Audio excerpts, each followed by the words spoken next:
next we have a game next week, Manchester.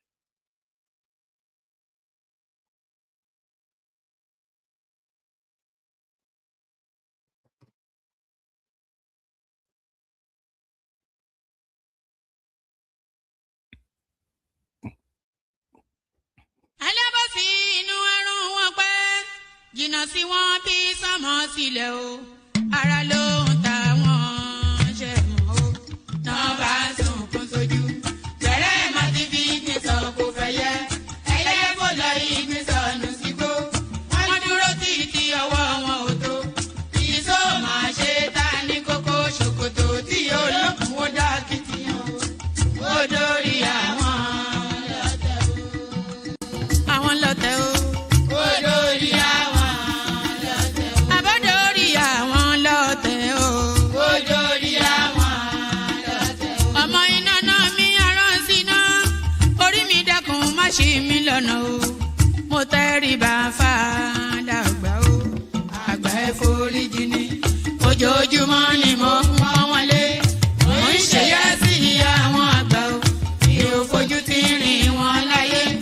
Ọmọdé ẹ má fàgbà ṣe yẹ̀yẹ́ torí oníkọ́ tó yọ̀ọ́lá ni ọmọdé ń bọ̀ wá dàgbà o. Màmá ń bọ̀ wá dàgbà o. Ọmọdé ń bọ̀ wá dàgbà o. Wọ́n máa ń bọ̀ wá dàgbà o. Ọmọdé ń bọ̀ wá dàgbà o. Ọmọdé ń bọ̀ wá dàgbà o. Ọmọdé ń bọ̀ wá dàgbà o. Bọ́lájú kòkòrò bá pẹran nígbó tó bá fúnra ẹ̀ pín ló dára jù o. Kọ̀wé mi àjẹ́ dàgbà o. Èyí mo rí màrò ẹ̀kọ́ gbogbo náà ní ilé ayé. Sùúrù ní ṣẹ́gun ohun gbogbo. Ẹ má ṣèké mo ní ẹ má dalẹ̀. Ẹ má forí wórí ìkìlọ̀ ló jẹ́. Ẹ̀yin forí wórí yóò ṣàbàmọ̀ o. Àwa ò ní ṣàbàmọ̀ láyé o. Nílé ayé o. Àwa ò ní ṣàbàmọ̀ láyé. Àwa ò ní ṣàbàmọ̀ láyé. Àwa ò ní ṣàbàmọ̀ láyé. Dẹ́bìtọ̀ rẹ̀ àtàrà ilé o. Àwa ò ní ṣàbàmọ̀ láyé. Àwa ò ní ṣàbàmọ̀ láyé. Àwa ò ní ṣàbàmọ̀. Wọ́n gbọ́ pé ọjà tó nílùú Ṣókótó. Wọ́n múra wọn sáré kárù sọ́kọ̀ o. Àyàn ọmọ ògbóògùn wo. Wọn ò béèrè lọ́wọ́ orí. Orí lọ́mọ mẹ́wàá lọ ìyàwó. Ohun tí ẹ wá lọ sí Ṣókótó. Ohun bẹ lápò Ṣókótó mo sọ. Àkúnlẹ̀yàn ọmọ ẹ̀dá láyé. Kò lè yí padà mo ń tẹnu mọ́ o. Olórí làlá bàrò. Orí làlá bàrò. Olórí làlá bàrò. Mo lórí làlá bàrò. Olórí làlá bàrò. Orí mi gbé mi níjà o. Olórí làlá bàrò. Làlá bàrò. Olórí làlá bàrò. Oríjà jogun ìkànnì wọn rí. Má fi wá fáyé mu nílé ayé wa o. Olúwa àgbẹ̀ wa níyà o. Àmì nílé ayé wa. Bó tilẹ̀ jẹ́ pé ọ̀tá kọ́ ni wá. Bó tilẹ̀ jẹ́ pé ọ̀tá kọ́ lẹ́yìn. Ṣọ́wa nínú ọ̀pá wọn kìnìún. Ejò olóró àkékè. Ṣọ́wa nínú ìdàgìrì ayé. Dáàbò ẹ̀bùn wá fi ṣọ́rẹ́ ṣọ́wa o. Mo sádì ọba bá lókè. Mo sádì ọba bá lókè o. Mo sádì ọba bá lókè. Mo máa sádì ọba bá lókè o. Mo sádì ọba bá lókè o. Olúwa gbé wa níjà o.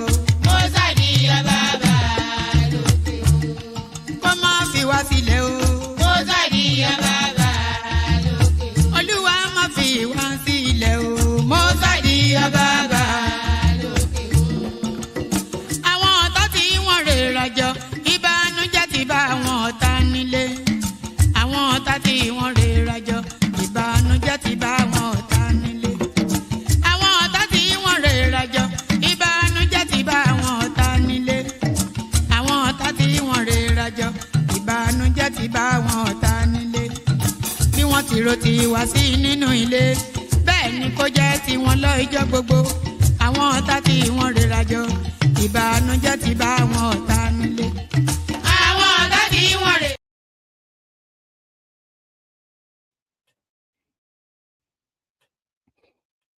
And there it is right there. There it is right there. Hopefully you can hear me okay. My microphone has been acting a bit funky, so hopefully you can hear me okay. Shokoto tí ò lókùn ó dà kitiyan. So there it is, absolutely right there. Shokoto tí ò lókùn ó dà kitiyan.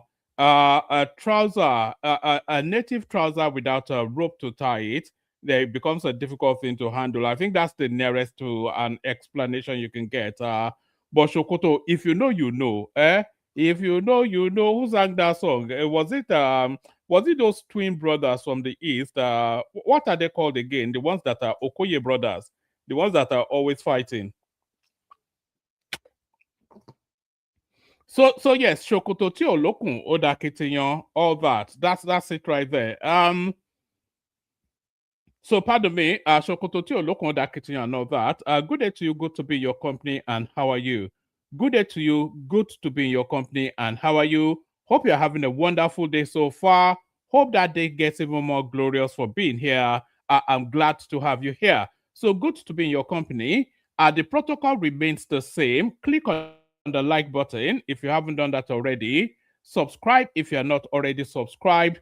Come join me on the screen via the hyperlink that says StreamYard. Share the links as widely as you can. Super chat towards the stream. Say hello to me in the comment section. So those are the 5 things that I always ask for anytime I'm streaming. So if you've been here long enough, you know. So I always ask you to like, and you should always be doing that, by the way. If there's no reasons for you not to click on the like button, then there's every reason for you to click on the like button. If there's no reason for you not to be subscribed, then there's every reason for you to be subscribed. So if it doesn't if it doesn't make your body break out in rashes, the idea of liking and subscribing, then it's something you should just do. So like and subscribe for all of the reasons that you know. All these streaming platforms, we're always after numbers. This place no different. So we're after numbers, similarly to how it obtains everywhere else. So like and subscribe. If you want to come and join me on the screen, and I implore that people come and join me on the screen today, because there's not that much going on in the news cycle. The conversation is going to wrap around this eternal question. This ethereal question. It's not an ethereal question, but it's an eternal question. That when is it ever going to be the Igbo's turn to be president, or to be the president of Nigeria? So when is it going to be their turn? When should it have been their turn? And what is stopping them from having that turn?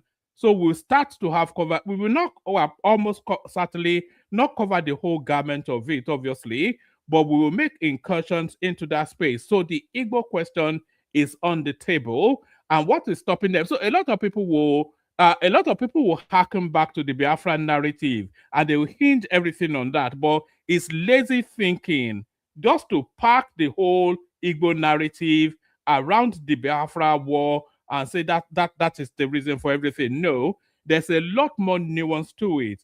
There's guilt on their part, and there's guilt on the part of Nigeria as well. So we'll look at all of the moving parts to try and see then what exactly is preventing a Southeasterner, or how exactly are Southeasterners, or are they even preventing are they preventing themselves, or are people? So we're going to be asking that whole Southeastern question. You get the drift of where I am. So we'll be going into that space, but hopefully we'll handle it with some tact and some delicacy, because it's a very sensitive sort of a topic, and I am probably not the ideally suited person, because I am a Yoruba person, but I'm also a Nigerian. So with that entitlement to ask that question, I am asking the question: is it time for an Igbo president? So that will be the main hub of it. So if you have any thoughts around that, please come and join me, and then we'll try and navigate this delicate topic together. So we'll be doing that, and then we'll also be speaking to the local government elections that took place in the FCT today. So this is the first outing for the newly crafted electoral bill. So how did that fare? How did that perform? The results are still coming in, I'm guessing, but all of the anticipation is that Wike will win because for all that is going on, it may well just be a local election, but all that is what is actually going on is Wike testing his viability in order to signal to the center that is still potent. ADC coming out as their first outing under their new calibration in order to show that there is threat to the central space. Peter will be very active in that elections going on in Abuja. So he's on the line as well, and his popularity, his potency is also being examined. So there's a lot wrapped into it.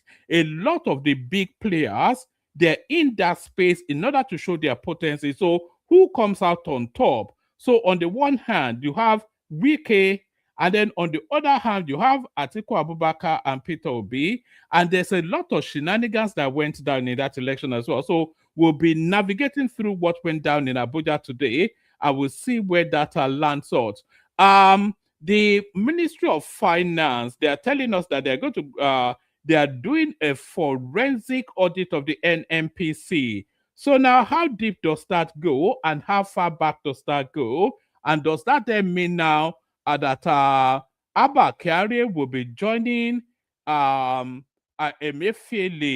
in some facility somewhere, eating ewan bread or whatever it is that they serve them in prison? So we'll be looking at the audit going on in the NNPC. But this is one of the most important things going on in Nigeria, by the way, that audit of the NNPC. And then El Rufai Malami's detention cripples ADC. So this is an opinion piece written by someone, but that headline struck me somewhat because it's somewhat of a decapitation that seems to have been surgically applied to the ADC right there. A dead on arrival, a stillbirth is what that part. And by the way, there's even a court case ongoing for them to deregister the ADC. So it looks as though they're going to be busy with all manners of things other than the actual electioneering that they are coalescing to prosecute. So we'll be looking at that as well. So there's a whole raft of all range of everything. So a lot to go through. What else have we got? Well, like I said, there's not that much in the news cycle. So we'll just be, we'll feed on what we can get, essentially is what it is. So we'll have to feed on what we can get. So that's what's on offer. So like I said, lean back, kick back, take it easy, relax into it, surrender yourself to the experience, share, like, and all of those things. I'll play you the Kegite music to recalibrate myself, and then we kick it off. We'll kick it off with some tiny little bits of news, and then we get into the main hub of what we're here to discuss. But let me play you the Kegite music. What do I usually play at this phase? Yes, yes. Let me play you. What should I play you actually? Oh yeah, let me play you the Kegite music. We can play it twice anyway, can't we? Water, only water, only water, where they see ma. Water, only water, where they see ma.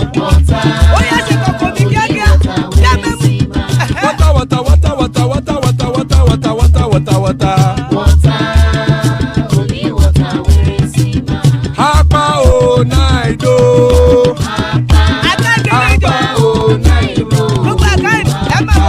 Hapa you don't come o.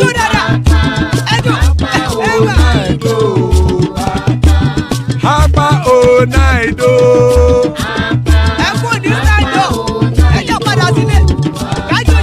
Oro kẹ̀kẹ́ ẹlẹ́mùyé o. Ilé sọ́díyà kẹ̀kẹ́ ẹlẹ́mùrè o. Bobby Master kẹ̀kẹ́ ẹlẹ́mùrè o. Chief Faila ti kẹ̀kẹ́ ẹlẹ́mùrè o. Eruku lẹ̀lẹ̀ ẹlẹ́mùdé. Eruku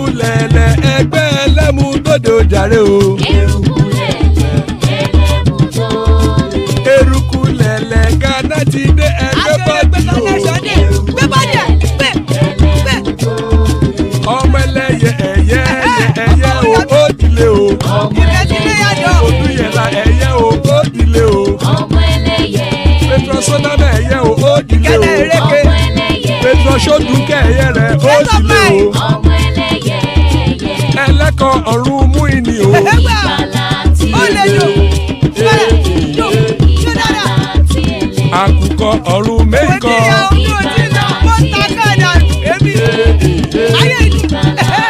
ikú kò ní ríwà gbéṣe o. ìgbàlà tí èlé ìgbàlà tí èlé. àrùnkárùn kò.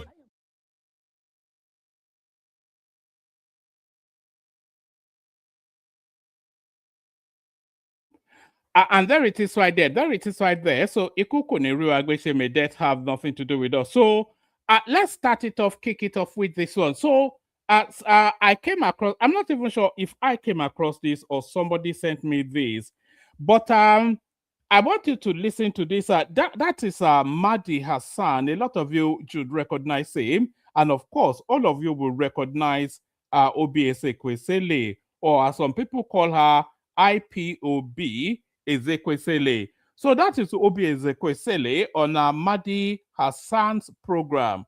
So now, the Sakama J, the Lamba that the obedient space feed us in Nigeria is not actually a diet that they only serve locally.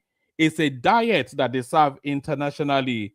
You know that Babima Babe, that obfuscation, that sleight of hand, that Professor Bella diversionary, whatever it is that they do, the obedient space is not just, it's not an exclusive diet for the localized politics. It's an international thing that these people do. This coming and double talk that they do, the obedience, that they think they can outmaneuver you with crudely arranged with word salads that doesn't cohere with anything. That is not just a diet that they serve to the Nigerian space. It is a diet that they serve internationally. You know, I couldn't just stop shaking my head in wonderment when I saw this. So let's go through this together. Tell me in the comment section if you can hear the audio. So I'm going to play it now. Tell me in the comment section if you can hear the audio, because we've been having problems with that audio over the last 2-3 sessions or so. So I'm going to kick it off now. Let me know in the comment section immediately if you can hear it. Party, but you're a government minister. No, well, that's. Hold on. You're not a politician. I am not a politician. Really? What are you? I am not a. I don't belong to a party. But you're a government minister. No, well, that's where you're wrong.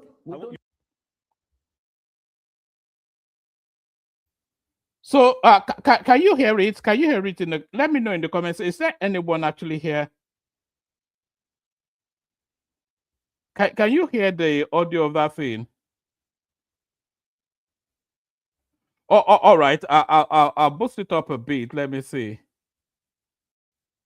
So the essence of the question, I think the audio is just naturally low anyway, but the essence of the questioning is that Mahdi Hassan, I keep calling him Mahdi Hussein, I think it's Mahdi Hassan. Mahdi Hassan refers to her as a politician, Obi Ezekwesili, and she insists that she's not a politician. And then Mahdi Hassan then proceeds on to mock her in the most ruthless manner. So that's the backdrop of it.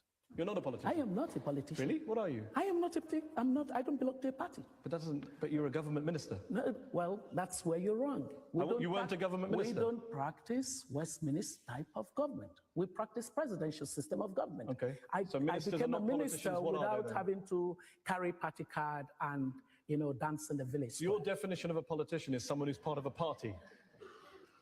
My definition. If you're a federal government minister for education, for solid minerals, yes. If you're the vice president of the World Bank, yes. If you're an advisor to African presidents, yes. You're not a politician. Well, really? It depends on how, that's a very narrow broadly. Definition.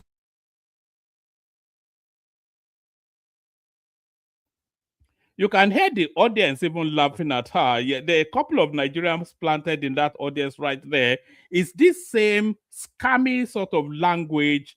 Is this same sort of scamming language that the obedience, they perfected it because we don't really want to take them on and we just ignore them within the Nigerian space. They think it's actually now acceptable lexicon. All this meaningless gibberish that they speak all the time, but she takes it to the international space and she gets royally mocked. I was going to say royally fucked, though, but I'm royally mocked. You're not a politician. I am not a politician. Really? What are you? I am not a.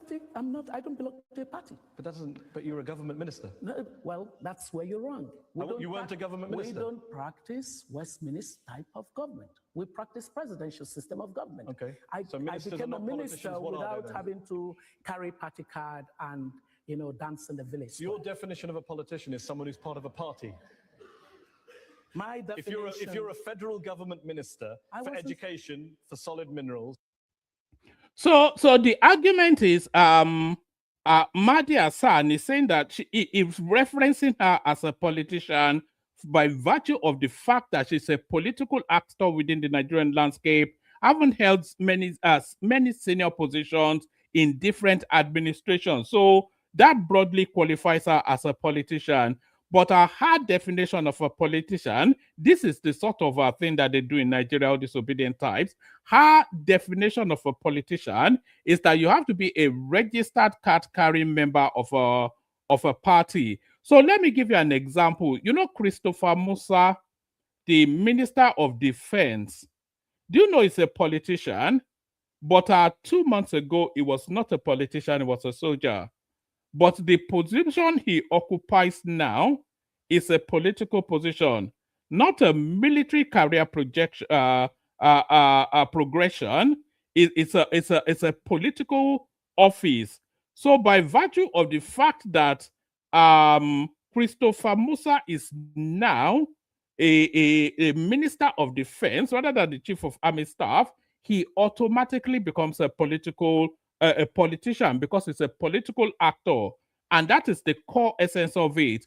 But then, of course, Obi she's so used to getting away with a gibberish double talk in Nigeria that she thought she could go and sell it internationally, and you can see how she's being mocked. Yes. If you're the vice president of the World Bank, yes. If you're an advisor to African presidents, yes. You're not a politician. Well, really? It depends on how, that's a very narrow broadly. Definition. That's a very convenient definition. You're doing a broad definition of politician. I mean, like... Really? A minister in government? That's yes. Not a very broad definition. That's a pretty basic definition. No, but a minister in government doesn't necessarily... I'm a politician. You know what? You are given a definition of politician that is way above the way that I have looked at it. Spoken like a true politician. So there it is right there. It wasn't much of anything. It's only 1 minute, but I think I must have watched that at least 4 times. Just the, that ludicrous language, like somebody like Peter Obi telling us he's not desperate to be president and all that, and we let him get away with it because we just don't want to deal with the smoke of the noise. So he then takes that to the international space and they mock him. That's the sort of thing. So the sort of thing that they get away with in Nigeria, you see how that's treated internationally. But let's go on from that to this. This is just a bit of data that I came across. 3 nations account for nearly 60% of all UK study visas granted globally.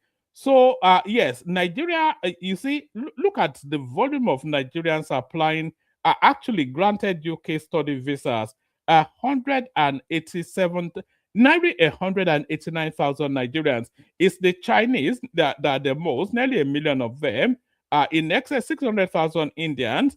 But I look at the amount of Nigerians that are coming to the UK on study visas, and you can bet that a good 90% of those are never going back to Nigeria.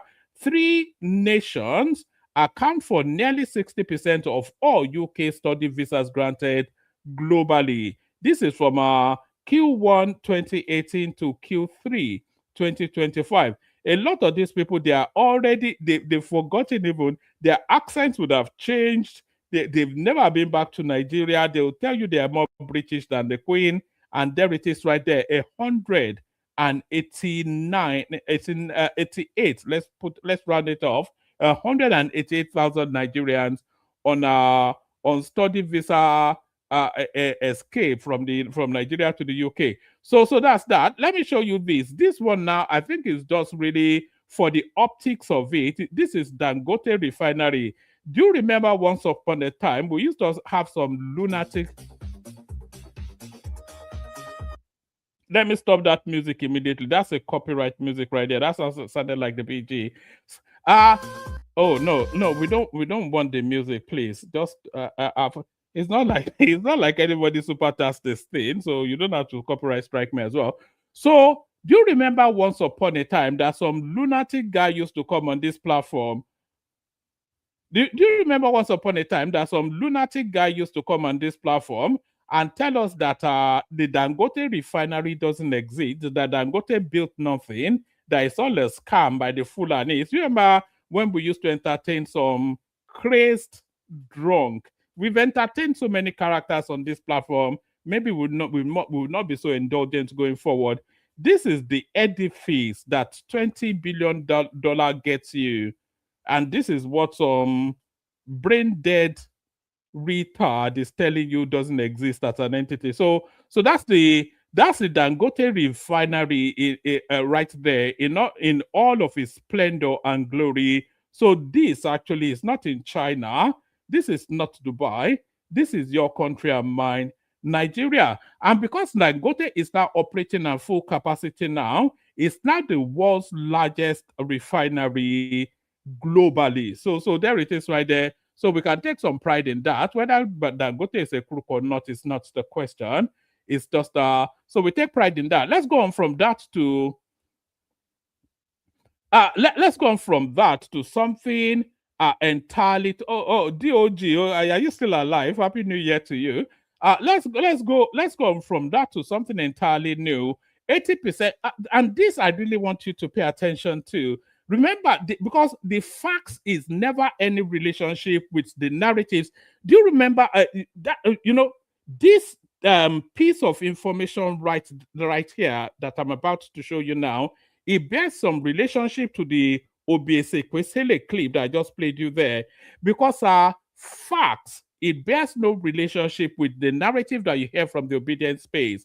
Fact or truth or verifiable anything, they just function in some wild space where noise is the currency. That's just the best way to describe it. They just function in some wild place where noise is the currency. So these are facts now that I'm about to bring to your attention. So these facts runs contrary to the narrative that you've been hearing about the last cycle of elections. It says 80% of election violence victims in 2023 came from just 2 zones. So pay attention, though. It's not MC Oluomo, by the way. I can give you that as a spoiler. 80% of these are reported, recorded, and verified. This is data, not some Chineke noise. This is data. 80% of election violence victims in 2023 came from just 2 zones. So which are those zones? Are victims of election violence, Northwest, 164 victims. These are figures coming from the security agencies, from the police. So in the last cycle of elections, the reported incidents of electoral violence, the highest came out of the Northwest, 164 victims. 152 came out of the Southeast, which is also, and I'll bring you a different set of data, the most rigged space, the most recorded electoral rigging in that last cycle of elections was still again in the Southeast, but the person that won all those votes is cleaner than the Pope, but the person that won the election is worse than but the data, it bears no relationship with the funk that these people howl all over the place. So 80% of election violence victims in 2023 came from just 2 zones. Northwest, 164 victims. Southeast, 152 victims. Southwest, 47. So it's like about 300% more electoral violence recorded in the Southeast as opposed to the Southwest. But when they talk about electoral violence, during that last cycle of elections, they hang it on the banner of he said Mama Chinedu don't come out, and that is it now. But the data actually tells us that 3 times more electoral violence took place in the Southeast. In the South, 25, North Central, 12, Northeast, 3. The total recorded electoral violence in that last cycle of election, 401. In 2023, 2 zones alone account for nearly 80% of all election violence victims in Nigeria. So it's just like they tell us that it's just like okay, let me bring you this one actually. But before I bring you this one, it's just like they tell us that the youth in Nigeria are for Peter Obi, but the data doesn't tell us that the youth in Nigeria, because the data is such an annoying, pesky little thing now. It doesn't care for your propaganda. It doesn't care for your biases. It doesn't care for your emotions. It just presents you what it is. If you go outside in the rain, and you don't have anything to protect you from the rain, you will get wet. So that is a statement of fact. So there is no mitigation that mitigates that statement. There is no reasonable mitigation that mitigates that statement. It's pouring heavily with rain, and you go out without anything to protect you from that rain. You go into that rain, and not on a cow, on foot, without anything to protect you from that rain, then you will get wet. That is a factual statement. So whatever it is, then you try to spin it. You can spin it and make all this but what if you walk under a tree? You can do all this nonsense, but that statement remains an irrefutable fact, because that's what facts are. So they tell us that Peter Obi, that the youths are with Peter Obi, but that is not factually true now, because the data doesn't tell us that the youths are with Peter Obi. Do you understand? This is the annoying thing about facts and data. The data does not tell us that the youths are with Peter Obi. Do you know what the data tells us? The data tells us that the youths in Nigeria, they are with Tinubu. It does. Do you know why? Do you know why I said that? The median age in Nigeria is roughly around, I think it's under 30 even. That's the median age in Nigeria.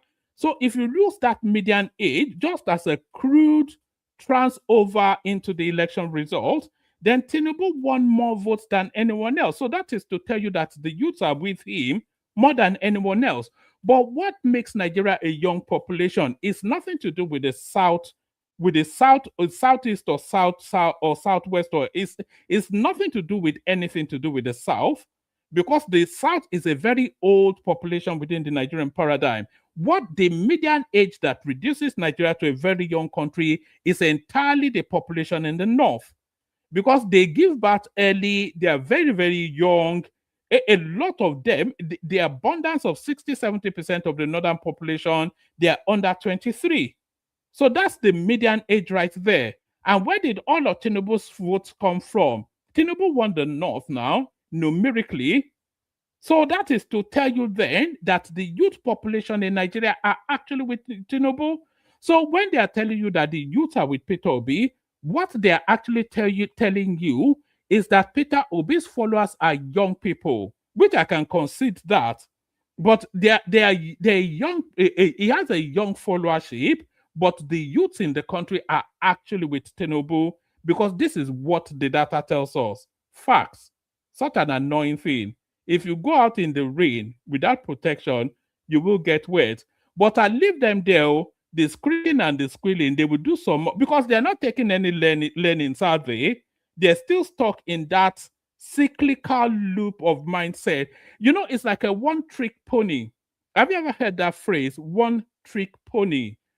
Pony, like a donkey, pony, like a little horse, a one-trick pony. So that one-trick pony is a circus animal. That one-trick pony is a circus animal. So you go to the circus and you see that little pony trot and do all these tricks, and then the handler tells it to stand, and then it goes on its hinds and raises up, and you are impressed. And then they play some music and it's like it's dancing, but the pony can never do beyond that thing.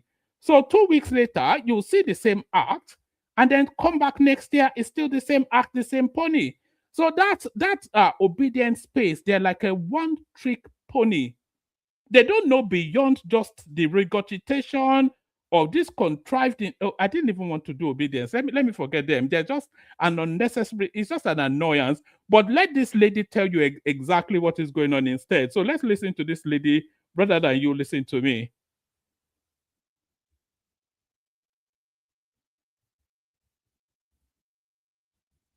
Recently, the World Bank reported that Nigeria's economy is growing. Recently, the World Bank reported that Nigeria's economy is growing. In fact, 2026 and 2027, the trajectory for Nigeria's economy is a good one, looking good, basically. And then also recently, the NBS, came up with reports that food inflation is reducing drastically. I mean, it's now about a digit, 8.0 something, and that's a positive one for Nigeria. I mean, beautiful news, the kind of reports we want to see, that we want to hear. But unfortunately, I As soon as she said, but unfortunately, I think a lot of you already knows where she's going. You know, you know, people don't want the betterment of that country. You know, let me even forget everything.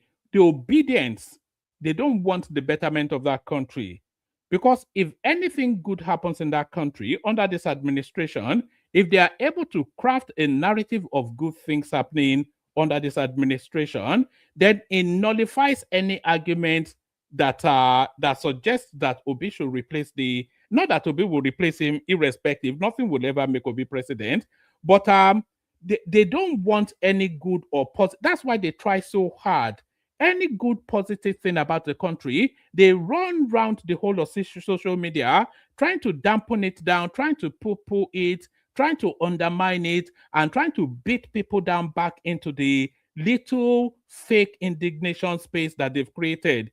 They don't want anything good to happen to that country, because if there is good coming out of this administration, and a lot of good is coming out of this administration, then it negates any argument that suggests that Obi should be president. They would rather that country burn down than acknowledge anything positive. It's all wrapped into that ethnic jingle. see people from a good one, looking good, basically. And then also recently, the NBS, came up with reports that food inflation is reducing drastically. I mean, it's now about a digit, 8.0 something, and that's a positive one for Nigeria. I mean, beautiful news, the kind of reports we want to see, that we want to hear. But unfortunately, I see people from the other side actually contending this, this findings, this data. I mean, we are simply in denial. And I begin to wonder why. Because if the news was the other way around, negative, reviews, negative reports, oh, we're going to definitely see a lot of them pinning this. So there is nobody that quotes data more than the opposition space in Nigeria. They quote data a lot, unless of course the data speaks positively to Nigeria, and then they will say, "Now data we go chop." But that's essentially what she's saying. Report, resharing.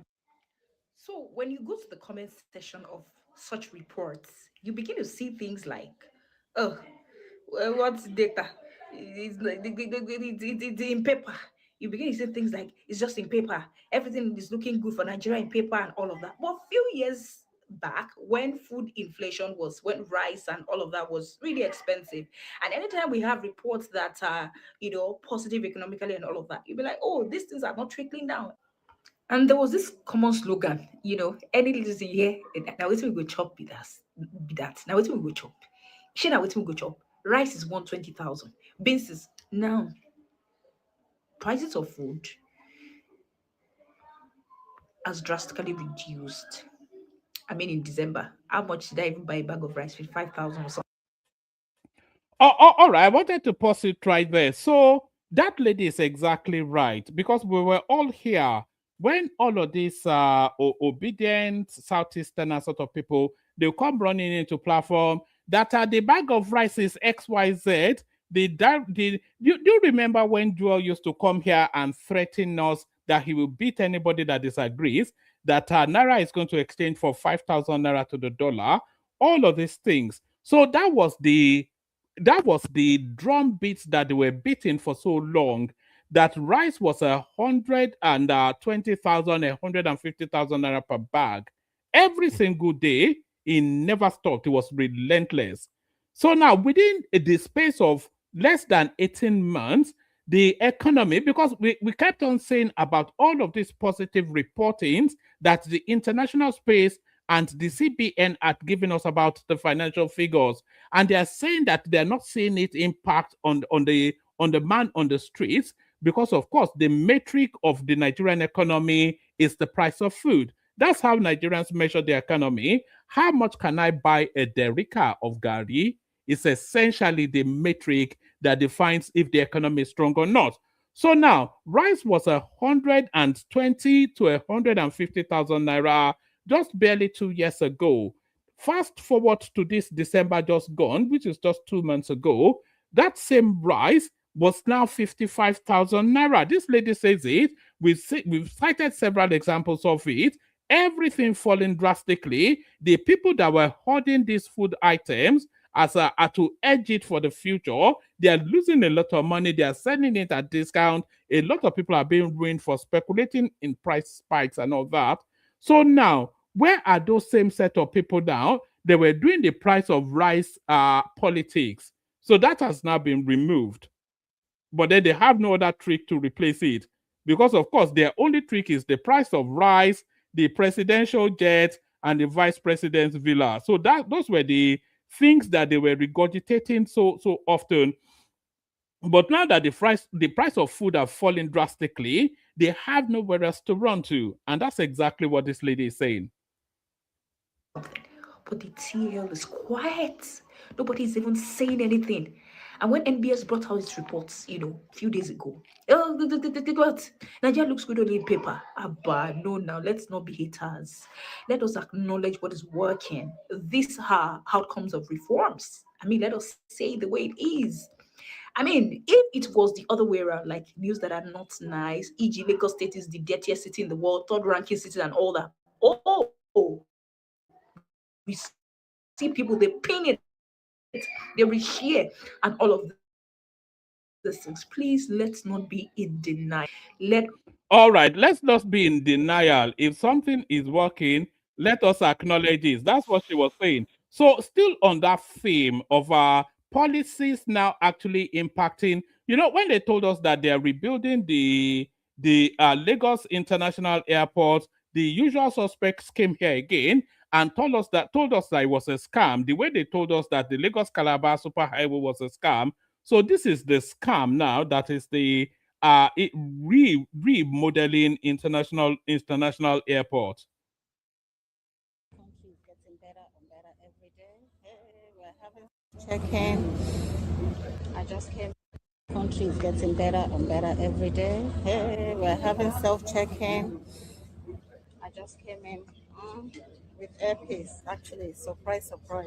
The time works well for me. I'm just surprised, and I'm really pleased and happy that we can just self-check in ourselves now. Go to this person, go here, go there. I think it's over. And now we are allowed to go in easily, and this is really so nice. And because this is the new terminal, really beautiful. Another next. First one. Oh my gosh, I am so impressed. So I'm gonna put my passport here, and we're gonna go out. Our country is getting better. You people that will just be complaining, things are getting better. Look, we're doing. So no doubt, the obedience space will have all of the reasons why that is not a good thing. What we just saw there now, the obedience space will have all of the reasons why that is not a good thing. But let's go on from that to yet another. So the president recently signed. This was actually by executive order, which is bypassing parliament in order to fast track something. So he has recently signed an executive order that compels the NMPC to remit revenue to the federal coffers. So that's generated a lot of controversy, and that is what this next piece is all about. One, I was asking yesterday, is it not better to go straight ahead and review the PIA to start with the legal framework instead of using an administrative handmaiden like the executive order? Two, what then happens to frontier exploration, which NMPCL says is important, whether it's in Dahomey Basin or in or the Komani project or in the Gongola Basin or any of the basins, that we have, even the Benin Trough.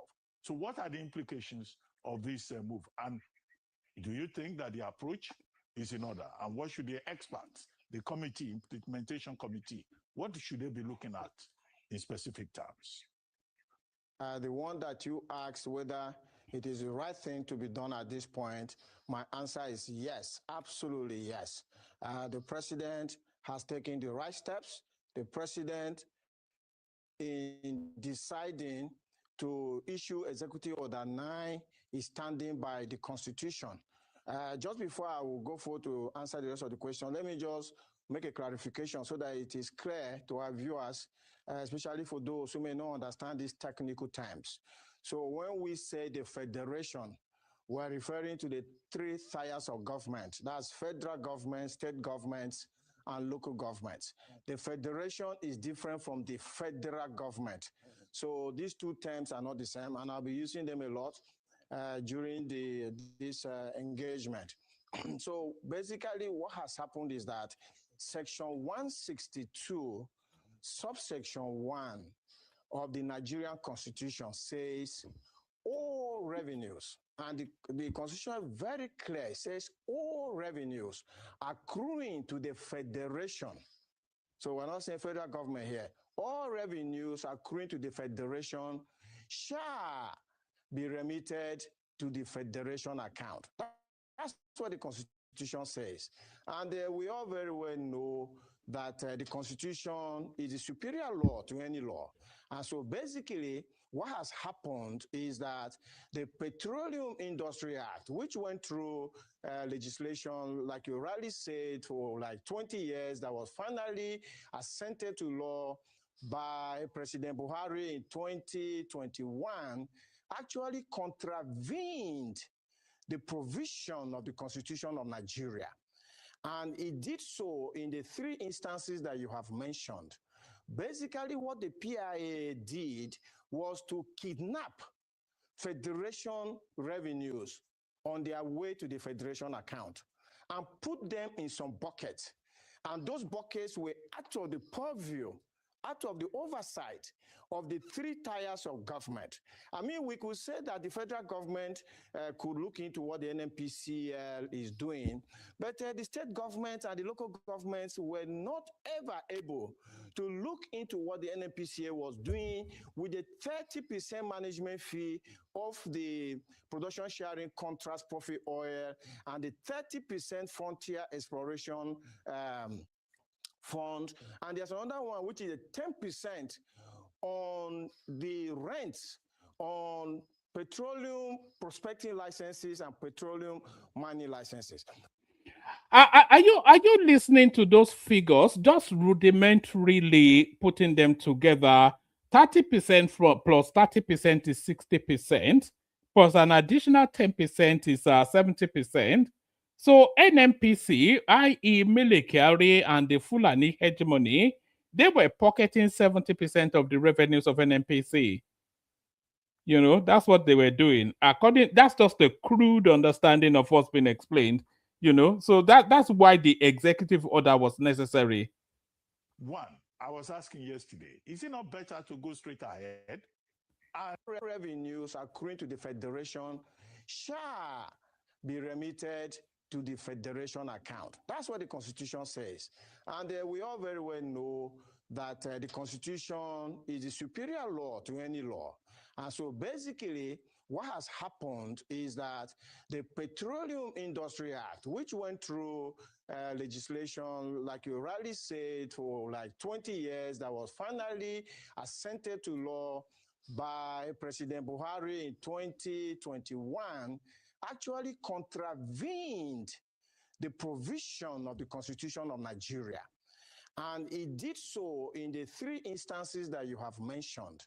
Basically, what the PIA did was to kidnap federation revenues on their way to the federation account and put them in some buckets.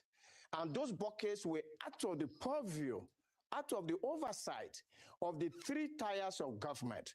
I mean, we could say that the federal government could look into what the NNPCL is doing, but the state government and the local governments were not ever able to look into what the NNPCL was doing with a 30% management fee of the production sharing contracts profit oil and the 30% frontier exploration fund.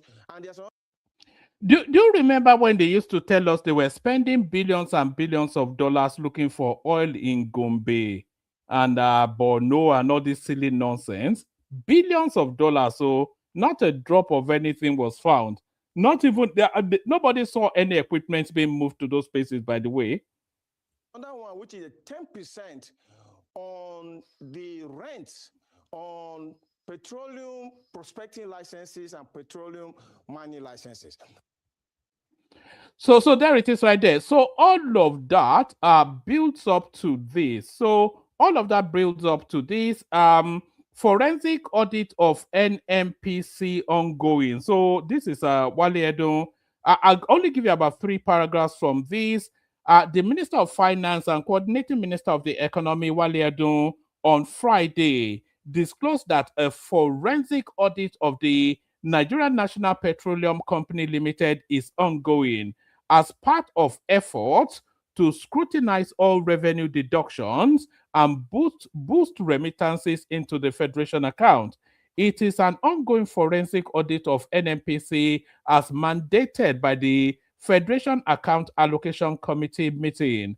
That is ongoing, Edun said at a press conference in Abuja where he briefed stakeholders on recent development in Nigeria's economy.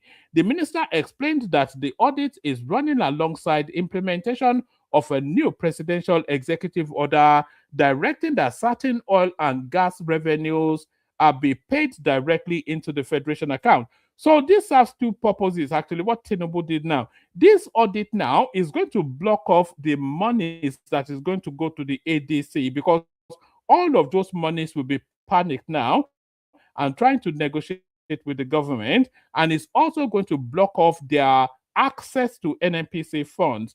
According to him, the review is examining deductions and charges that reduce what eventually accrues to the federal government, state, and local governments. He said the Federal Executive Committee had earlier mandated a subcommittee to scrutinize the deductions from the Federation account, and in particular, the cost of collection of some of the deductions that were going on and the amounts that were being charged for actually doing that task. So Mele Kyari is going to cough up a lot of that money. So there it is right there. So that's that right there. So that's that right there. And then the FCT elections, it seems Wike and Obi not winning anything. Seems Atiku rather and Peter Obi not winning anything. Wike's aide mocks ADC chief change. So, like I said, if Wike wins that election, then Obi and Atiku are in trouble. Larry Olayinka, the spokesperson for the Minister of the Federal Capital Territory, FCT, Yemson Wike, has mocked the chieftains of the African Democratic Congress, ADC, Atiku Abubakar and Peter Obi, over the ongoing area council elections. Olayinka stated that the ADC under Atiku and Obi isn't winning anything in the current council elections. Posting on X, he wrote, it they be like say Atiku and Peter Obi's ADC is not winning anything in these FCT area council elections.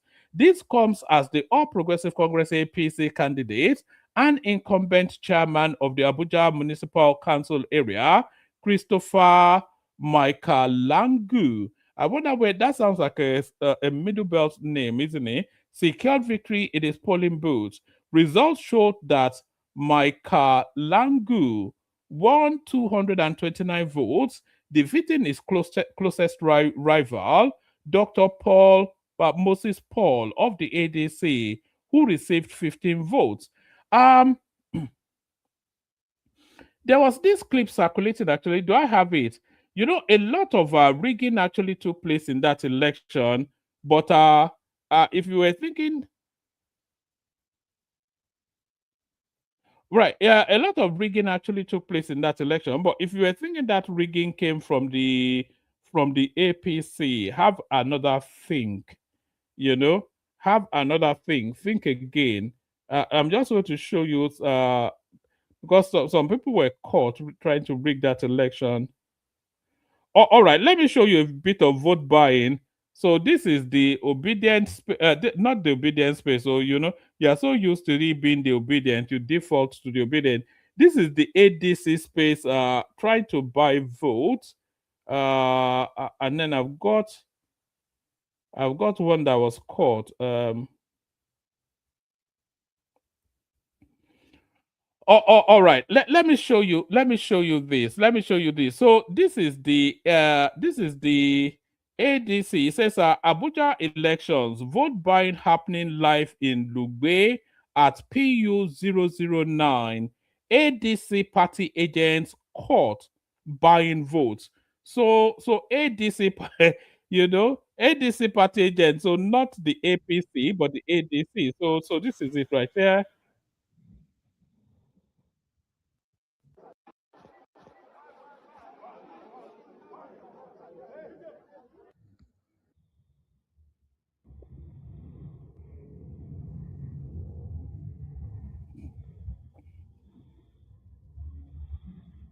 So that's the ADC agent caught buying votes right there, and it doesn't even stop there. Let me show you this.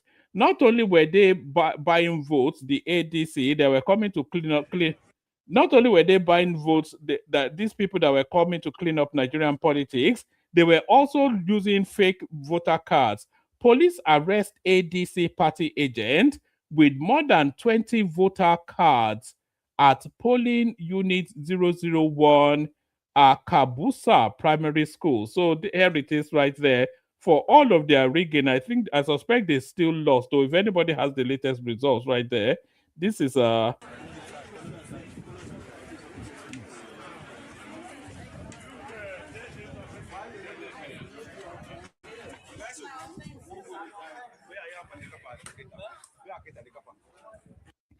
that's the ADC agent being arrested right there in Abuja. What else have we got? I've got plenty, but I think that's enough actually.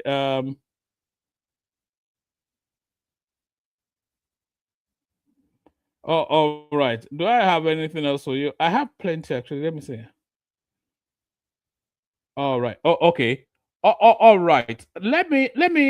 If anybody wants to come in, come in. There's nobody in at the moment, so if you want the conversation, come in. Otherwise, we just leave it.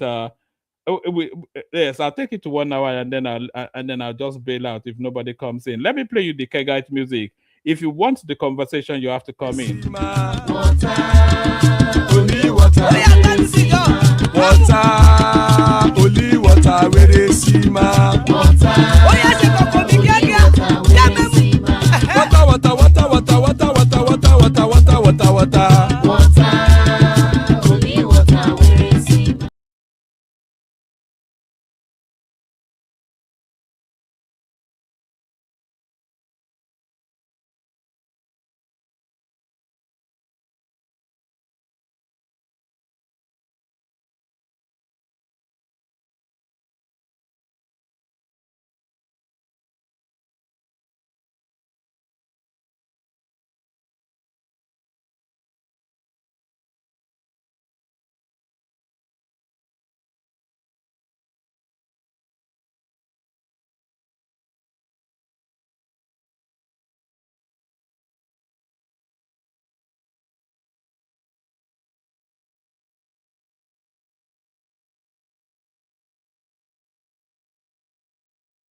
So sorry about that. Oh, I was prattling on, not knowing that I was muted. I'm so sorry. Everybody, it says audio is not gone. No, I was muted, but thankfully people have my number. Thank you, Warpy, for flashing me up. No audio. So yes, I was going to the central piece of the whole narrative. I was saying that for all that I have said so far, that there's every reason for the Southeasterners to feel aggrieved. Because if you look at the Nigerian landscape, then you can see that they have all of the reasons to feel aggrieved. So if we start from the Fourth Republic, because we're under the Fourth Republic now, so every republic is the democratic dispensation that succeeds a military administration. So the Fourth Republic started in 1999. Who was the president that came in 1999? It was a Yoruba man. Do you understand? It was a Yoruba man. So you had a Yoruba man, Obasanjo, come in. He served 8 years, and then who succeeded that Yoruba man? It was an Hausa Fulani man. And for the general understanding of the Nigerian landscape, we have in excess of we have close to 300 ethnic groupings. But for the benefit of the ease of understanding of Nigeria, we break it into the three biggest ethnic groupings. We have the Hausa Fulanis, which essentially represents the north. We have the Yorubas, and then we have the Igbo. So those are the large ethnic groupings within the Nigerian space. So under the Fourth Republic, you had Obasanjo, who was a Yoruba man, and then he was succeeded by Yadua, who was an Hausa Fulani man. So Yadua then it defaulted into the Goodluck Jonathan administration. But under Goodluck Jonathan administration, it's an Ijaw man. So the Ijaws, they are no more Igbo than a Yoruba man is an Igbo. So I don't buy this that they are close cousins or whatever. An Ijaw man is separate and distinct from an Igbo man. So it then went from that Ijaw man back to the north, which was back to the Hausa Fulanis again, which was the Buhari administration. So now after that Buhari administration then, all of the arguments then suggested that it was the time for the Igbos now to have a go at that presidency. Logic, morality, and fair play, everything leans towards an Igbo presidency.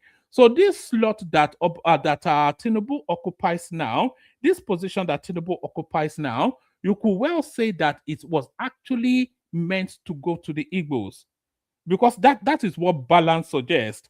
You had a Yoruba, a Hausa Fulani, and then we won't count Goodluck and a Ijaw man, and then another Hausa Fulani. But then the three main ethnic stocks in Nigeria are the Hausa Fulanis, the Yorubas, and the Igbos. So when it will it be the Igbos' turn? So when Buhari was leaving office, all of the argument coalesced towards Nigeria actually having an Igbo president. And by the way, if Nigeria had an Igbo president in 2023, that would be the first time ever that we are having an Igbo president. In the history of that country, we have never had an Igbo president. So I was having that thought. And then when I had that thought, I then decided to go beyond so for all of that, you can see why the Southeasterners would feel aggrieved. And you can also see the logic that suggests that it should have been the turn of the Southeasterners. So when I arrived at the thought that in the history of Nigeria, we've never had an Igbo president, I then decided to go into the archives to see if we've ever had an Igbo president. So I picked it up from 1966, when that country had its independence. And the people that ushered us out of colonial rule into domestic administration was Abubakar Tafawa Balewa and Nnamdi Azikiwe. So in that old system, they had some sort of hybrid system where you had a prime minister and then you had a president as well. But Nnamdi Azikiwe rather, it was a president in all ways other than the power of the potency of that office. So I was drawing parallels between that system and what obtains in Germany now. So in Germany, they have a chancellor, which used to be Angela Merkel. I'm not sure if she's still there.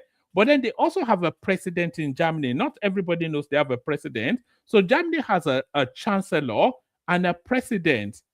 So if you heard the word president, you think it would be the number one guy. But no, is the chancellor. So similarly, within the Nigerian system, at the independent phase, we had a prime minister, which was Abubakar Tafawa Balewa, and then we had Nnamdi Azikiwe, who was the president. But all of the powers of state was vested in Abubakar Tafawa Balewa. So you cannot really count Nnamdi Kanu. I keep saying Nnamdi Kanu.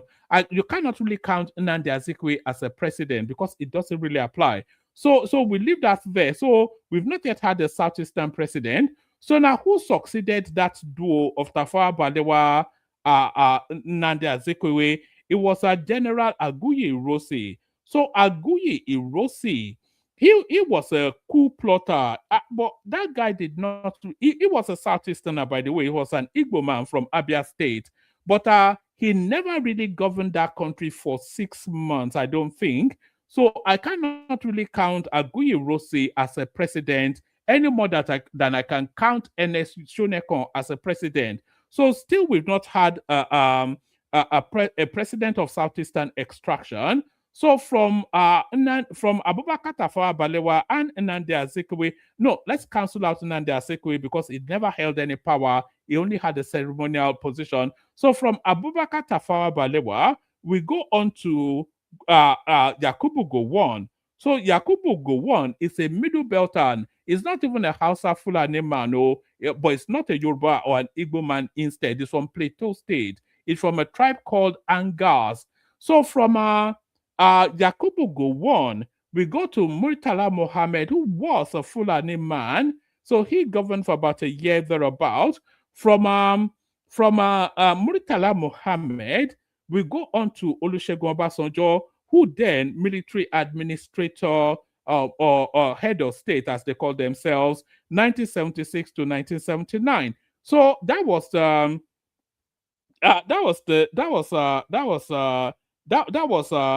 second. So from Obasanjo military administration, we then had the birthing of the Third Republic. And who ushered in that Third Republic as the civilian president? It was Shehu Shagari, a primary school teacher from Sokoto. He was a Fulani man. And then who succeeded Shehu Shagari? It was Muhammadu Buhari as a military president. He was also a northerner. Who succeeded who succeeded Muhammadu Buhari? It was Ibrahim Babangida, who was a Middle Beltan because he was a Nupe guy from Niger State. So he's not quite a Hausa Fulani, but he's definitely not an Igbo man, and he's certainly no Yoruba man. So there's that. So it's definitely not an Igbo man, and it's certainly not a Yoruba man. So when they kicked out Babangida then, because he was clinging on for too long, he was succeeded by Ernest Shonekan. We're not going to count Ernest Shonekan because he also had no real potency and he was never there for more than 6 months. So we have to go from Babangida to Sani Abacha. So we had Sani Abacha, and then after Sani Abacha, we have Abubakar, Abdusalami Abubakar. So of course, he was the one that birthed the Fourth Republic. The Fourth Republic ushered in President Tinubu. Not President Tinubu, he did President Tinubu subsequently. The Fourth Republic ushered in President Obasanjo, who a name, of course, we've heard of before. He was once upon a time a military head of state, now a civilian president. So that was the birthing of the Fourth Republic. Obasanjo succeeded by Umaru Yar'Adua, who was then succeeded by virtue of death and then subsequent election by Goodluck Jonathan.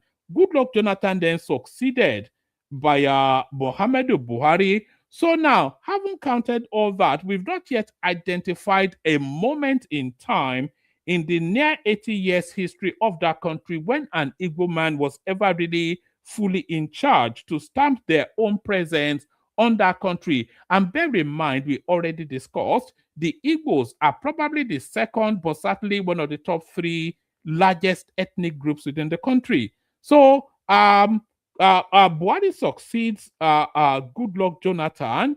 So now all of the argument now presents that, having now had all of this list, we've had Obasanjo twice, We've had Edesonekon pass through.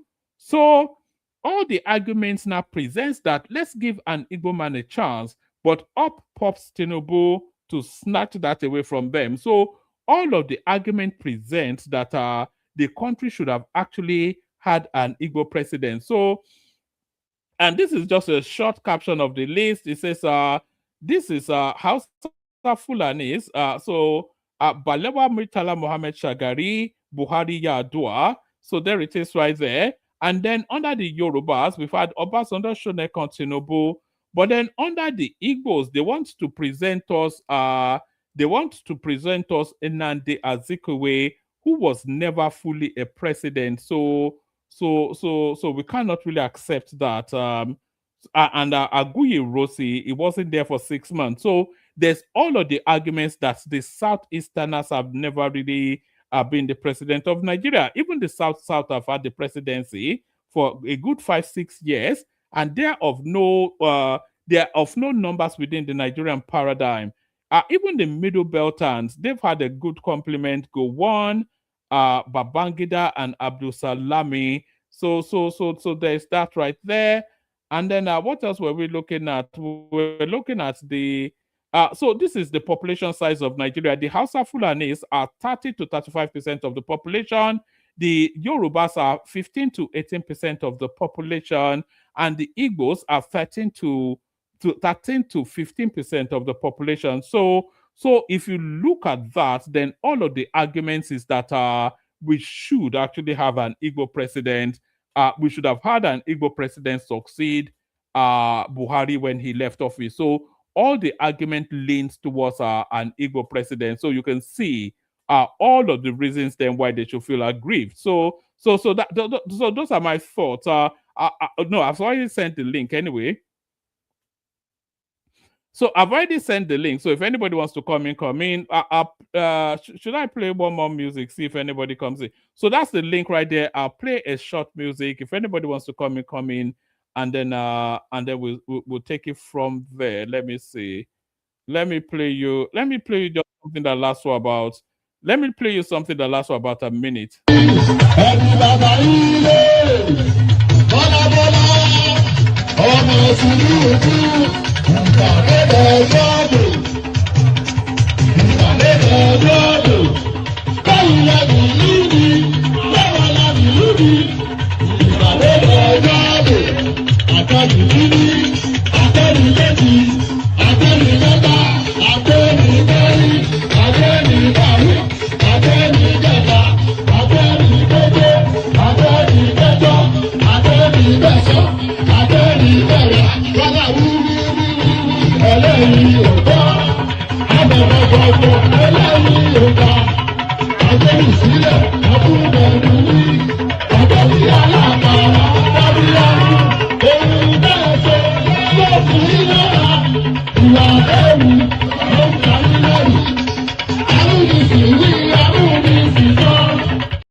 And there it is, right? And there it is right there. Munishi, we have Munishi. So joining us, Comparable Mind, joined by Comparable Mind Baba. We've got Mighty Mike in the studio as well. Not often we get Mike this early. He usually leaves it later. But there it is right there. So there it is right there. Prestige, you've been here all the way through. So if you're ready, we go with you first.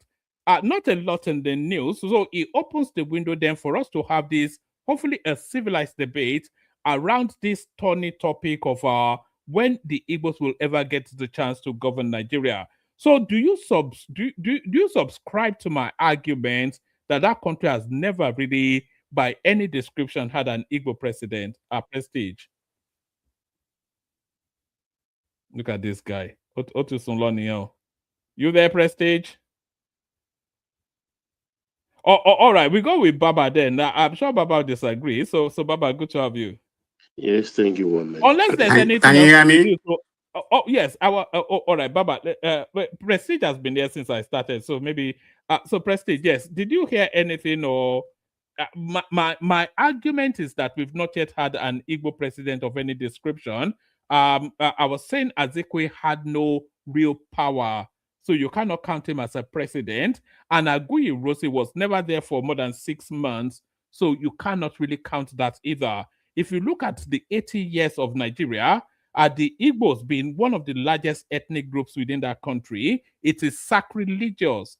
It is unconscionable for us not to have had an Igbo president prestige. Are you there or not now, my guy? All right, we go with Baba. Baba, please, Baba, if you're there. Yes, woman, I came purposely, singularly, just because of one thing you said about Aguiyi Ironsi, that he never ruled the country. He did rule the country. No, I said not for significant enough a length of time for him to count. 6 months. 6 months. You can even rule for one day. It was enough time to destroy, to land us in a mess. He destroyed the country in 6 months. He ruled. He changed the structure of that country physically and fiscally. Fiscally, that's the finance side. He destroyed the country. I won't want to use very heavy words because of the actors of that 6 months and the acts they perpetuated in that 6 months. They paved the way for the Fulanis to lord it over Nigeria till today. The battle we are still fighting, that Ashiwaju is trying to repair today, that 6 months changed the course of the destiny of Nigeria. One, it brought in revenue, which all these regions have been enjoying. He said it should come into one purse. It should come into one purse. Federal government of Ironsi started disbursing the money.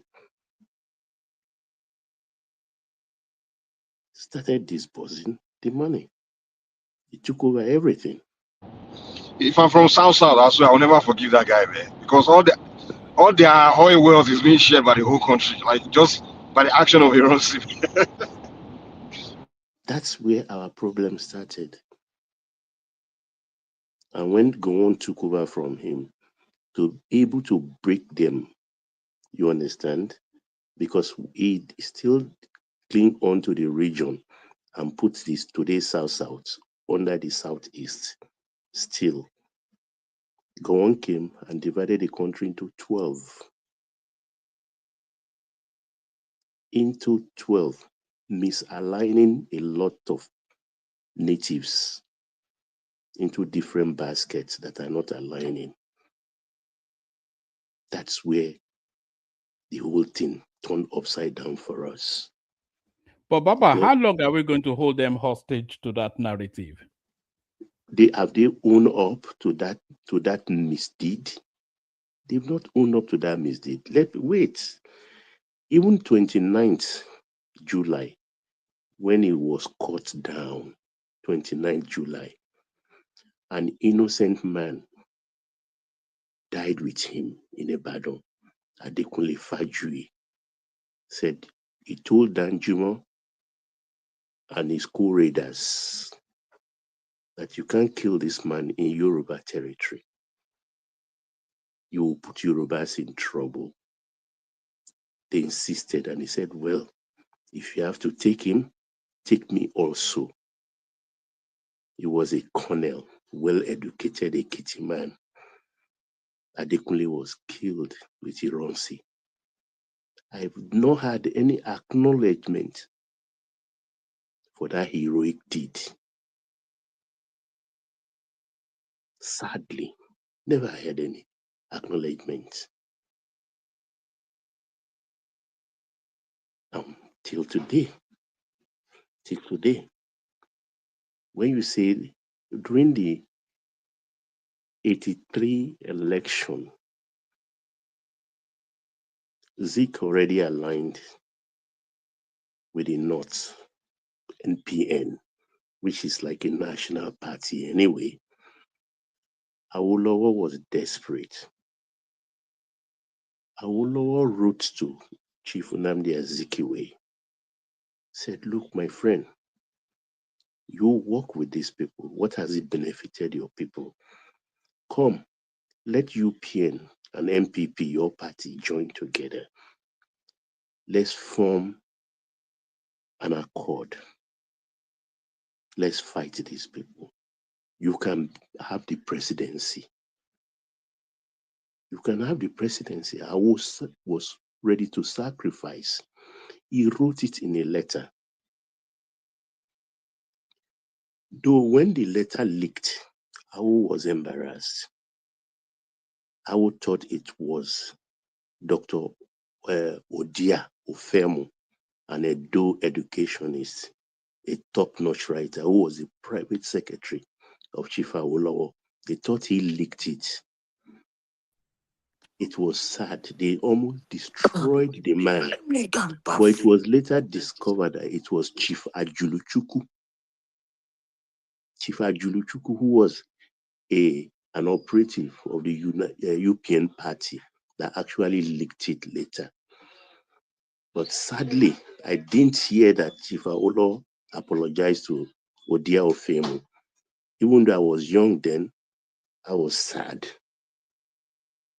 Maybe he did it privately, but all Awo's book I've read, and both of and the ones of his arch followers like Shoyinka, a lot of them, I didn't read it anywhere that Chief himself apologized to Odia Ofemo. Zik refused. He leaked the letter. Awo was mocked. The election took place. NPN won. Buhari came in and took over the government. The same thing happened before we became republic, going into the elections for the independence and full governance. Zik rather went with the North to become Governor General wearing a military uniform. Just pure ceremonial position. The West went alone, and the West had never since then go with the North until Tinubu came along. And Tinubu only learned from MKO Abiola, because if there is any human being apart from MKO's children and the wife, if there is or are any human being that have seen MKO in his boxers shorts, I don't think there will be more than 3 or 4. And Tinubu is or was one of them. That was how close Tinubu was to MKO. I will leave it at that. Now coming to the Igbo presidency, it is never in our constitution, but there is this contraption by consensus that there will be power shift every 8 years from the north, read my lips, north to the south, south to the north, not northeast, not northwest, not southwest, not southeast, north and south divide. Yes, you may say Baba OBJ came in. Okay, I will not want to overflog that argument that OBJ was a candidate of the North. Fair enough. If you say he's a Yoruba man, okay, it was a Yoruba presidency. When the power went back to the North after OBJ's 8 years, it went straight to Northwest, where power has always been coming from in that region. Unfortunately, Yaradua died. And fortune smiled on the South-South. Goodluck Jonathan was well positioned, not because the North wanted it, but if you remember very well, it was the Southwest that fought for Jonathan. because the North never wanted Jonathan to even complete that term. They believe it was their 8 years. If you remember well, people like Bakare, the clergy, people like Adeboye, they all went on the streets of Abuja to protest. They all went. Yes, as usual, they are like that from the Southwest. They fought for democracy. That was when David Mack, president of the Senate, adopted with the Senate and the National Assembly doctrine of necessity. Doctrine of necessity that put good luck in power. The Southwest engineered it. Good luck signed an agreement to complete Yaradua's term. When he finished that term, he wanted one more. It was another fight. Atiku was well positioned, but somehow he held the reins of power. He used it well. And the country, the groundswell of support he had from the South generally helped him. He won that election.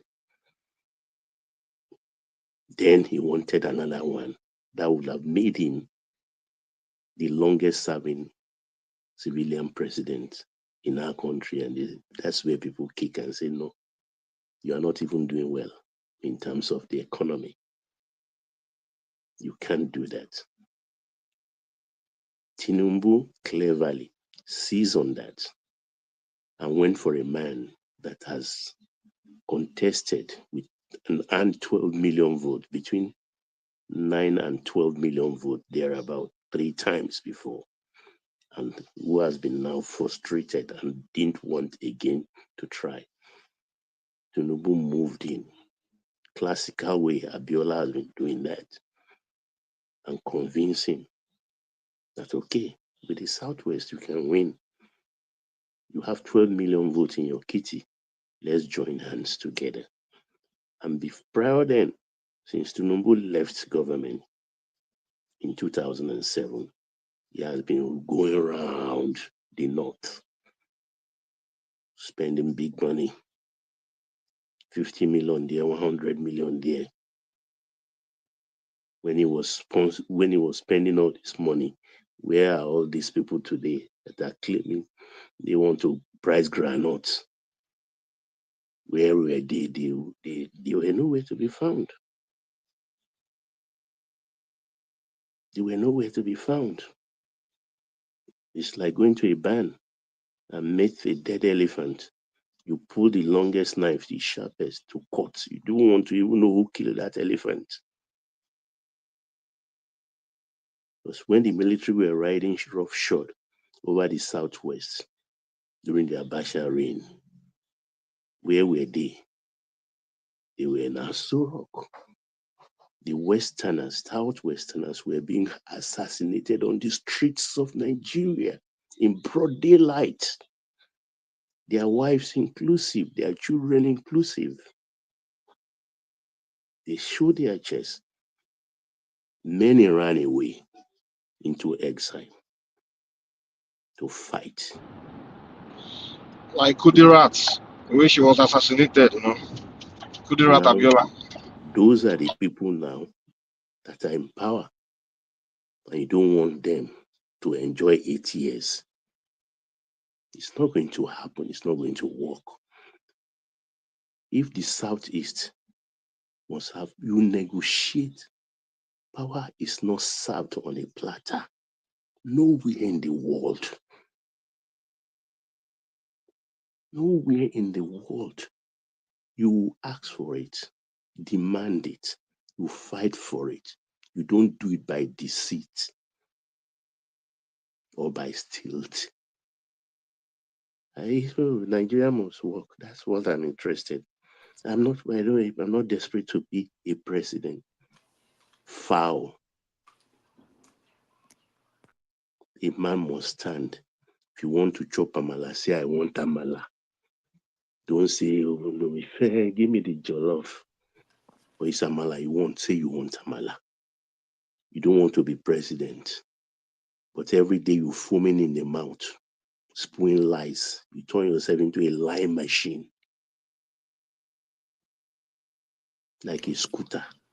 But we have said the truth. Let me talk, my friend. We have said the truth. The rich give not too much power in Nigeria. That's a fact. The rich give not too much power in Nigeria. That's a fact. You can't ask this. I'm sorry. That's a fact. If the East wants to be, we already know those who are saying they want to be president. Umahi is on record to say he wants to be president. Soludo is on record. He said he wants to be president. And there are people like Oti, Umba, they've not shown their hands. When the time comes and they come forward, we will surround them and help them do it. It's not a thing you can do alone. Nothing stops Ashiwaju in 2031 handing over. There is no rule in our constitution that says an Igbo man cannot take over from Ashiwaju in 2031. No, nothing in the constitution says that. So if he walks and he says, I desire a Southeasterner to take it, heaven will not fall.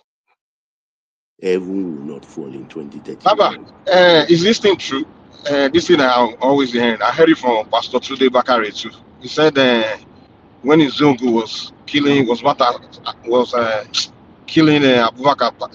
his name? What's that man? Prime Minister. Sada. Is this Sada?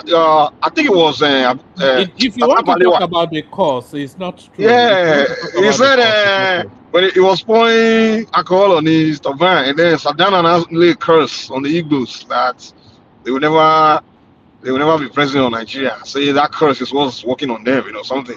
I don't know if it's true, but Baba, let me give you some figures that I've just crudely put together. So you can address what Mike was putting to you, but let me give you some figures that I've just crudely put together. So the broad Nigerian population is 30-35% Hausa Fulanis, but then that's combining two ethnicities together. The second largest, and some people will say that probably the largest, even if you look at the singularity, is Yorubas. About 15 to 18% of that country are Yorubas, and then about 13 to 15% of the country are Yorubas. So roughly, broadly, the same numbers of Yorubas as the Igbos. The Hausa Fulanis being the bulk of the population. So, and then of course, then made up of other ethnic groupings. So that's that. But then let's look at the governance of that country from independence to date. The Yorubas have governed that country for 15 years, counting Tinubu for his first term. After Tinubu's second term, you could say 19 years. The Fulanis, they've governed that country for 24 years. The Angas, which is where Gowon comes from, they've governed for roughly 10 years. The Guaris, which is a middle belt sort of a region, that's where Buhari, and not Buhari, Babangida and Abdul Salami comes from. They've governed for 9 years. The Kanuri, represented by Abacha, they've governed that country for 5 years. So the Yorubas 15 years, the Fulanis 24 years, Angas 10 years, Guaris 9 years. The Kanuris, I don't even know what their population size is. It's not even documented fully. They've governed that country for 5 years. But the Igbos, one of the top 3 largest ethnic groups in that country, they've only governed that country for 6 months. So I mean, it's either they're part of that country or they are not. That's the question.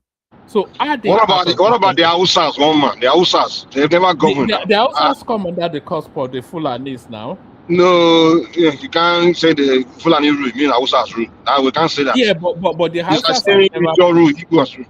Huh? Yeah, but the Hausas have never pushed forward that they have a narrative of being marginalized. Yeah, so because they haven't pushed forward means so it's only when you cry that you deserve attention. I mean, they haven't ruled. They are the majority. They haven't ruled. Yeah, but they seem to have settled under the Fulanis now. No, did they tell you they settled under Fulanis? They didn't tell you. Well, like I said, they are not. Christian, if you want to come in. Just click on this link that says StreamYard. You are not in the studio, so I'm not sure. What do you mean you are still waiting? If you want to come, you have to come into the studio for you to be able to speak. So click on that link and then come in. But no, the Hausas are not agitating. One quick question. When it came when it rode it back to the south, and Tinubu said Emilocon, what was stopping the Igbos from competing? Didn't they compete? Was Bichobi not there? You make it sound like it was given on a silver platter to the people that became president. That was not the case, one man. You have to compete for it. It's competition. Yes, I started the example of 1999 when the country conceded the presidency to the Southwesterners. So there's that was a token. That was a token, man. That was a joke. The country presented two candidates now, Olufalaye and Obasanjo. Yes, other people competed, but those were the there were Ojukwu also ran. Ojukwu, the king of Igbos. But those were the two viabilities. Okay, let's look at the last. Ojukwu is not viable. Oh man, you are twisting. Hold on. Sorry, Baba. You can say not only Ojukwu, several other people also contested, but in every structure there's always maybe about 2 or 3 viabilities. Historically, under Nigeria, for instance, you say it was the PDP or the APC. Yes, you say Obi Labour Party in the last cycle, but whoever the PDP or the APC presented most likely will be the president. Other people will run as well, so that's immaterial. The 2 viabilities under 1999 were either Obasanjo or Olufalaye. So that's to tell you that the presidency was ring-fenced for the Yorubas, and the same narrative presents in 2023, which because all of the agreement coalesced under that presidency now going to the southeast. So if the country really wanted that equivalence, that distorting history. How am I distorting history? Okay. Well, I said the other day that you believe in microzoning. We don't believe in microzoning. If it comes to the region, in 99. Where did Olufalaye win outside of Southwest? Where did he perform well outside of Yorubaland? And you're saying he's a main candidate. Obasanjo was handpicked. Okay, it was Obasanjo all along. No, you guys are missing the point here one man is making. He's making it look as if the whole country coalesced behind the Yorubas to be president. No, it just didn't fall on the lap of the Yorubas. It was That's what I said. I said it was competition. It was the evil of the Abacha years and the atrocities that were placed on the Yoruba land. And they felt that, okay, the only way to pacify these people, the only way for peace to reign in Nigeria is to give the Yorubas a chance to be the next leader of the country. It was a contrivance of the military, and they formed the PDP.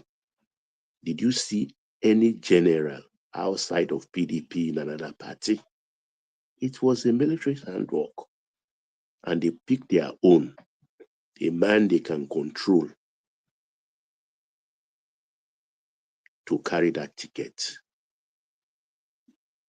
And the Yoruba said, no, if you are going to give us the presidency because to compensate us for our sufferings for over a decade, then we don't want OBJ, we want Olufalaye. That was how Olufalaye was presented, and the military presented OBJ. OBJ won. Baba, why cannot give the same chance to Igbo people to rule?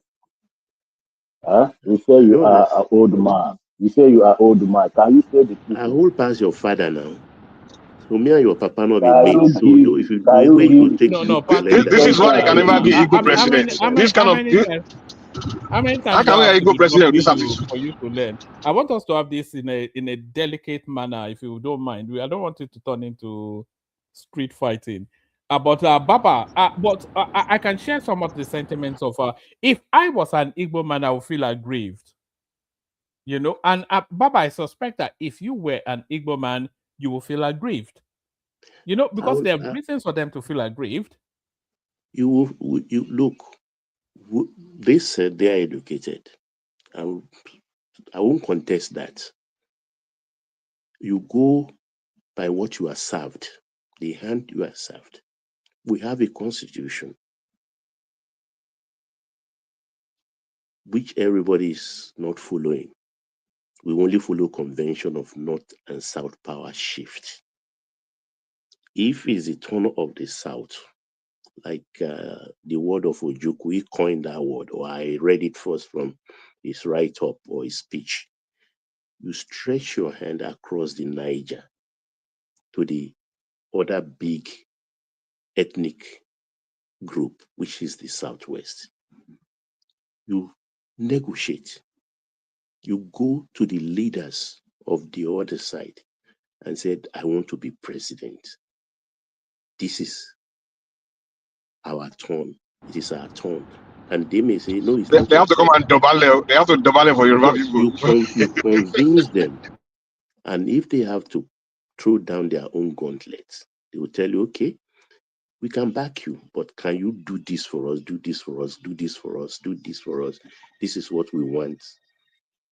70 years old man. See what you are talking about. Your papa no go reach 70 if your papa don't die. And you yourself no go reach 70 before you die. God punish you. Useless children. Not plenty there. Yeah, sorry, Baba, I've removed him. Patrick, I've given you enough chances. Sorry, carry on, Baba. That's the kind of lizard they put around the whole place. But sorry, Baba, I do want I want the Southeasterner to come in, or if you want to come in, but not somebody like Patrick Uche. If you have a fact-based narrative, because I am on board with this idea that the Southeast is marginalized out of the scheme of things, either because they don't play the politics right. There's an element of that.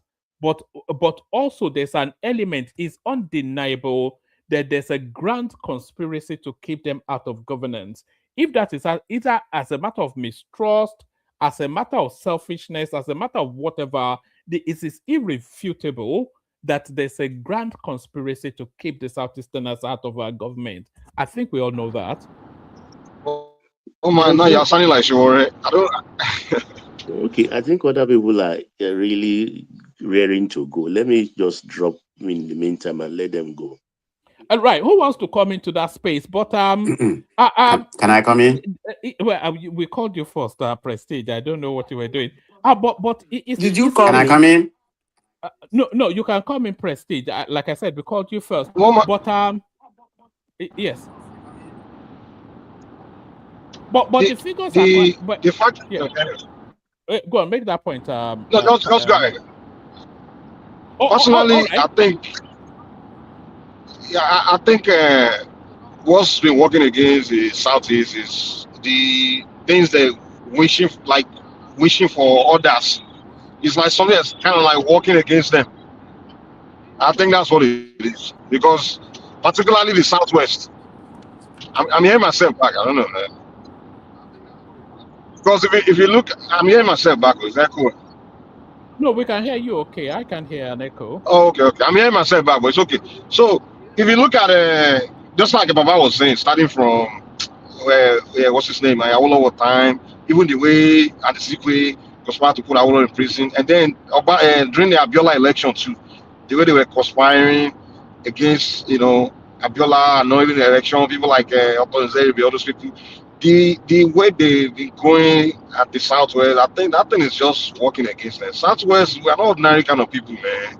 We use something called Asheta, something way back to the sender kind of. We are juju people, we are not ordinary kind of people. So the worst mistake they make is picking Southwest as their political enemy from the beginning. It's not really them that did it. It's just Azikwe started it, and somehow their people started adopt that idea, that mentality, and they still have it today.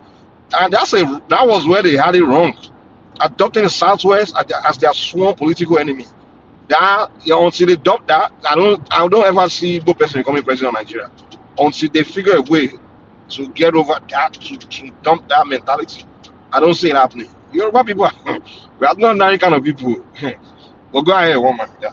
All right, brilliant. I'll bring in Prestige. So Prestige, I was looking at some numbers, and it makes for some sobering reading. I was just reading out some data to Baba then, that the Yorubas, if you Tinubu's 4 years and the Obasanjo years, ruled Nigeria for roughly 15 years. The Fulanis, they ruled Nigeria for 24 years. The Angas, which is the tribe of Gowon, they've ruled for 10 years. But then the Gwaris, which is the Babangida Abdusalami tribe, they've ruled for 9 years. The Kanuris, they've ruled for about 5 years. But the Igbos have only really governed that country, and it was even under a military administration for just about 6 months. But then the Igbos, they're about 15% of the population roughly. The Yorubas are also about 15% of the population roughly. But this is the sobering part of the data. The Kanuris, which is where Abata comes from, they are less than 4% of the population of that country. The Nupes, which is where Babangida and Abdul Salami comes from, they are less than 2% of that country. So the Igbos that are one of the major, and you might even say the figures for the Igbos is an underrepresentation, but it's irrefutable that they're one of the largest ethnic groupings in Africa and certainly in Nigeria. They've only governed that country for 6 months. In all of the near 70 years, I said 80 something years, but in the near 70 years of the history of that country, that one of the major ethnic groupings of that country, they've not had the opportunity to govern that country for no more than 6 months. So you can see that there's a basis for the agreement in the north, in the southeast, Prestige.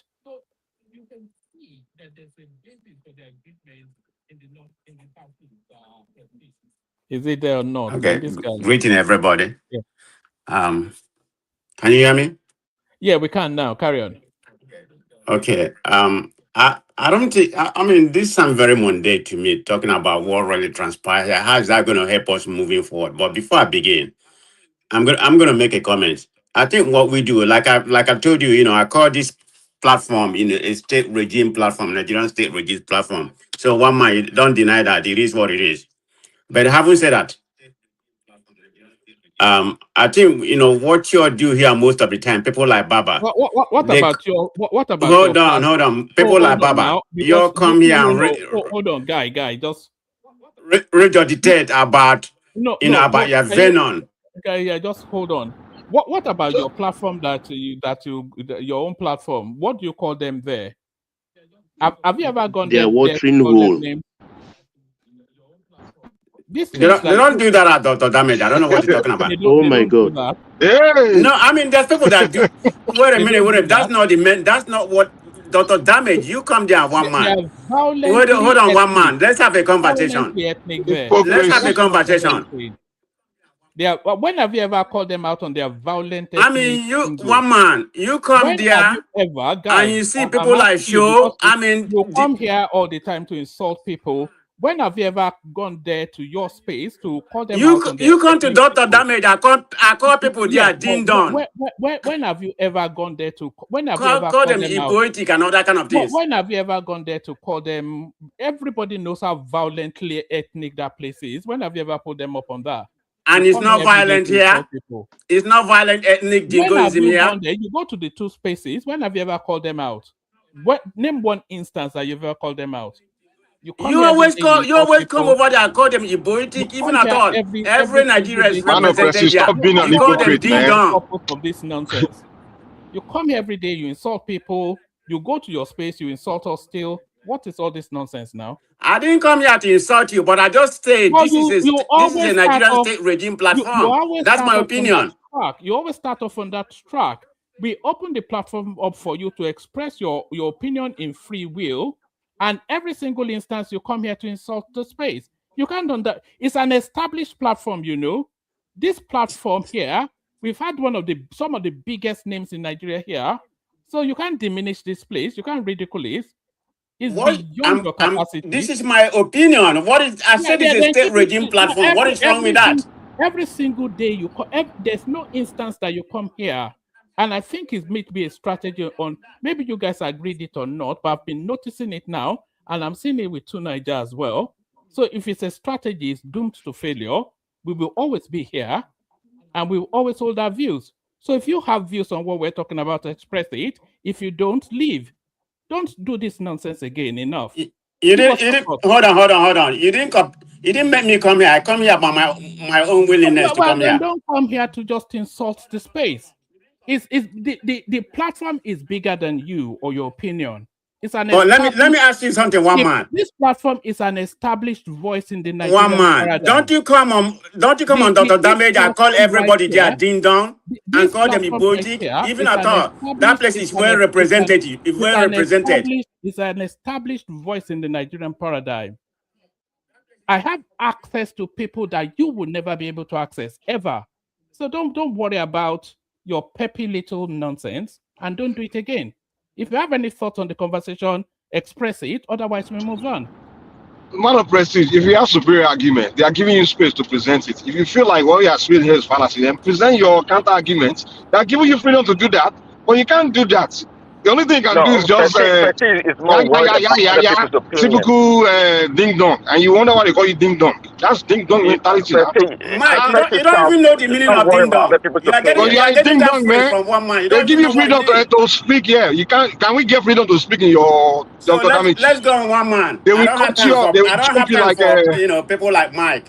present your counter argument. You don't Baba present correct point view, and he didn't insult anybody. If you disagree, if you think it's a fallacy, then present your own argument. You don't need to come and be crying, man.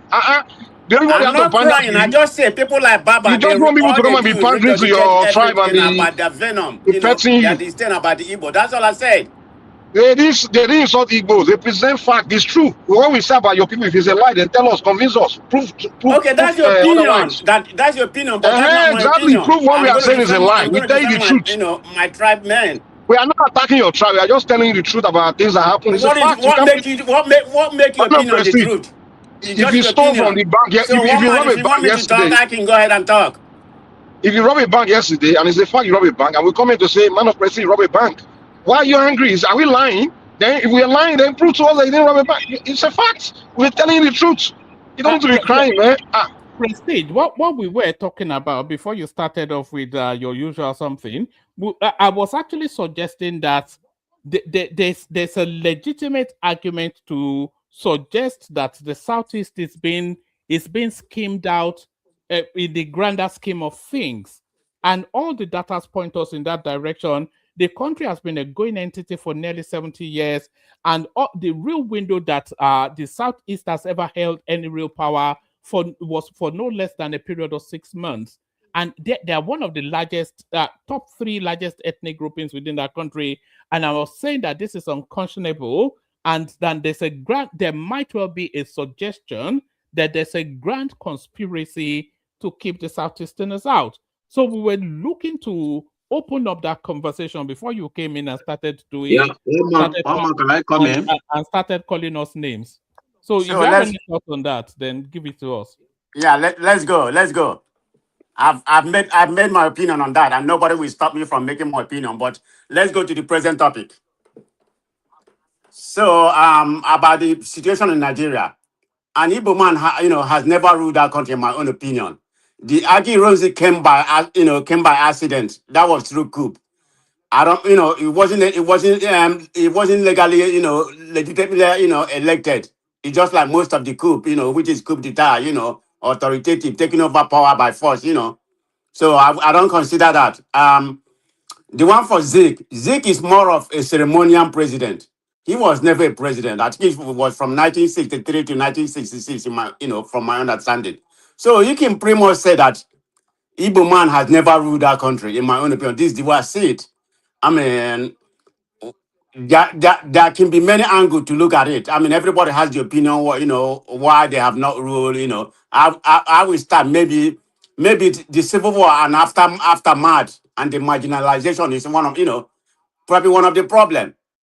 I mean, and just what I consider to be fragmentation, in the party structure and weak coalition that we have we have never been able to generate with some other region. That that probably has to play a role in that. So how, because the Igbos are known to be that's where we are to be Republican, but is that is that a problem that we have? Yeah, that could be a problem. That could be a strength. So that's why I look at it. Doesn't really, I mean, I look at it differently. Should we have president? Yeah, we should, but it doesn't really matter to me. I'm just speaking. I'm just speaking for my own personal, opinion. Whether we president or not a president, that's not even where I'm concerned right now. Where I'm so much concerned about is how to move the country, how to move the country forward about the presidential election, the electoral reform, or something like that. I don't like to talk about something of that. It's a passive, it's a mundane thing. Even after we stay here and talk about it every day, I don't think it's going to make You any say it's difference. a So, mundane. but anyway, You say it's a mundane thing, but a lot of people are actually aggrieved by it. okay, that's their own problem. Whether they're Igbo, Hausa, or Yoruba, I mean, yeah, I'm aggrieved by it, but I'm not gonna live on that. I have my life to live, so I don't. When I say mundane thing, I'm talking about mine personally, not any other Igbo person or whatever. So I mean, we can stand cry today, yesterday, or something like that.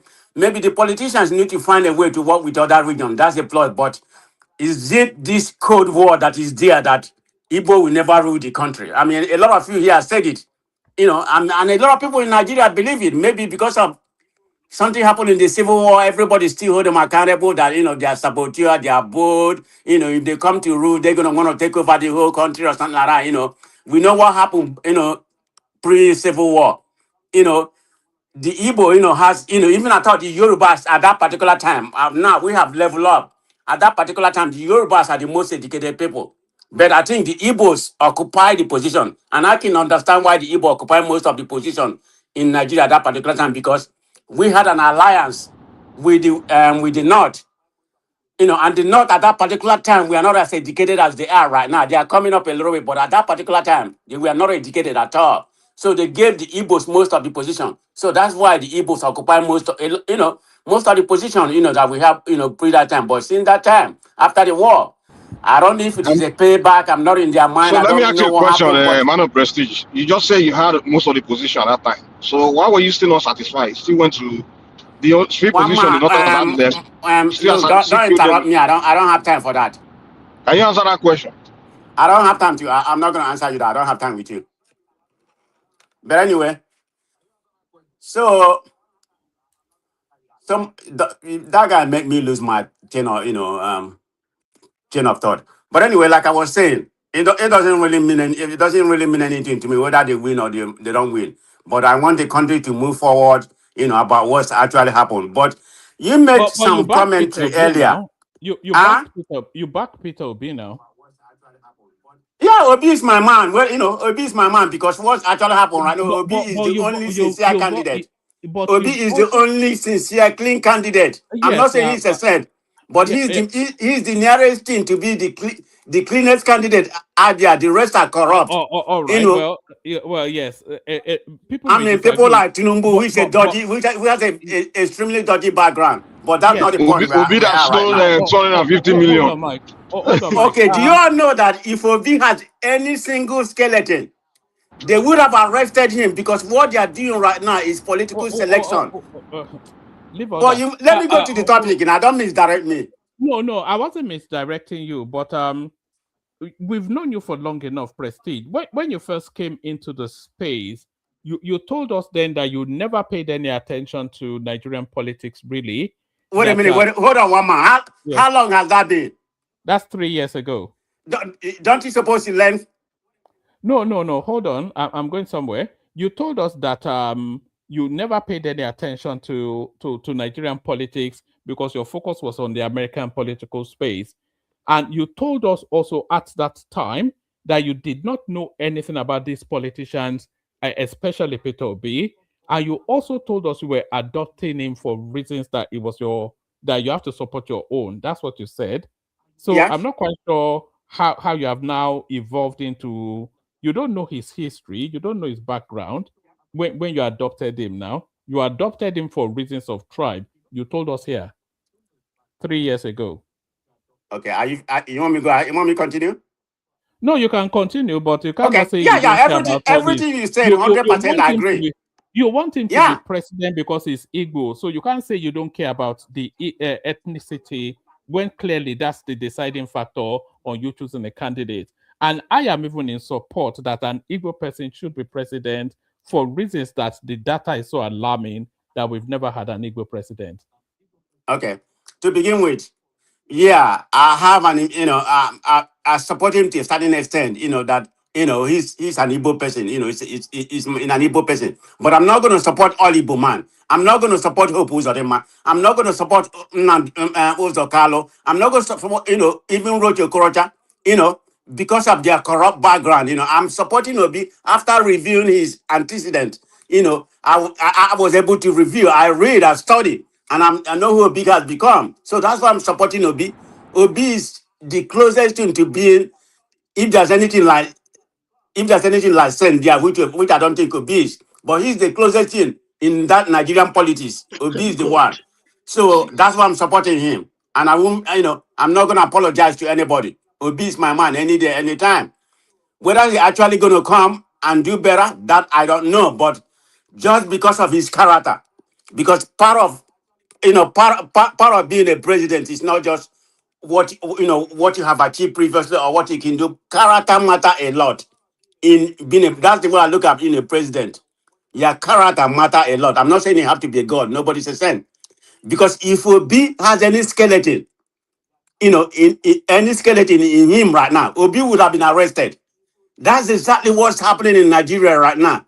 The tyranny that we are living in this present government, Obi would have been arrested because what they are doing right now in Nigeria is selective justice. I'm not saying Erufai, Kwankwaso, or whatever, they didn't do anything wrong. That's not why I'm not here to exonerate it, But what's actually happening, they are What did trying. they do to Kwankwaso? What did they do to Kwankwaso? Because I'm thinking is that 9 million or whatever, their lobbying is making sense right now. They probably come here and tell the American government to put Kwankwaso in there. So That's my that's own your conspiracy assumption. theory. When your Oh, people are all right. spending $60,000 I mean, it's my own every opinion. month So to damage the country and demarket the country, what did you say about that? You said nothing. Now the country is spending 175 a month, and you are crying. It's working. Were you not spending $60,000 every month to demarket and Baba, damage the let country? me continue. I've already noticed, how you are recently. Your venom, your venom you have against the Southeast. So we're not gonna go into that. Wait, one man, give me 1 minute. The man you don't know talking. I'm 70 years old. I'm a child of my grandparents. The NC politics you are talking, Nnamdi Azikiwe, started in my own neck of the wood on the island. I'm a campus boy. In Campbell Street, 2-story building. That's where NC flag flies in the 60s. In the 60s, I sat on the lap of many of your politicians, and I have seven half Igbo children, remaining 5 today in my house. So stop that nonsense rubbish you're spewing, okay?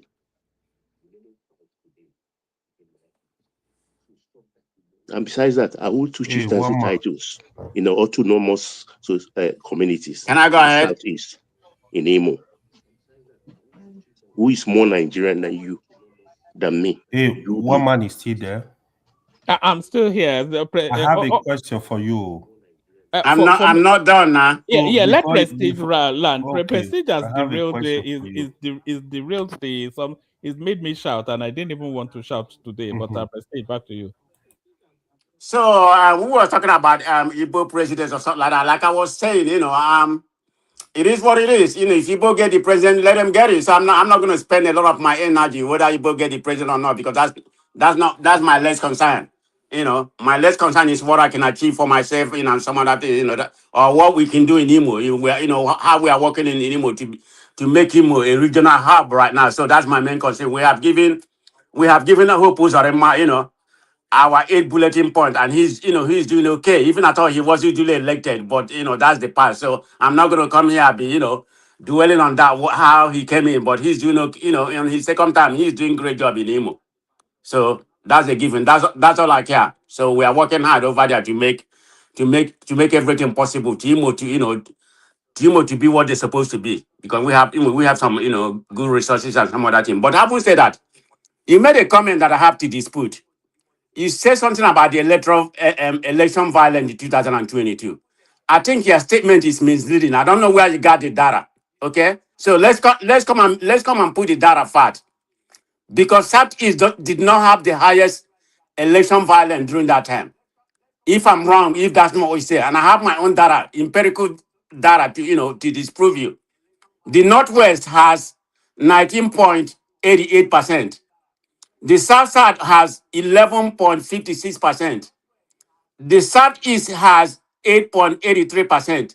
The North Central 7.20%. Are The you reading Northeast. paper from Radio Biafra? Mike, will you just be quiet? Don't interrupt me. I'm not gonna interrupt you when you're speaking, please. The Northeast has 5.7%. The Southwest has the lowest, 5.6%. But city-wise, you have to, because most of the violence that happen in the Southwest is only in the Lagos. Kanu has the highest city-wise, followed by Lagos, River, Delta, Anambra, and Ebonyi. These are the five top. These are the five top states apart from region. Okay, but I just told you Northwest has the highest, followed by South Side, followed by Southeast. Yeah, I give it to you on overall. Southwest has the lowest, and I just told you, so I'm not gonna come here, give you a wrong data than what I have. So that's the right data, because I think if I had it right, you said you said Southeast and Northwest has the highest, and the percentage you allocated is not right. I don't know where you be getting your data, or you just made it up one month. Prestige is right there on the screen. Do you see this space right here? I don't know where you normally get. Yeah, I saw it, but that's not the space you normally go is not the right data. I have my own data that is empirical. You see this 30 cents right there. That's where all Nigerians go to for data. That's where all of Nigeria goes to for data, because it's a dispassionate data-led space, and this is the data they are presenting. The victims of electoral violence, Northwest, they recorded, this is in the last cycle. Yes, 2023. Yes, 164 people in the Northwest. In the Southeast, 152. In the Southwest, 45.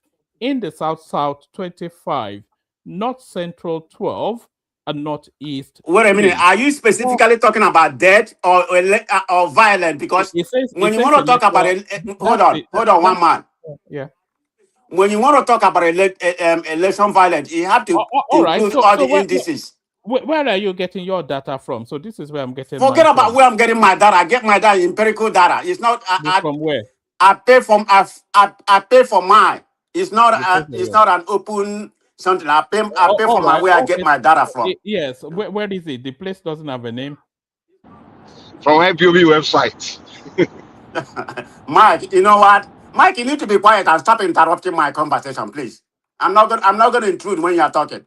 So just leave me alone. So that's I only really brought this data forward because a lot of the narrative around electoral violence seems to wrap around the MC Oluomo space, that you say, oh, Mama Chinedu and all that. But so, Lagos has the second highest. So the impression then creates that was where the abundance of the electoral violence is. But the most recorded electoral violence in the last cycle was in the Northwest, and the second highest was in the Southeast. Okay, why not go state by state, one man? And the figures from the Southeast is 3 times that of the Southwest. Why not go state by state? Over 3 times. Okay, let's go state by state. Where are you getting it from? You are not telling us. Kanu has the highest, followed by Lagos and River, Delta, Anambra, and Ebonyi State. But you can see my source on the screen now. What is your source? I'm going by state. You are going by region. Yeah, what is your source? What is your source? I'm not going to share my source with you because you're going to, you're going to want to go buy it. You can't. Hidden secret? What? Is it a hidden secret source? what is it not something? Is it? Is not? Are you not coming off a publication? I just told you. I just gave you my figure. And I agree with you that. Hold on. I agree with you that Southwest has the lowest. What are you violent? doing? Unless you're talking about fatal violent like death. But if you want to go by what I call election violent, complete, which include snatching of boss, killing of people, everything that including the election violent. That's what I'm going by my data with. Yeah, but what is your source? We should take it on trust. We should take it because you are saying. Well, you can't go there because you don't have it. You don't have access to it. Yeah, but you don't subscribe my. Yes, but what is it? What's the name of the source? Okay, I subscribe my own chat GDP, not the free one. Chat GTP. Yeah, I subscribe and Grot. I don't use the free one. I have Grot and I have ChatGPT. I buy it. It's not the one free willing. This one give you an empirical data. The one I subscribe. I pay 20. It doesn't cost that much. It only costs about $9.99 a month. So go and subscribe it. I pay £20 a month for Chat GPT. £20. Okay. If you do that, be honest to yourself to the platform. Go there and find out. Give us what you got. I'm always asking you guys to super chat. By the way, I pay for all of these things, but I pay £20 a month for Chat GPT. So I pay $9.99. You can pay what you want. I don't care. And I pay different thing for Grot. I don't know what. And I pay about $14.99 for Grot. Yeah, okay, good for you. But I'm just saying that's where I got my information. The one I paid, there's a free one. I don't really believe in that. I don't really believe in that free one. It doesn't give you the empirical data, but the two are going to give me the right information. I just don't use it for Nigerian politics. I use it for other things. I use it for my business. All right. Let me check there then. Electoral go ahead. Violence. Go ahead. While I wait. 2023. No, somebody else can take the floor whilst I'll do the search and then we'll see what I should say by region. Okay. Yeah, say region by region. Make sure you go to the paid one now. Don't go to the free one. The free one is not reliable. I already told you I pay you £20. Okay, I'm not disputing what you said. Yeah, so why are you there saying what else would I have on my one man, look, I gotta push you, okay? Sometime, you know how you are. You're not pushing me on anything now. I already told you that that I subscribe to it. So which one will I have other than the one that I subscribed? All right. Can somebody else take the floor whilst we're waiting for this to come through? I have to I didn't even spell that right. But this wasn't even the conversation I wanted. Can somebody take the floor? Then I can continue. All right. The conversation I was hoping to have is how the data tells us that the Southeast is somewhat being skimmed out of the grand scheme of things in Nigerian politics. That's what the data is telling us. So I mean. Yeah. Sorry, yeah, come in. Greet you, everyone. One man at the verse for you first. One. What did I do? Because now. Hold on, AY, I'm not even done. Why are you coming in? You said we would be, somebody can continue, man of Prestige. Which one you did? Okay, go ahead, AY. So I'm actually surprised. When will you also ask the question like, when will Edo be president? You did see other tribe they for be president, Abi. Or when Joe will be president. Ijo was already president now. Yeah. But why would you want to be a president? You only about 2 or 3%. You don't have the right to be a president. You see, this is the problem. That is how Hausa Fulani also treat you. You are hungry. That's the way Yoruba also treat you. You are having problem with it. You see, that's where the problem is. Honestly, if you ask me, I don't think we should be discussing if it's Yoruba turn, if it's Hausa, if it's Igbo turn. if it's whatever turn. I don't think that's the issue. Do you know why I brought up the topic? Okay. AY. There's a sense of I think we're all aware that Can I there's a speak sense. about the food inflation that one man came here and dabaru us with, have information, economical on the truth? All right, but Let's discuss this one first now. yeah, let's Okay. discuss. Why are you jumping in first? You know, Okay, AY. AY, there's an unmistakable sense of aggrievement that the Southeast is being schemed out of Nigeria. And if you look at, because I went from independence till date, and I could only really see a 6 month window that the Southeasterner was president of Nigeria, that they held real power in that country. That was under about 6-8 months of Agui Rossi. And if you think that Nigeria has been a going concern for nearly 70 years now, and then I went to the Fourth Republic. If you look at the Fourth Republic, we had 8 years of Obasanjo, we had 8 years Buhari, we had about 2 years 2 years what's it called? Yeah, Dua. 5 years good luck Jonathan, who is not an Igbo But let me ask you this. So I don't know if you know. Do you know the largest tribe in Nigeria? They've never produced president. Are you aware of You that? mean the Hausas? Yeah. Are you aware of that? Yes, but they've never agitated too. So I think they are rested in being under the Fulani umbrella.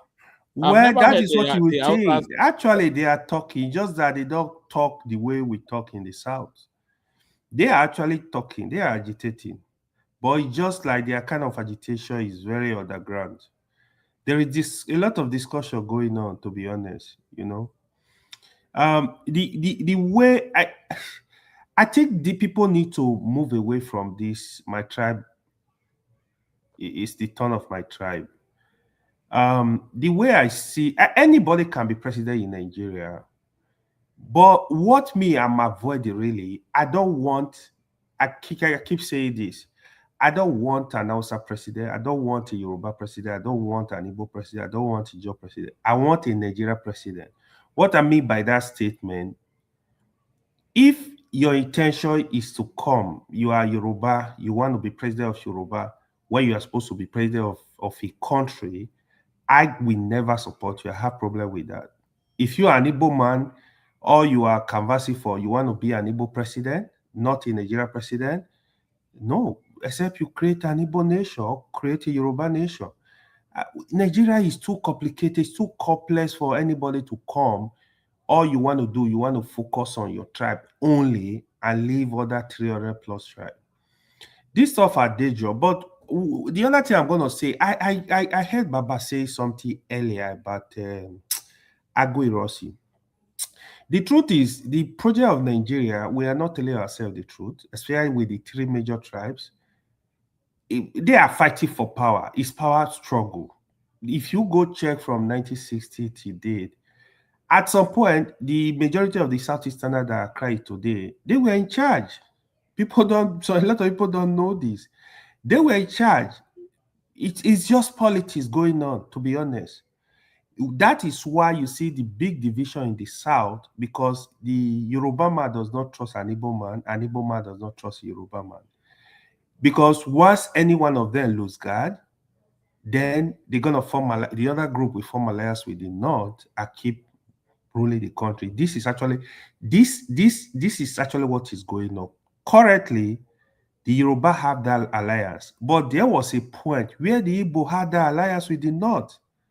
This is what we are not telling ourselves. But I don't want us to be discussing this. It's my turn. It's my turn.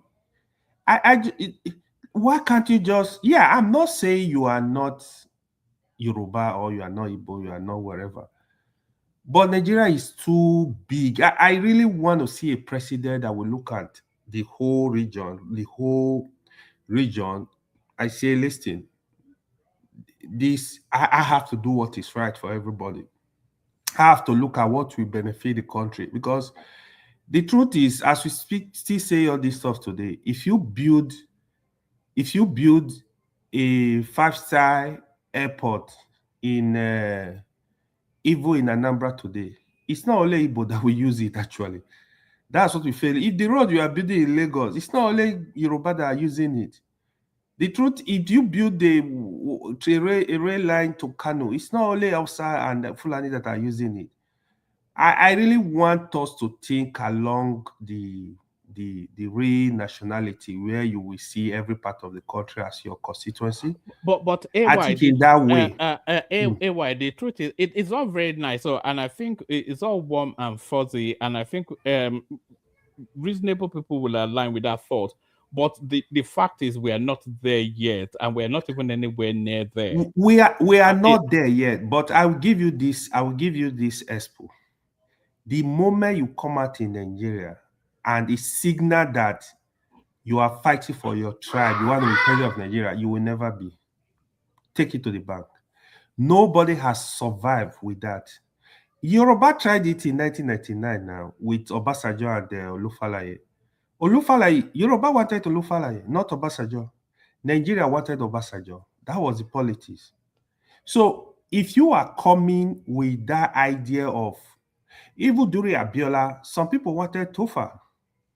Some Northern wanted Tofa. But it doesn't. Look at Atiku and Tinubu election, 2023 here. Some people wanted Atiku, but they were divided.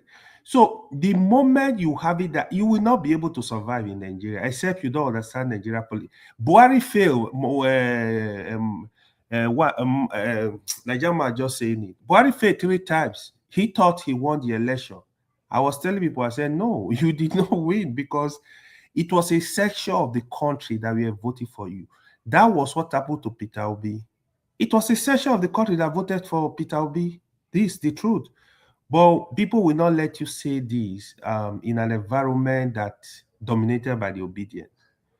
But that is the truth. We have to tell ourselves the truth. If Peter Obi have any strong alliance in the north in 2023, oh man, that election would have been over very fast. But we got to tell ourselves.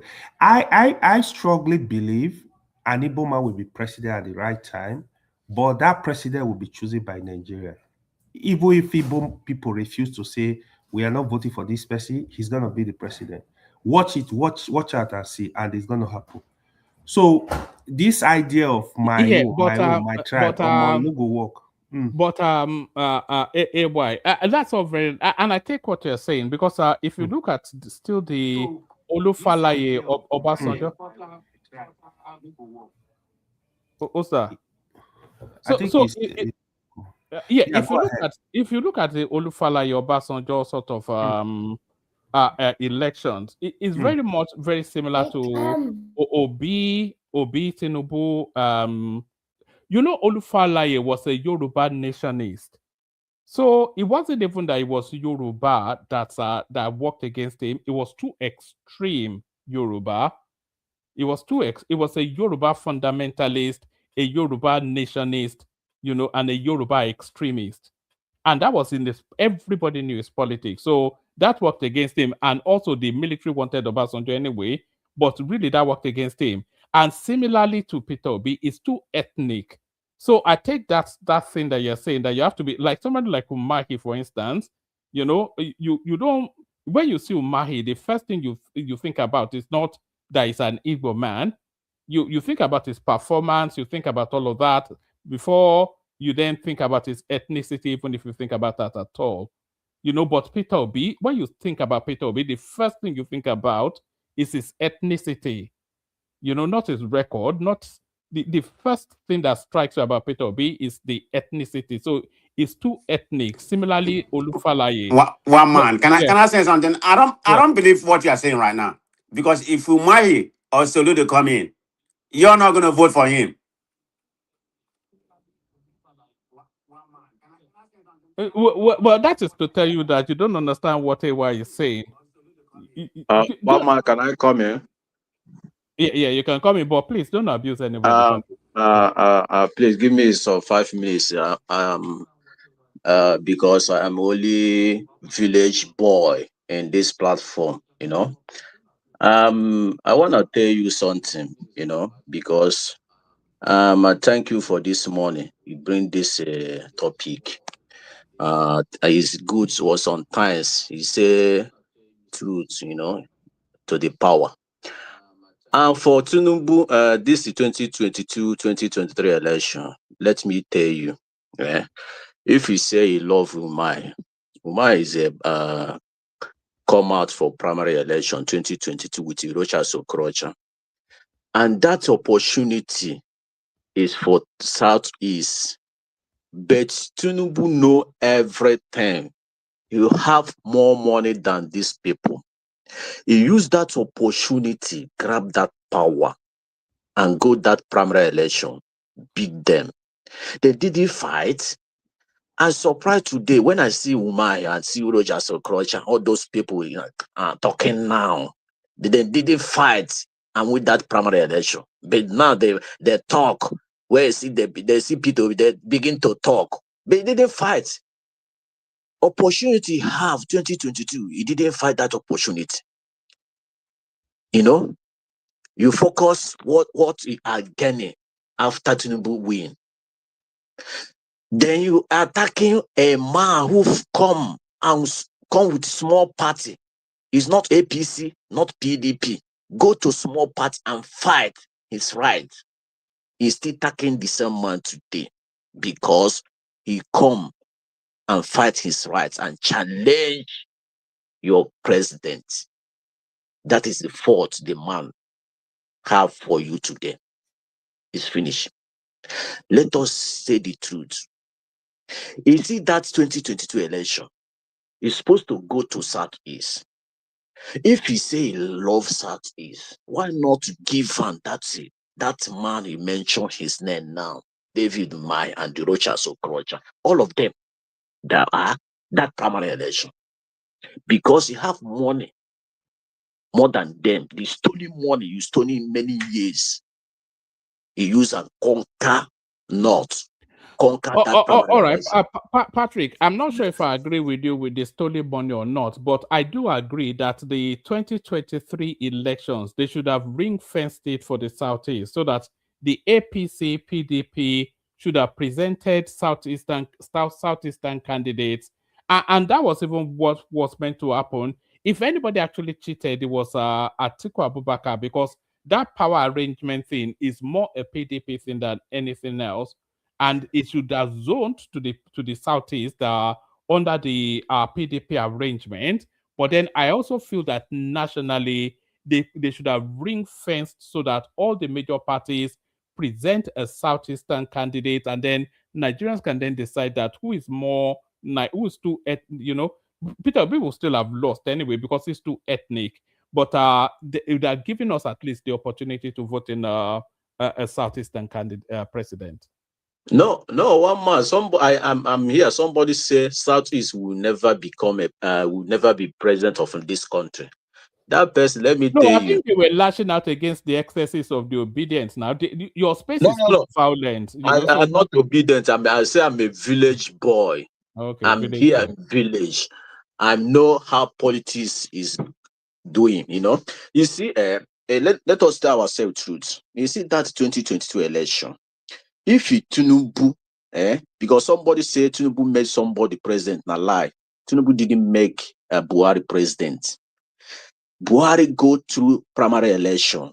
The party vote for him before he come out, and Nigeria vote for him. Tinubu didn't vote only him, make him a president. No.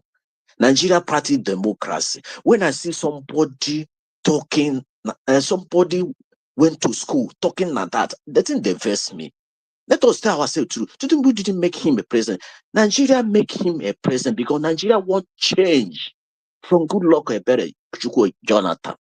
And let me tell you, if today Goodluck is a former president, if Goodluck is not vice president, I don't think Goodluck will cement that presidential seat in his own life, because they will never allow that man come as a primary election or any candidate of a big party in that country.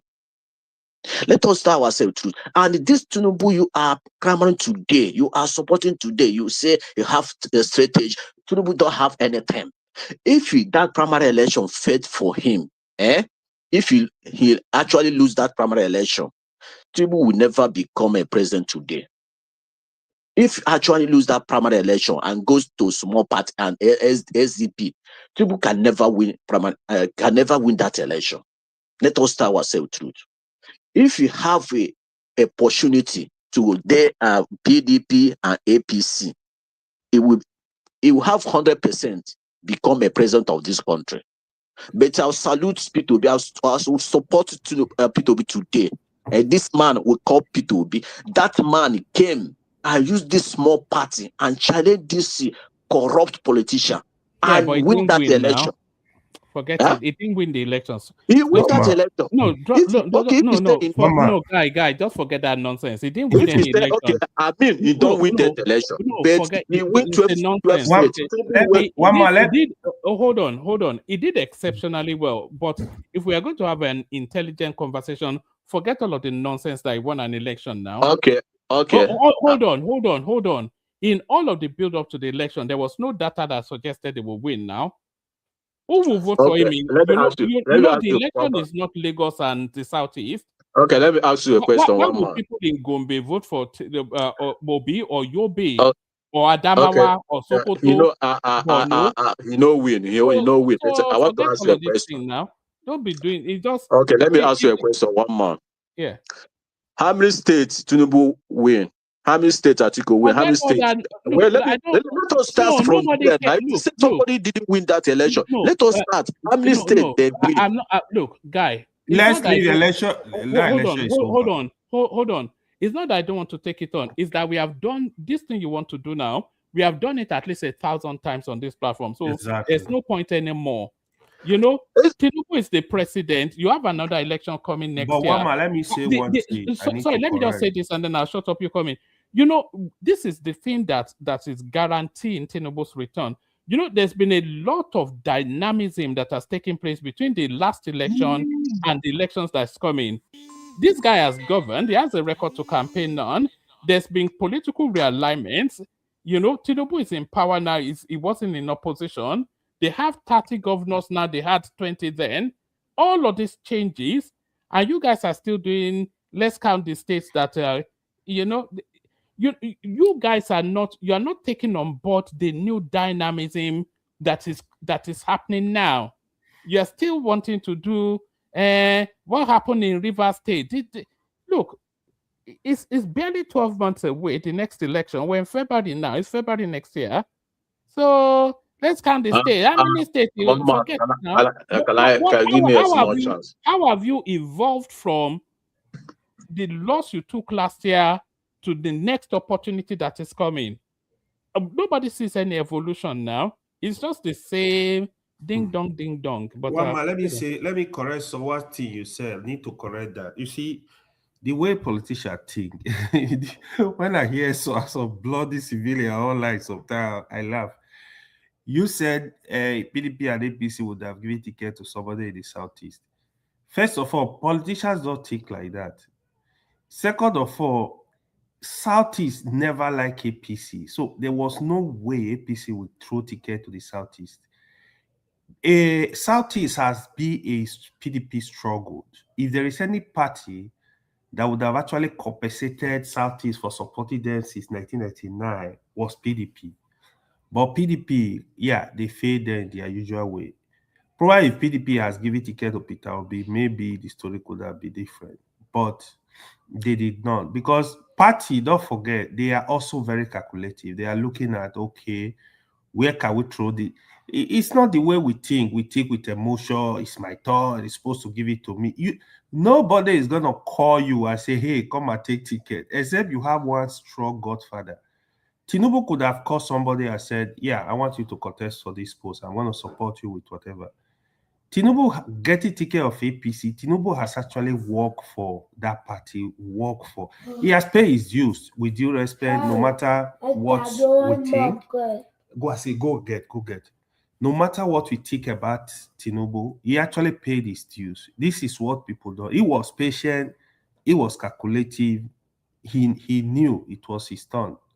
That's the popular Miloko. This thing, they are not just, you don't just my fall brother, from let me nowhere. finish. Let me round up. I Hold want to on, go hold somewhere. on. Yeah? Let me round up. Hold on. You don't just call from nowhere. You want to grab ticket. One man give me chance and give me of this opportunity. You wait now. Now, today, even the Southeastern, they have strong member of APC. David Umahi has been there for long. Rochas has been there for long. Hope Uzodinma has been there. So they have strong politicians in APC now. They can, what's it called? Auja Kalu has been there. So now they have a stronghold in APC. They can decide to start negotiating. This is how politics goes. What my mother said, what you don't want to eat, you don't put it in your mouth and be sharing it. So the Southeastern don't like APC. So you don't expect APC to throw ticket over there. So I just wanted to correct that. Thank you. Number one, my brother. Can I say something? Can I chime in? Conclusion? All right, let Patrick Land you come in and conclude, and then we go on to Zita. I actually brought this topic up because of Zita, because we were having this rather heated debate just a couple of sessions ago. That was actually why I brought the topic up. But Land, Patrick, chime in, Prestige, and then we go to Zita. Yeah, my brother, part of correction, Southeast love APC. In Southeast today, I have most of our governor, 3 governor in the APC, 1 for LP and 1 for Apoga. Where you say Southeast doesn't like APC, I don't know where you bring your this thing from. Let me tell you, I better not see Tinubu changing things in this country. I see this man scatter everything, cause more damages in this country. Because as a president, as an old man he's supposed to, as a president, he's supposed to come and change a lot of things. The same pattern of voting in this country, the same pattern, still using the same pattern, still voting today. Can you ask those people, can you people ask yourself a question? Why all those governors they come back to APC? Can you do something good one day? Just can you set records straightforward? Change things. Stay your party. Work in your people. Work in your state. Doing well. Change all those electoral acts, all those people. Change how to vote in this country. Cannot continue rigging system in this country. Look at Abuja. Yesterday, I was watching Abuja election, you know. Look, common local government election. Look at that street. They're voting in that local government. Do you see anywhere tie? Do you see any street in that local government tie? A whole capital city. The same thing with Lagos. The same thing with East. It cannot enter majors inside the village. It will see a road tied by government or local government. Everywhere, scatter, everywhere, smelling. The same people went to abroad, or they go abroad. You come to this place now living. There's no anywhere you enter in this village. You cannot see a nylon tie way, tie crota. You know about that. Look at Auja. Go to inside village. I don't know where this. I want this president as a president of this country. Change many things in this country. If you win, you win. If you lose, you lose. Because all those things, the same pattern. You see a common minister of Abuja priding herself as a president. All the military, all the army following this man. When this thing can stop in this country? Can this man change many things in this country? How to govern? You know, I want you to change how to govern, how to vote, our voter attitude. Everything is not power. Everything is not power. You cannot control that. This country is going backward. This country is going backward. Let us tell ourselves truth. If you have become president today, all the governor will they come to support me. Conquer everybody. Democracy is not like that. This man stop all those things they are doing. 2027, I no hope. I no hope there's an election in 2027 because those are pattern this weekend. India mean of Uganda pattern as a government. Enough is enough. I want this country change. I want this country change. I still come in here and learn from you people, but I didn't learn. I never learned anything from you guys. When I came here, I see many people, professor, many people went to school, have degree, came here and leave something is supposed to say and say another time. That is telling me this country is not going anywhere. It's going backward. It's going backward. Look at Abuja. I said it before. It cannot carry your car now, enter street, it cannot dirty everywhere, dust. Why not we can starting from that inside village, tie all those road, put CCTV camera. That camera is a security. Put a steady light. Starting from there, come down to Lagos, tie all the streets. Eh? I'm pity you. I don't know. I don't know for you guys, you. Very soon now, my age, I became a grandfather, but I still, my country is still going backward. You're not supposed to come and here and support all those politicians. Stand for the truth. Tell them the truth. Let us forget all those pattern rigging election every time. Local government, they rig election for local government. I want to conquer everywhere. All those people, all those governors, they decamp to APC. They decamp because they want more money. They want more money put in the pocket. Go back to the state, you will see. Because nobody can tell them, nobody can fight them, nobody can check them. When you become to APC, you are sent.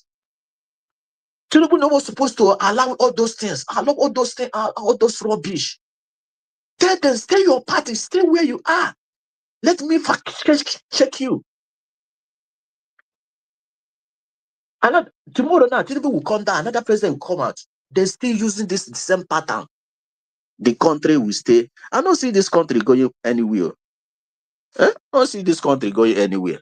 It's better you people, you people coming here every day know how government is. Tell this Senate, our House of Rep, not everything President bring will sign. Make law will favor citizen. Make law citizen will benefit. Not only you and the president. Not only this country I live now does not have anything. Mineral resources they don't have. Only agriculture and transport. They use the open everywhere. Come Bangkok, you see. There's no any road inside village they will tie. Put street lights, 24 hours electricity. All right, Patrick. We have to move the camera around, the mic round. All right, thank you, Patrick. Did you want to say something, Prestige, before we go to Zeta? I have something to say though. All right, Baba, come in. Yeah, I just want to correct the information about the Yeah, 2014. I want to say something. 2014. So let me Hold summarize. on. I'm not going to regurgitate what the last speaker said, All but I'm right, going to sorry, just Baba. make a little Hold on comment for in Prestige. reference to what just Yeah. transpired yesterday in Nigeria. I think the latest information is that PDP, yeah, it seems like APC has won most of the polling stations. This is exactly the modality that's going to be used in 2027. So whether it is, that's what's going to happen, whether we like it or not. What Wike has really done, he actually has brought his cultural hegemony that he used in River State. That's what he's using in the FCC capital right now. So this is what's going to happen. So that's what, this is Nigeria for you. But having said that, let me conclude about the narrative we Sorry. are talking about when it comes to the Igbo Sorry. president or not. Sorry, I hold think on. I look at it, in this way, Can you hear us? the population, I think Nigerian population, if I'm right, is about 230 to 230. I don't know which one is correct. We don't even have a particular data, to give that, to give that information. So my issue about, that it's going to be very difficult for the Igbo to have, to have a presidency. This is the way I see it. And, just many perception and, identity politics going on there. Particularly when it comes to the Northerners, they fear the Igbo domination due to the historical, Biafra conflict and the influence the politics rhetoric have. So for them to overcome this is going to, they are very suspicious of the Igbo. And for anybody, any particular region to win election, you have to align yourself with the Northerners. I don't know why, because as they claim that the Northerners has about 60% of the, of the voters. That's including middle belt, because the middle belt, they consider them not. So for anybody to win, and the Igbo has not been able to, do it recently. That's exactly what Tinubu did. And in a nutshell, the reason why Igbo hasn't have a presidency, like I was saying, Azikiwe is just a ceremonial in Igbo. So in my own opinion, Igbo has never had any elected president. It has to do maybe because of the civil war aftermath and the marginalization. That this is just strictly my opinion, not anybody's opinion. And I think the political zoning arrangement favoring other regions, that's what I think about it. And there's what I consider to be maybe fragmentation structure and the weaker, collision with the North has something to do with that. So it's going to be difficult for the Igbo, to have a presidency. So that's just the way I see it. Prestige, can you hear me? I don't think he can hear you, but I I don't can think hear he you. can. Because Yeah. he was saying, I wanted to ask him what he's saying Wike did in Abuja. What did Wike do?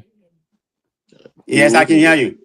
Okay. Yes. What are you saying Wike did? What did Wike do in Abuja? What is he standing accused of? What did he say? What did Wike do? You said Wike did something in Abuja. What did he do? You didn't see what Wike did? Wike told them. Wike told them that if you don't vote for APC candidate, you shouldn't vote. And they lied. Before today, yesterday, the electric company called. Said there's not going to be light. I think in the morning till about 4 o'clock. And I was speaking to somebody in Abuja. The light came on at 4 p.m. and it was, they keep on taking the light and bringing it back. So this was predetermined, and this is all wicked job. Is And that this is why, unusual? Hold they on. wouldn't like to transmit it electronically. But even at Hold on. all, Is that it can still be unusual? transmitted where there's no light. And when you get to the portal, they can get the information. But we know what's going to happen. All right. They're going to Hold on. change the You said result it was from unusual. the form, from the form ECHA. They're going to change it. That's exactly what Wiki did, during 2023. And he's replicating that today. So that's how I see it. So sorry, I'm not sure you can hear us. That's just what the problem is. Is it unusual for lights to be epileptic in Abuja? Is it unusual or what? I'm not. I still don't get what he's accusing Wiki of. But Baba, they contested an election. Yeah, I just has want to win. correct some things. First, three things. No, I it's want to not. It's talk not about. unusual. I have people that live in Abuja, not like that. Not from in the morning till about 4 o'clock. Okay, can I go to the listing? Yeah, I want to carry talk on, Baba. about the APC primary in 2014. It was held in Lagos. Who were the contestants? Buhari, Atiku, Kwankwanso, and Tinubu assured Buhari, because he doesn't have money, or he did not have money, that don't worry, you will win the primary.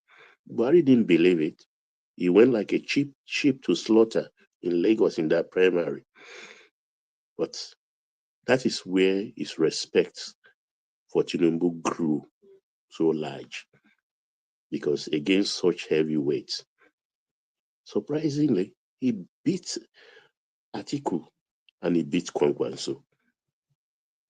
Even Kwankwanso became the runner-up. Atiku was distant third. So he made Buhari. And he didn't hide it. He said it in Abeokuta, I made you. I brought you to the presidency. Did Buhari deny it whilst alive? No. Two, whether we like it or not, every country develop at their own pace. Every state in Nigeria develop at their own pace. As bad as Nigeria today, Lagos State as a state, if Lagos State were to be a country in the continent of Africa, Lagos will be the fifth largest economy in Africa, number 5, against countries like Morocco, Tunisia, Algeria. Lagos will be number 5, fifth largest economy. And they are doing their best despite the pressure. Third, the Abuja election. These people don't know politics. Politics is very simple if you know what to feed it with. What did Wike do? All the 6 chairmanship, they were all indigenous, owners of the land, in quotes. They were Guaris, or what did they call those people who originally habitat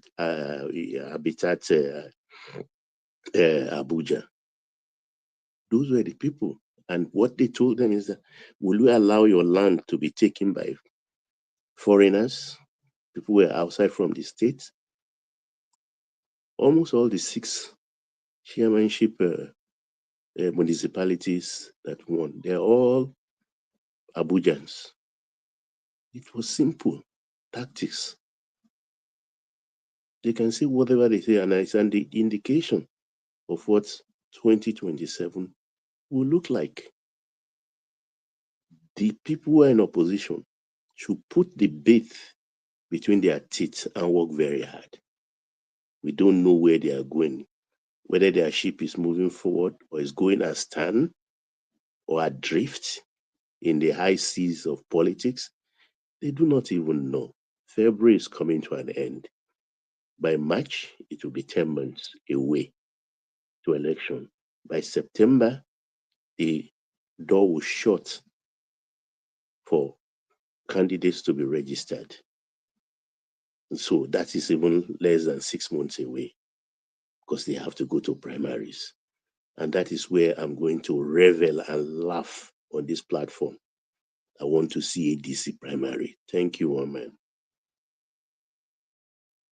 Oh, all right, brilliant. Thank you, Baba. So, it just, anyway, let me just leave. I've spoken too much already.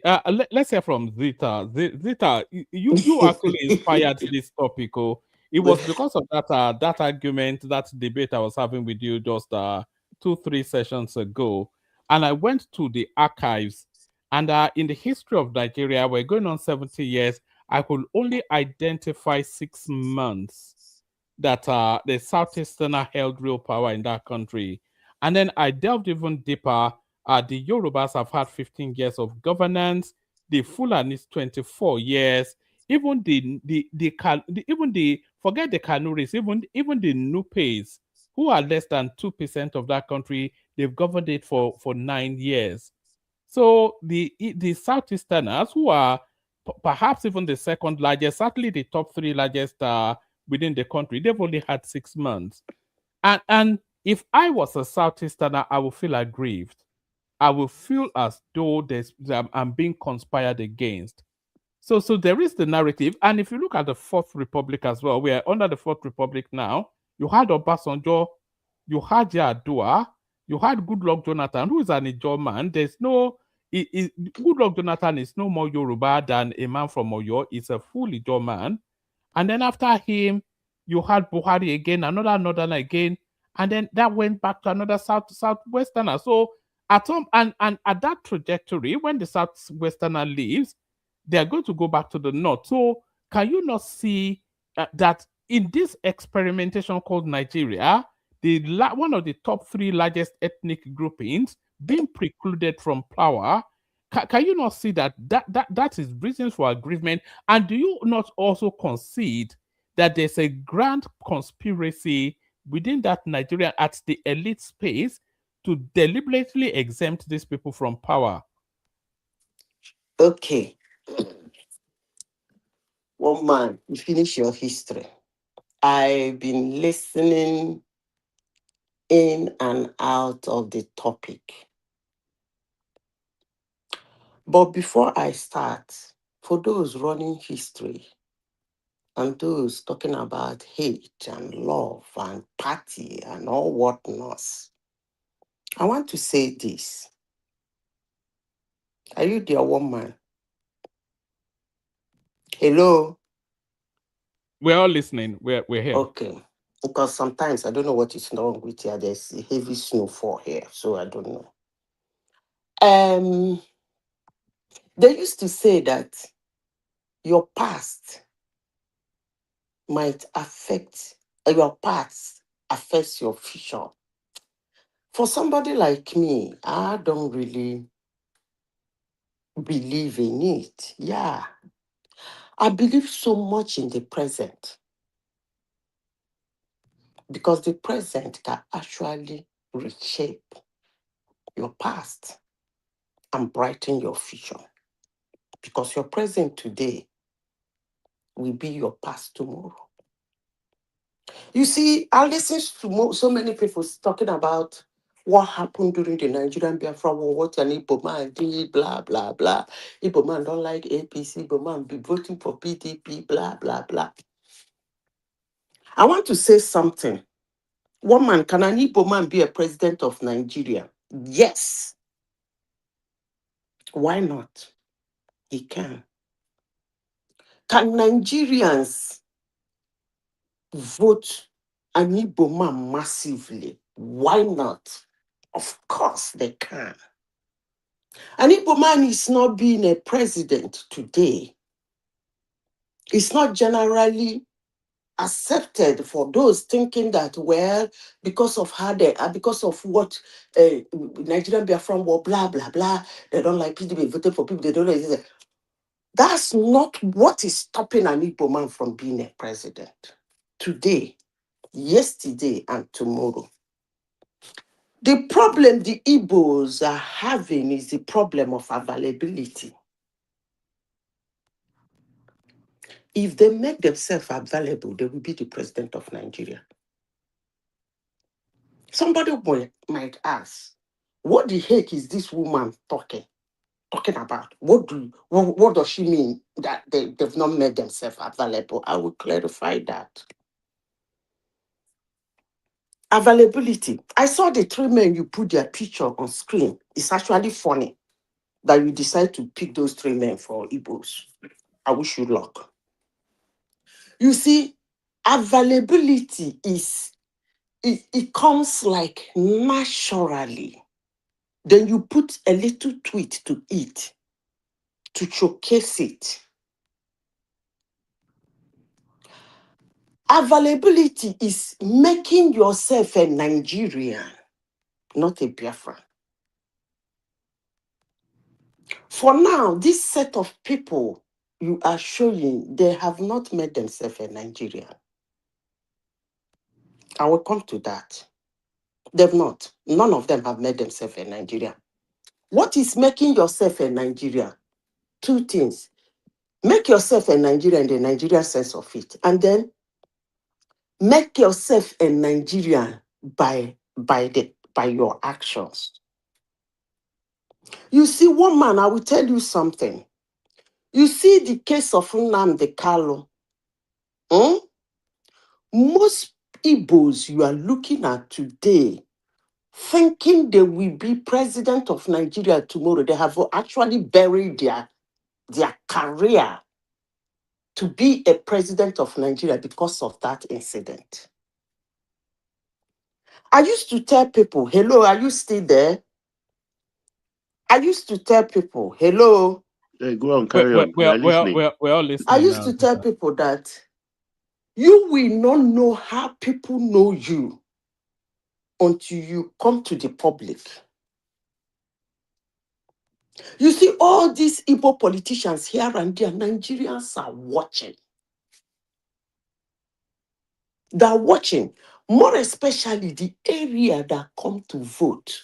I forgot to say something. An Igbo man can actually be the president of Nigeria without Igbo vote. Without winning the whole of Southeast. Facts. but he has to make himself available. One man, They have where not you made are talking themselves about available. statistics, please, this woman not supposed to talk. This woman not supposed to put mouth for. So he has to make Sorry, himself, carry on. they have to make themselves available. Now, why did I mention Nnamdi Kalu's case? You see, yes, we should not overrule the fact of the mayhem he caused in Southeast. Yes, I don't want to minimize it or downplay it, but I want to pick the root. What is the root? The root is secession. He wants to secede. That is the root. And if you look at the prominent politicians in Igbo land today, including the ones you brought their pictures on your screen, they did not disassociate themselves with that. They hack into it. Anytime you knock gong, they're one way or the other hacking into it. That is not making yourself available. Nigerians are watching. That's not making yourself available.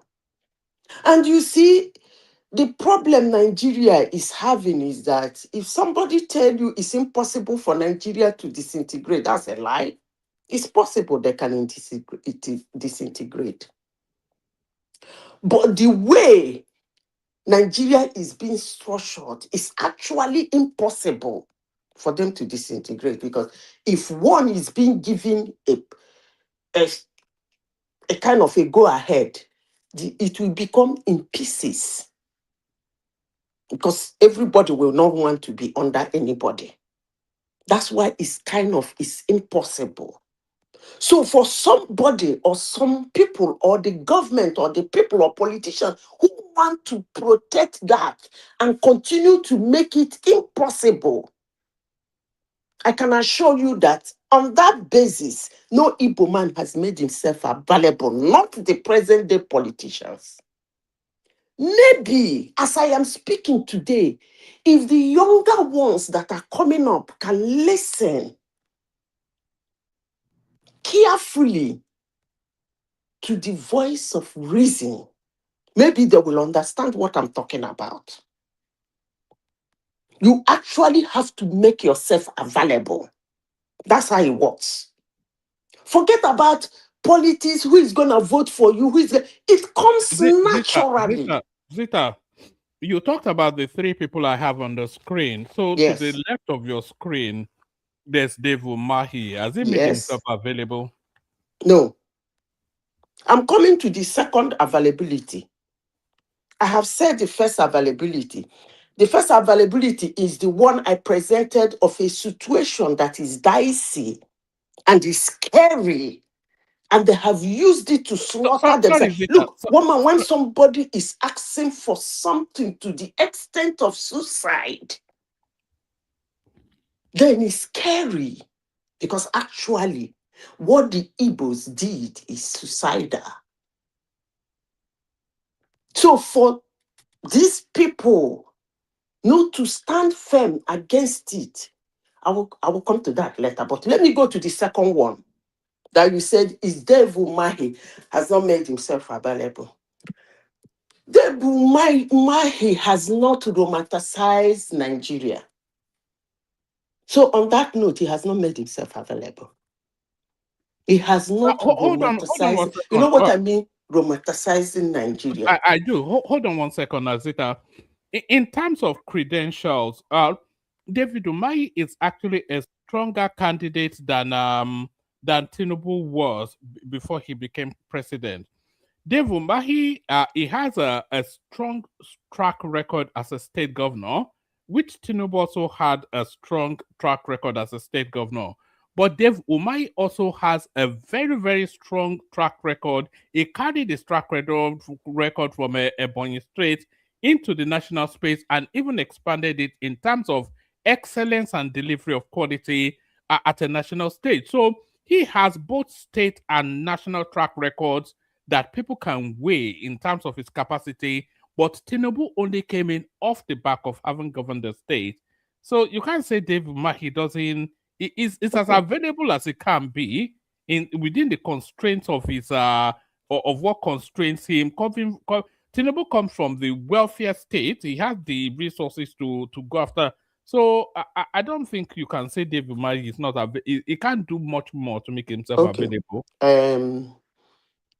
Maybe I didn't explain myself what I mean by availability. If you are thinking that there is no Igbo man who is intelligent enough, well equipped, can even do better in government, then the joke is on you. We have millions of them.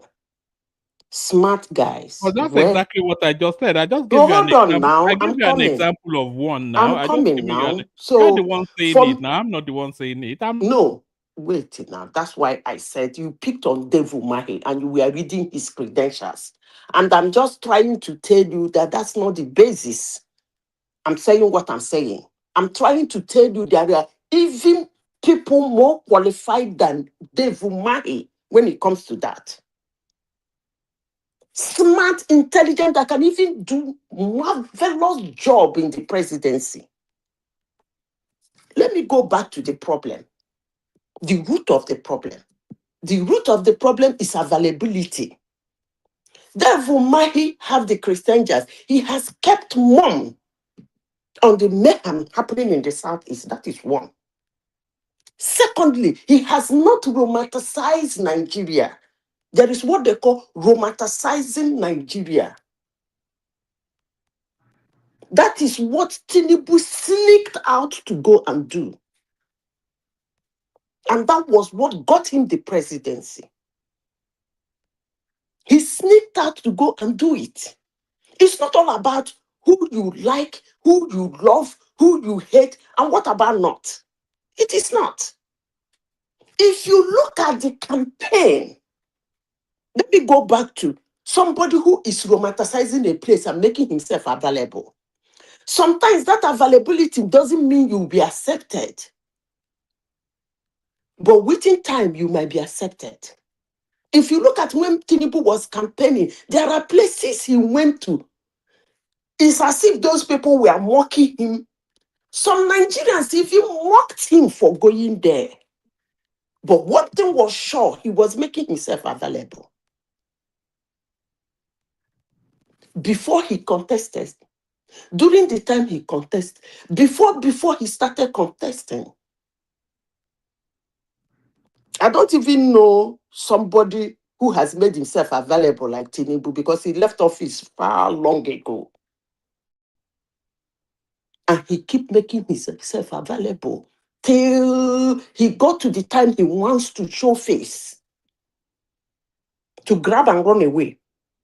So therefore, my yes, perfect CV or perfect resume, whichever one you can call it. But he has two things that has been the problem of an Igbo man. Availability in two ways. You have to disassociate yourself with secession. You should disassociate yourself with it. And anytime it comes to you, condemn it. Condemn it and down the consequence because an Igbo man can Umahi actually has be done a both. So I don't president want of to break Nigeria your flow. without Igbo vote. I don't want to break your flow, but Umahi has done both. He has told us that this is not the space for Biafra and exactly the secession plan will come through the politics. He said that, I think, about 4 or 5 occasions.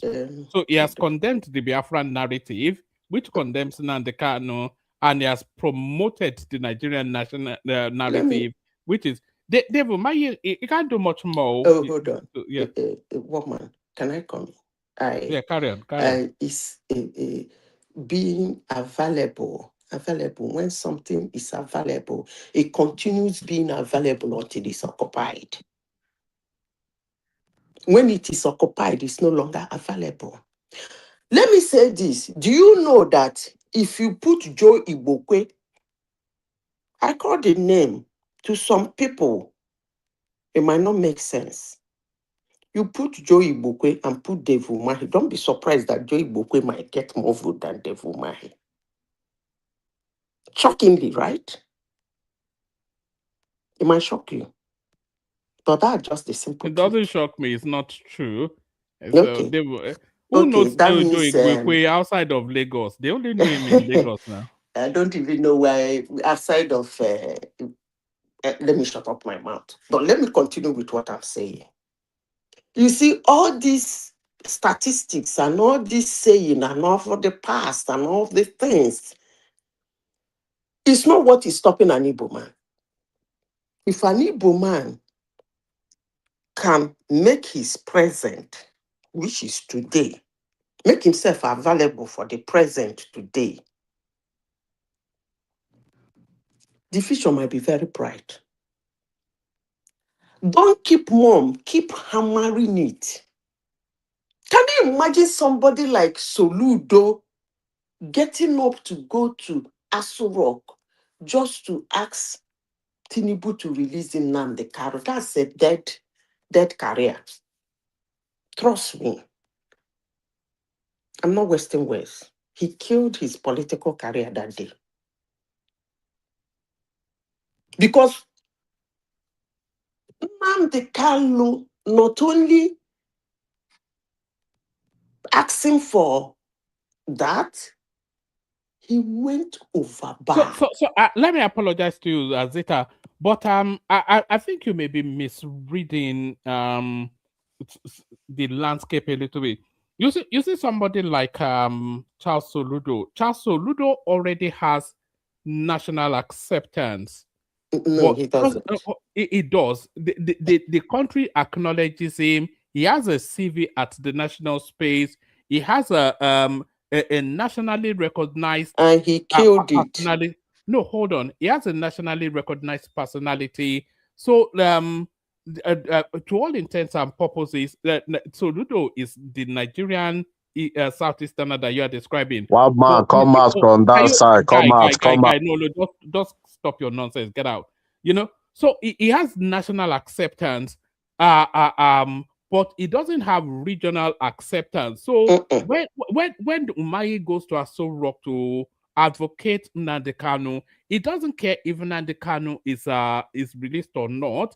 He's now wanting acceptability regionally, and is willing to sacrifice a little bit of his national acceptance because that's is playing politics now. So I think you may have misread that. I think Okay, he actually one man. enhances himself by yeah.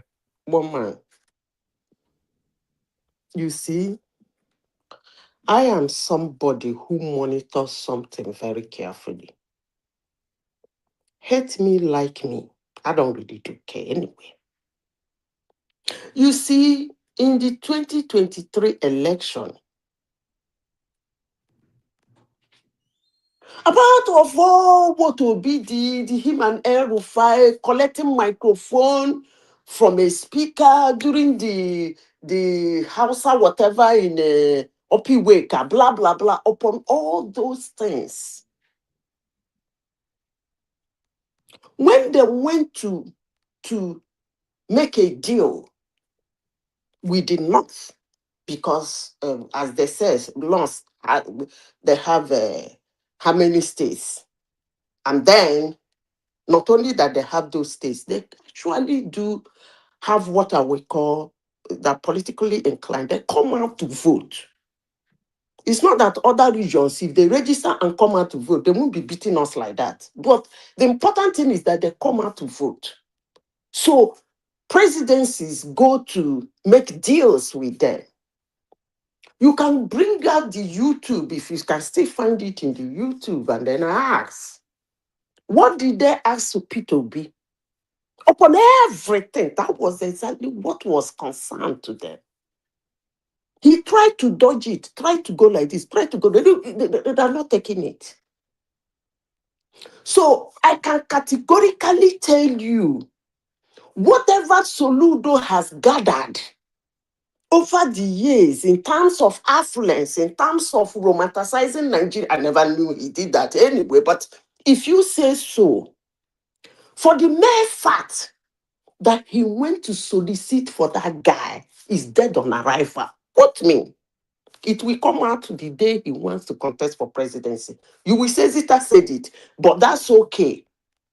But as I want to conclude, I want to tell you people that yes, an Igbo man can be the president of Nigeria. Why not? If not, will Nigerians vote for him? Why not? If not, can he win without even his people liking him because they ain't like nobody? Can he win without his people liking him? Of course, yes, he can win without winning a state in Southeast. But the most important thing they have to do from today, I'm not talking about these guys because these ones have killed their career. The most important thing they have to do is to make themselves available. And I have tried as much as I can to explain what I mean by making themselves available. But one man, if you believe that any of these people you are mentioning has made themselves available, let them come out to contest for presidency. But please, if they lose, look inwardly. Don't say it's because of what happened in the 70s or in the 60s. Don't say it's because they didn't wind it to Southeast. Don't say it's because they hate Igbo people, hate these people, and these people didn't align to these people. Please remember that Zita said he did not make himself available. Thank you. Oh, all right, so there are a couple of things. So you're saying they should come out, but the window doesn't open anymore for them to come out. That's just that's the shame of it. Because of course, the window doesn't open anymore for the Southeast till 2039. And by 2039, I don't know their age, but I think at least these guys will either be in their 80s or close to their 80s. So why are you still looking at these guys? You didn't hear what I said. No. I'm bringing them forward as examples of, because the consideration is that why have we not had a Southeastern president? So I've brought in a very, very Nigerian Southeasterner, which is Devu Mahi. Then I've brought in an intellectualized Nigerian Southeasterner, which is Charles Soludo. And then I've brought in the Peter Obi, who is a very, by my own point of view, a very ethnic Southeasterner. So it gives you the full spectrum of the possibilities that however the country wants to pivot, there's a possible, there is, I won't say Peter Obi can govern Nigeria. I don't think he can. But I think Charles Soludo, in terms of having the capacity, the brain function, and the requisites, I think Charles Soludo can govern Nigeria decently well, and I think Dave Umahi can govern Nigeria excellently well, even as much, if not better than Tinubu. Even I think he has the capacity. So it's not for want Those of people talent. you mentioned are out of market. Yeah, it's not for want of talent in the Southeast. But one man. But even if we look at the data, Zita, there is even the argument that there should be, rather than a grand conspiracy against the Southeast, there should be a grand conspiracy in favor of the Southeast. So irrespective of whatever shortcomings has been identified, I think the country should conspire to have a Southeastern president, and that is to ring fence that post so that all the major parties present a Southeastern candidate. Then we can look for one, especially the Nigerian Southeasterner, not the Igbo Southeasterner like Peter Obi. Woman, Yeah. You've been repeating yourself on this for several months now. But let me say this: if care is not taken, an Akwa Igbo man will be a president before an Igbo man.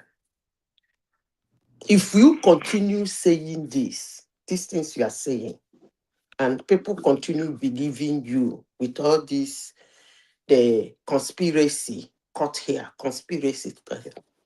Politics is not something somebody hands over to you. As I said before, you have to make yourself available. You can't stand in the sideline and somebody will come and put hand, carry you and become a president. If that person that even like you, that want to pick you, have the wherewithal to pick you, the person will also consider some certain things. What is the consideration? Are you generally accepted? Because somebody who is picking you to make you the president doesn't want to lose, sorry. He wants to win. He wants to recover his money. So somebody cannot just pick you because you are a Southeasterner. Come on, one man, it doesn't work that way now. Come on. Zita, may You I cannot be a interject? president because you are a Southeasterner or you are from a region. It doesn't work that way. May I interject, Zita, please? Go ahead. We are not looking at one main issue, which is most important, which the rest of Nigeria will want to hear from anybody that puts himself forward from the Southeast. That one word, that person, firstly, most importantly, must disavow Biafra. There must be no suspicion of Biafra attached to that person. Look at Tinubu, for instance. During the heydays of the Yoruba nation agitation, he was shutting everything down, even denying the Fulani killings, to the annoyance of the Yorubas. I was one of those that were angry, to the extent that a daughter of a Feni leader even was kidnapped and killed in the Southwest. But Tinubu kept on knocking it down, which was one of the things that endeared him to the North. That, okay, this a true Nigerian, not a sectional leader. If Tinubu had joined that bandwagon then, to be saying Fulani, oh Fulani, Fulani, oh Herdsman, Fulani, no, it will be difficult. The person that will come out first, show his chest, must tell us, no, forget Biafra. That's very important. Baba, let me come in from that thing you said about Tinubu. You remember when Buhari, let me be sarcastic about it, he beat his chest to support Boko Haram. You all remember. Sorry, Zita. Can everybody listening to us that's not subscribed, please subscribe. We need numbers going on. Subscribe and like. Carry on, Zita. Hit his chest to support Boko Haram. Within months, he changed. He just as he came out openly to beat it, he came out openly again, washed off his hands and legs. And in 2015, when he came out, and this is a man in Nigerian politics, you can call him a man of timber and caliber. Hate him, like him, he doesn't care. I don't care too. In 2015, when the opposition wanted to bring that thing, they showed video where he condemned it. He said he disassociated themselves and showed video where they even attacked his vehicle. So that's what I mean by somebody being available. Even the person supporting you will make defense for you. But for these people, one man is parading. As long as I am concerned, those are not the people I'm looking at to be Igbo president. I'm looking at the younger ones. If they will listen to the voice of reason, they should make themselves available. And I insist on that. But if they don't, we will continue with this. Akwa Ibom man will be president. Yeah, but the only people making themselves available in the manner you are saying that, like people like Cubana Chief Priest. Is it Cubana Chief Priest for president? No, but what's stopping No, any they are not Igbo one man. coming Stop forward in all this 2031? now. Stop What's doing stopping Igbo this. coming forward in 2031? What's stopping? Can anyone answer me? Is that what? But realistically, to be elected, why? Is that what? I didn't hear the question. Is Baba is asking what's stopping the Eagles? I think there may be people sleeping where Baba is. I think Baba is asking what is stopping this a Southeasterner from coming out in 2031. But that would be an exercise in futility now, so because It doesn't matter. 2031 goes to It the north. doesn't If matter. somebody who has made himself available in Then, madam, you 2031 can can make do yourself this. available. You are a woman. You can make yourself available. You have leg, you In have head, you have brain. 2031, the You can person make can yourself show his available. face, okay, and take it from there.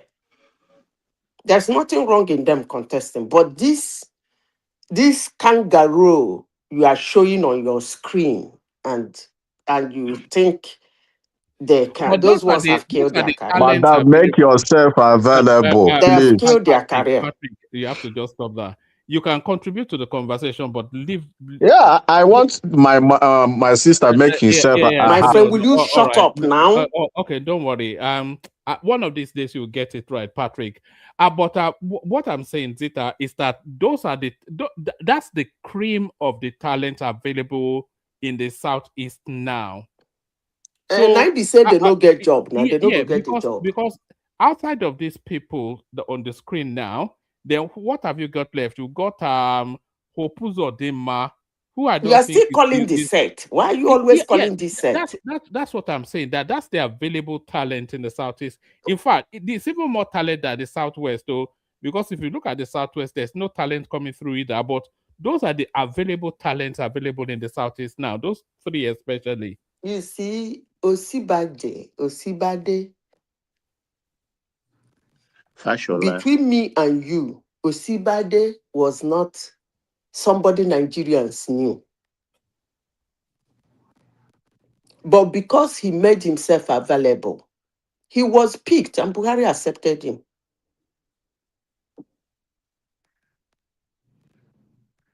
He wasn't running around Yoruba land supporting anything and anything, standing for anything and anything, doing this. So please stop calling all these names. We still have very young, vibrant, brilliant Igbo guys that you don't Yeah, know but that them. is in Let me business finish, and please. That you not in don't, because the politics. thing you are saying is beginning to make One man, me feel can like I these come are in? Can I all come No, in? Igbos don't we come in, have. Patrick, because you just start. Zita, we don't have them in politics. We have them in banking. We have them in medicine. We have them in law. So There's Sibade nobody. was in politics before he came out. He was in politics. Now he was a commissioner in Lagos State. Now, And you think there is no commissioners in Igbo land that you don't know that can represent Igbos and be a president? Come on now. no, there is, but they're not. They're not. The face is not. Like I said, there's no talent in this. If you look at the Southwest as well, it's the same thing now. If you go outside of Tinubu, who have you got left? You've got Fashola, and then after Fashola, who do you look at? Nobody. Aregbesola is a non-entity. There is Oshibajo. Oshibanjo is not. It doesn't have the political. It doesn't have the following. It doesn't have the Yorubas don't coalesce behind Oshibanjo now, but the Yorubas will coalesce because you need to get you know. So if you look at the Southeast, outside of these three guys and a whole handful of other historic names, there is no talent coming through. One Yes, man, you are actually demeaning generations and ethnicity. I don't like that. I wouldn't go no. I'm on saying that route with you, I'm not. please. I'm not. For you No, to hold on. say Same that thing you are doing, Zita, by in discounting these all people on the category there screen. is no Yoruba man or there is that you don't know them, that I don't know them, that you are not hearing about them, that I'm not hearing about them, doesn't mean they don't have. Please, can we leave that area and move on to another thing? Hold on, Rita, just let's be clear on what we're saying. I'm not saying they are not talented people, but they are not visible. They are not visible, so they cannot be in the conversation if they are not visible. Of Look, course, all Oti these is people. there, one man. Oti is Huh? there. Please Umba stop is there. calling all They don't those look. ones. Why are you guys calling those ones? How can I Why make not? myself for you guys, Oh, for okay. us You to name one understand person. me? Name one Let me person now, say Rita. this. Name Hold one on. person. Give us I a don't name. need to name anybody, No, but that's let what me I'm say saying. this. Because they are not available. They are not Hold on. visible. Please, woman, Yeah, carry on. let me say this before I lose my thought. You see, these politicians, people like Tinubu, People, a lot of, even some Northerners, they know them. They know those young people I'm talking about. They know them. And they can pick them at any time and support them. They know them. That they are not in forefront of our thoughts now, running around. But as I tell you, the world monitor is the world monitor. That's the way the world functions. It monitors. Whether we see it or we don't see it, the world monitors.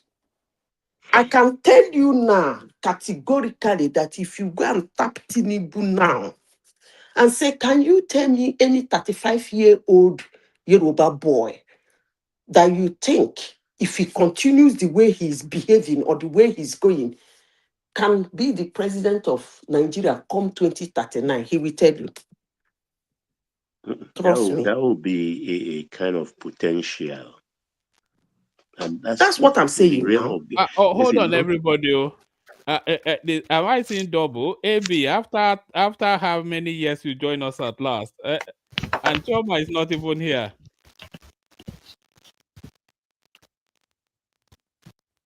Hello, Do I what's carry going on on? or AB comes Yes, I decided to join because let me give kudos to that sister. Hello? Her name is I Zita talk? now. Zita. Are you the same AB? Are you our AB? Hello? Oh, is that AB from the comment section? Yes. It's another AB. Oh, this is a Maybe it's different another AB. AB, but Okay, I'm joining from London. All right. I just stumble across it and I see people are making sense. But let me give kudos to that woman. Thank you. Sorry, Everybody wants to shut her down. She's the only one making sense here. Please. Hold on, AB. God bless you. Hold on, AB. Her name is Zita. Let's hear from you. Her name is Zita, though, so you can call her Zita. Zita. Thank you very much. I've seen a true Nigerian here who is telling the truth about the Hebrews. Most of my friends are best friends that are Hebrews. We marry Hebrews. But I see something, anybody that comes out of the Igbo people, they try to tribalize that president. That is why people are afraid. I am afraid too, even though I support Obi. I heard Obi saying, what has Nnamdi Kanu do? That is scary to whole Nigeria. Obi said, I've not seen anything this guy has done. For Christ's sake. And you want to be president of Nigeria? Let us wake up. She's saying the truth. Tinubu become president. Tinubu knew he was going to be president since the time he was a senator. He dissociated himself from Alifani Ferry, like that one man said. Even when they are killing the Yorubas. Because he knew he wanted to be president. He knew what he wants. There are many young people who can be that, but it will take time. Tinubu started in the 90s. He joined the Alifani Ferry My because he brother, knew you where he are was going. lying. You are lying. Stop lying. Tinubu become president by luck. Stop There is no lying. luck in this thing. Let us wake up. They negotiate. Don't say stop lying. How dare you say stop lying? They negotiate. All right. So, apologies. AB, carry on. Out of every community has its own. That's our own in-house. No, your level of tolerance. I Even agree people that make with you. sense, People negotiate. People negotiate. See, the moment this woman is saying the truth, sorry, I forgot to talk about the name.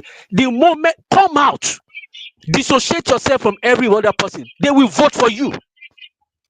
Let's stop going back to 1966, 1976. You both did this. No, show to them that you are the president. Yoruba didn't vote Obasanjo now. Did you vote him? It was all that we voted. All right. AB, once you're there, let me ask you a question. Do you think there's a grand conspiracy to keep the Igbos out of power? No, there is no grand conspiracy. People are afraid. People are afraid. People are afraid that when they become president, it's going to be a sectional president. And do you think it's acceptable that in the 60, near 70 years of Nigeria, we've only had 6 months of an Igbo man holding power? There are so many variables that make that happen, please. But all these 50 years are talking about, military has been in governance. No, hold on. Before you mitigate it, is it acceptable? It is not acceptable. It is not acceptable. It is not acceptable. Also, do you think Tinubu stole the Igbo slot? Do you think the Igbo should have been the president in this space that Tinubu occupies now? Igbo should have been a president before now, even before Tinubu. Should have been president before Tinubu. The moment the whole Nigeria trust an able president. Look at the obedience. I was an obedient myself because I was tired. But now it is turned around. It's not become gangster. They abuse everybody. They talk to everybody. They shut everybody down. But please, the moment that mentality change, like that sister is talking about, and come out of like she said, all these people will displace. It's too late for them. Let somebody come out, start fraternizing with every tribe, with everybody, and say, let us move Nigeria forward. People will say, yes, this is the person we want. Obasanjo did the same thing. He left the Yoruba people. The Yoruba people didn't vote for him. But Hausa voted for him. And even the East voted for him. So what are we talking about? She's saying the truth. Let us accept it. And I see some of the people in the panel trying to shut her down. Somebody said they'll take the mind from this woman. It's wrong. We must, somebody from the East, whoever young, let them start now. And I believe even that 2031, a Igbo president we can still give birth to a Igbo president. Exactly, my point. 2031 is open. We can still give birth to a Igbo president. If that person start talking now, what do they need? They start campaigning all around the world, campaigning all around Nigeria. Nigeria will say, yeah, this is the person we want. Do you think the North will allow that for an Igbo president? Sir, one man, the North, it only take a time. It only take a matter of time. Not as suffering. They are changing now. The young youth, what the young YouTubers are coming out that Igbo is not our problem. Yoruba is not our problem. We are our problem. They are changing now. The tide is changing. It will only take time. But if we don't start, nothing will happen. I want a Igbo president. Who cares who's my president? If I can have life 24 hours. Who cares who's my president? If I can move around Nigeria and there is peace. Who cares who's my president? If I can go to the East, nobody's going to shut me down. You think we want to live in abroad? I'm not accepted in my country. I'm not accepted outside. Who cares who's my president? And we know Nigeria is a complex case. We are nations. All right. Abi, let me ask you. Yeah, you come in a moment. One man. Please. Yeah. No. Just because he's a new person, that's why you are giving. I even yes, seen now it you before know we always like to document new people. Let me just ask him one question, and then you come in after him. Abi, you said you were an obedient. So, which is to suggest that? Hold on. You said you were an obedient, which is to suggest that you are not an obedient anymore. So if that is the case, hold on, hear the question. If that is the case, why did you leave the space and where are you now? So just give us a short run through. So why did you leave that space and where are you now in terms of political sympathy? In terms of political sympathy, at the moment, I have no choice. I have to follow the president. If somebody hated Tinubu, I'm one of them. Especially for NSAS. And Obi came around, we all joined him, but now it became a Igbo thing. If anybody says something, everybody obedience is abusing you, talking to you. And tell me, what is the plan for Obi? What does Obi want to do? I don't know. If by now we don't even let me ask you, Abi. You say if you don't know, do you know before you became an obedient? What did you know about him before you became an obedient? Listen. Before I become obedient, we all joined the bandwagon. Listen. Let me tell you, we all joined the bandwagon. Buhari disappointed me because I voted for Buhari because of his history. Obedience came. Everybody was talking about this man. Okay, this is a young man, fresh blood. He's been in government. Everybody's talking about the wonderful thing he's done. You are being naive. We are all naive in one place or the other in our life. We can't claim to be 100% knowledgeable. If I'm naive in that place, I accept it. I was naive, that's why I left. Because now I am naive. I was naive then, but now I have a little bit of knowledge now. So sometimes we take the plunge because if you want to move forward, you don't get 100%, 100% knowledge of whatever we are doing. I took a plunge. I said, we want a change. Let's go for it. And 100%, he didn't win. Then go back to the drawing board and let's move on. But nothing happened. But the president is doing something, whether you abuse him or not, whether you like it or not. The guy is doing something. He's doing something. Then I look at, okay, who wants to challenge him about? Is it Atiku? Is it or who else is there? Every other person is there. Believe me, I don't see them as a challenge, and I don't see what they want to give. Atiku want to become president just like Buhari to put in his CV. He has nothing to offer. He has been in government all his life. What has he done? So I rest my case. Please, my sister, you are only one saying the truth concerning the Igbo, and I believe you're an Igbo woman too. And God bless you. Thank you. Thank you. God bless you too. All right, brilliant. Stay with us. Now you've agreed with Zita, we'll not be able to handle her anymore. As if our ego wasn't big enough. Now you come to stroke it even more. But Simba, you wanted to come in. Yeah. Good morning, woman. Good morning, Zita, Baba. Good morning, Carol. Dr. Mibawo. Fine, sir. Yeah, my own little contribution. Let me, one man, you've been saying this thing for a while now that the turn of people is the turn of. I don't know where you got that notion from, because I've never seen any election cycle that we have in Nigeria that will say, okay, the turn of Hausa or it's turn of Yoruba or it's turn of one ethnicity. So I don't know why you said 2023 was the turn of the Igbo. I don't know why you got that one for. Okay, that one. Let me leave that one. The problem that the Southeasterners are having is actually having an Igbo presidency. It's not about individual. It's about the group themselves. They've had that chance before. Baba is there and he can testify to it. In the 60s, even before independence, post-independence, they have all the opportunities, but they misuse it. They were everywhere. They were the one in the civil service, everywhere in Nigeria, in the military, everywhere. They had that opportunity and they misused it. And the last two, the coup and the civil war, actually was the main issue here now. Okay, look at the coup, the January 15, 1966 coup. Look at what happened, one man. They eliminated every other tribe except the Igbos. Do you think people can easily forget that? Now, the civil war came. And then when you now even look at the post-civil war, they were accepted immediately. 12 years, I mean, what am I even saying?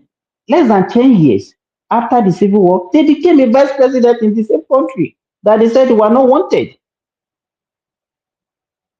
The person that even caused all the katakata and wahala was pardoned and was welcomed with fanfare without any form of discipline or whatever, any form of punishment for him. You understand? But if you see the behavior, it might not be all of them, but the majority, the behavior, what they demonstrated in the country, made people to fear them. Let me ask you one more. Why do you think that when you go to Igbo land, you see few other tribes living in that land compared to every other part of the country? Because when you go to South, because there's no concentration of wealth there. That's just what it is. It's not about concentration of which wealth are in the north that people are what is in the north. You want to tell me that the north is richer than Woman, the I south? don't like what you're saying. Because I'm sure you've not been to Onitsha main market. and you've not been to Ariara market. No, but what other reason would there be, Zita? I wasn't even saying it to disparage the Southeast, though. Yeah, but that's just always been my that there's not sufficient enough. You need to visit Onisha main market and visit Ariaria, and you will see all the Chinese companies around them, and go to Newi and you see what they manufacture. Then I don't think you'll be saying all these things you are saying. But if you are saying it to agitate the Igbos, I wish you luck. No, I wasn't actually. But usually I like to wind up our brothers, but I wasn't even saying that for that purpose, because I've always wondered why people don't move to the Southeast, you know, and you see mass moving out of the Southeast. So I've always just thought that there wasn't sufficient enough wealth there. That's what. So that wasn't even said to. It wasn't I wasn't having a dig. I was just, yeah. So one man. So those are So to Madam Zita, what is the reason why she didn't give us a response? See, sorry, Simba.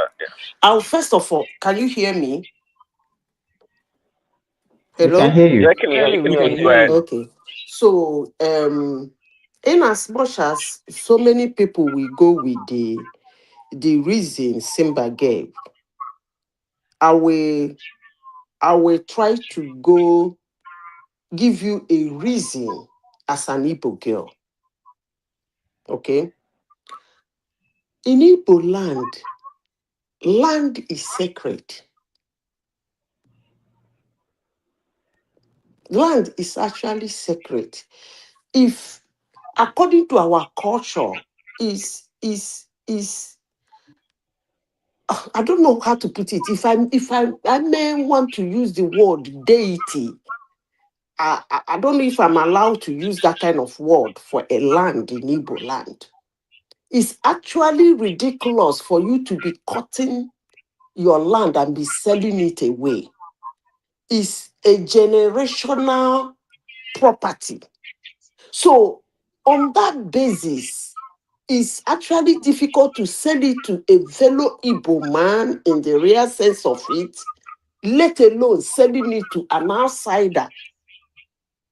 Okay, so I think that is the major reason, apart from the way Igbo people behave that can make somebody get scared of living in their land. Apart from that, I think I will give it 70% is about the way Igbo people guard land. Land is actually a very important thing in Igbo land. So that's the answer So for it. you might be correct, Zita, but how would the externals perceive that? How would they perceive it? So we have a cultural practice that doesn't favor people coming to your domain, and you want to go into their domain, and when you get to their domain, you want to dominate them in their domain. If you go to Rome, you behave like Roman. If an Igbo man walks into your town and you are people who can sell your land for 1 million, if there is a 1 million to give, so he fall in line. Okay. It's as simple as So, ABC. and then when our new AD was talking earlier, he said, let me tell you, every human being, whether is tribalistic or is racist, whatever you want to look at it, even in places where even you have all the infrastructure, even in America, people are racist. People follow their tribesmen. So we cannot eliminate that one from politics anywhere in the world. When Barack Obama wanted to become president, you see the way the black people supported him because he's a black man. So it's not about infrastructure or whatever that you don't care whether people have, if you have electricity or you care about who becomes your president. No, it's not about that. People tend to flock towards the people that they can identify with. So it's not about the presence or lack of infrastructure that need people to be tribalistic. Thank you, woman. All right. Can we have from Prince Daddy, and then maybe we'll start to. I'm asking Ola to come in, but he's not coming in, so we may have to take it to the back. But let's hear from Prince Daddy. Prince, what are you making of this? I'm still insisting, for all that we have discussed today, I'm still insisting that we should conspire as a country to find an acceptable Nigerian Igbo man to be president, just for the balance. Just for it can't. It's not sustainable for us not to have it. If I was an Igbo man, I'd probably be a Biafran for all of the reasons that I'm feeling excluded. I totally agree with you, but not with Obi. It will have a lot of problem in that country that we cannot hand over that country to somebody that doesn't have a head like Obi. I'm very sorry. We can't do that. We can't experiment with somebody like Obi. You see, this thing one man is saying, as I said before, people in government people in government like people like Tinubu and some Northerners. This thing one man is putting the picture of these kangaroos that have technically killed their career on the screen. If you go to most Northerners, the emirs and people like Tinubu now, and go and meet them in a quiet corner and say, come 2039, do you see any Igbo man that can actually, between the age of 30 to 40, that can actually make a president of Nigeria? They will give you the name. So this question of we don't know them, we can't see them, they are not in the picture. Don't worry about that. I don't think that is important now. When the time comes, you will see an Igbo man who has made himself available. I rest my case. But these ones, you see these ones you put on your screen, they have killed their career because they never made themselves available. Not at all. Not to the knowledge of Nigerians and not to my knowledge. I rest my case. All right, brilliant. Please, sorry, before you go, let me ask you, George, one more before, please, let me ask you a question. Can you mention one minister, Yoruba minister that served under Obasanjo? Additional. Additional did not serve under Obasanjo. It was during Goodluck. Additional is Jonathan. You know, Fanikayode. Okay, you can see the way you are struggling to know. Yeah, that's going back now. Yeah. You know, if it is popular, you know now. Okay, quick. If I ask you now, you can mention like 3 or 4. You remember Soludo now. You remember Okujo Wela now. Equilisi. You understand? You will remember Ekwesi. You will remember them now. So I asked you this question to show the kind of person Obasanjo is. Even he didn't give Yoruba chance during his own regime as a Yoruba person. Which portfolio was Panika Aviation. Aviation. That's all. That is the only person you could remember. Okay, so you can continue your. I like what you are doing. It will help your platform. This one that you raised today. No, I just call me Chinedu. I think I'm a diplomat. One man don't talk to Chinedu. No, actually, I don't like that. I like Emeka because our friend is Emeka. So if I was an Igbo man, no, we call you Emeka now. Where is Emeka now? Woman, where is Emeka? Yeah, you know Emeka now. Maybe I'll phone him tomorrow actually. But I think the last time I saw him on the platform was the day that judgment day for the can. They came here and started the. Yeah, it just went full ethnic, didn't he? It was unlike him actually. No. Let me tell you, one man. Let me tell you from the Southeast, what he displayed that day. That is the fear of an urban Nigeria about an Igbo person. With everything that he has been doing before, you can see the thing just came into him that day. So that trust Forget about it. That, no. It felt the sometimes if you're not sophisticated enough, you may think that the conversation is unduly critical. But people like when Baba started going through the history and Mike and all that. So unless if you let your emotions come into the conversation, you might hear it differently. That's just what it is. That's why it's such a delicate conversation sometimes. Do you know why? Because that day, I could remember that day, he started by saying, no, the fact the judge will be afraid of giving sentencing him. The fact And it's he not doesn't possible. even like That Nnamdi he has Kanu. to. That's the thing. Now, Emeka doesn't even like Nnamdi Kanu that much. Then immediately the man delivered the judgment. Then the tone just changed. So forget about all these things. No, It will take. It How will many take. more minutes do you need?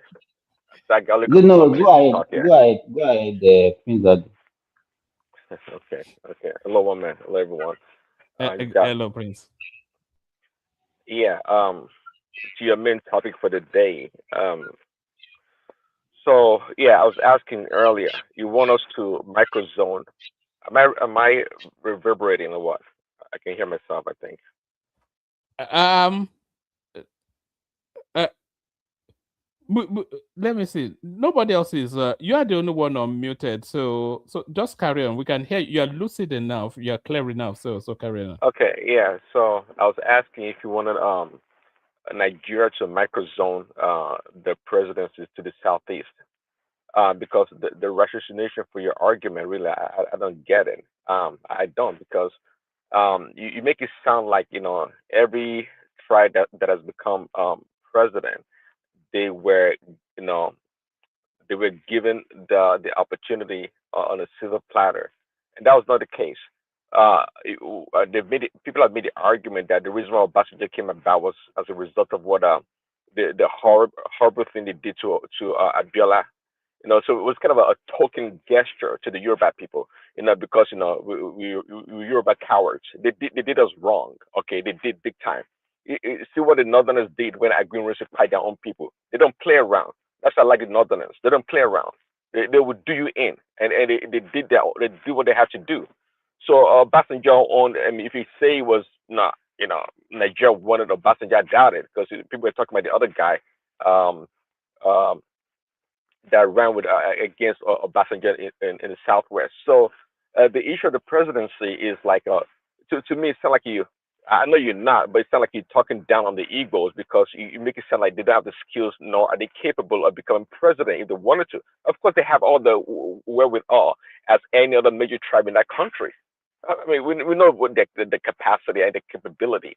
It's not a problem, but the issue is that they don't know how to play national politics, and part of the problem, of course, is that they don't they tend to generally they tend to look down on other tribes, especially Northerners, and I've always said it.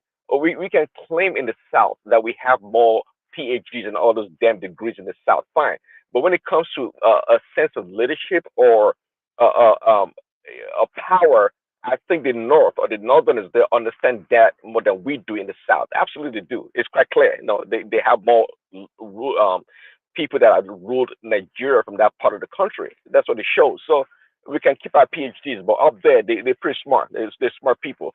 So personally, I don't talk down and look down at Northerners as do some other parts of the country do. They do look down on them. So if anything, is the bane of the Igbo people if they've not become the president in this dispensation, as you called it.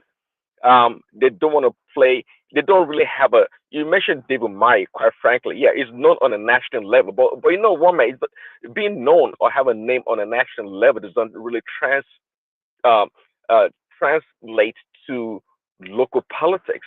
I'm not sure many people know about David Mai to that degree, or like Tinubu. David Mai is not in the same category as Tinubu on a national level. Tinubu is in deep in different parts of the country. Okay, so that's part of the challenges, quite frankly. So they are not going to be, until see. It's always been a battle between the Yorubas and the Igbos when it comes to politics. Okay, it's quite clear that the Yorubas are more sophisticated when it comes to politics. We can see that in the person of Tinubu, for example. and the Igbos are not. But they like to think we are the same when it comes to politics, competition in politics in I in the wouldn't say Southwest. that. I wouldn't say that. Oh, sorry, Prince. I would say that in terms of politics, the Southeast has probably the most authentic politics of all of the political space, because the politic to when you look at the Southeastern, if you look at the champions from there, Zeke, Peter Obi, etc., they are very frontally first themselves and then to the national space. But everybody disguises themselves. Look at Buhari. He came in telling us it was for everybody and nobody, but he administered essentially as a Fulani man. It was essentially Fulani or nothing in that Buhari 8 years. A lot of people also accuse Tinubu of some ethno bias, but the Peter Obi politics is unashamedly already in that space. So at least if he comes in, then you know what you're getting. So maybe it's more an authenticity thing rather than a lack of sophistry. Because what has sophisticated politics gotten us? It got us Buhari, So maybe that authenticity is the way to go. Yeah. Do you see far in between? You mentioned Zeke and Peter B. Peter B to me was an happenstance for the most part. He took advantage of opportunity that or the gap that was open and it came about. So Peter B, yeah, is nationally known right now, but is not your consummate politician that played the game. He knows nothing. And being sophisticated or sophistry in politics has nothing to do with your ability to rule or to be a good leader. Anyways, it's just being able to play politics. And let's not mention Buhari because that was a poor politician. Buhari had nothing to offer. Yes, he was able for 2 or 3 times get the vote from his party, but on a national level, it was a big time failure. And I said it before. If it wasn't for Tinubu that campaign, to me again, Tinubu's first term is really his third term because he was the one that campaigned for Buhari first and second term, and this is Tinubu's third term. So he is the real guy behind Buhari. It wasn't Buhari's 20 damn million votes that he keeps getting that earned him nothing. And somebody was saying earlier also, or it was Buhari that emerged from the party and became the party flag bearer. Well, duh, but at the same time, he didn't do it one time. He did it 2 or 3 times or 4 times actually, and it earned him nothing. So it's not by just emerging. He emerged as a result of I don't know, people just had that sentiment to want to vote for him. But it was Tinubu was the mastermind behind Buhari's coming to power. There's no doubt about that. To me, it's incontrovertible for the most part. But again, the Southeasterners, you know, um, they deserve what they get. I mean, again, it's not a question of the ability, the leadership, or the skills or capacity to rule or be a leader is the problem. The problem is that they don't know how to play politics and they're quite dismissive of other people.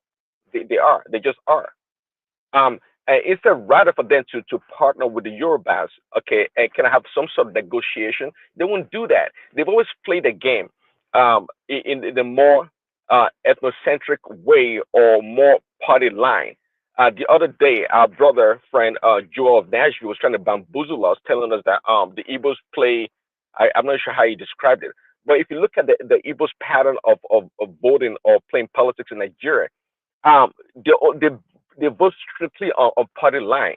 They on PDP party where they have influence, they voted for Northerners when their PPD emerged. The only time they deviated was when Peter became about. So that's how they play their politics. But others, no, they would go. They play more nationally than they would.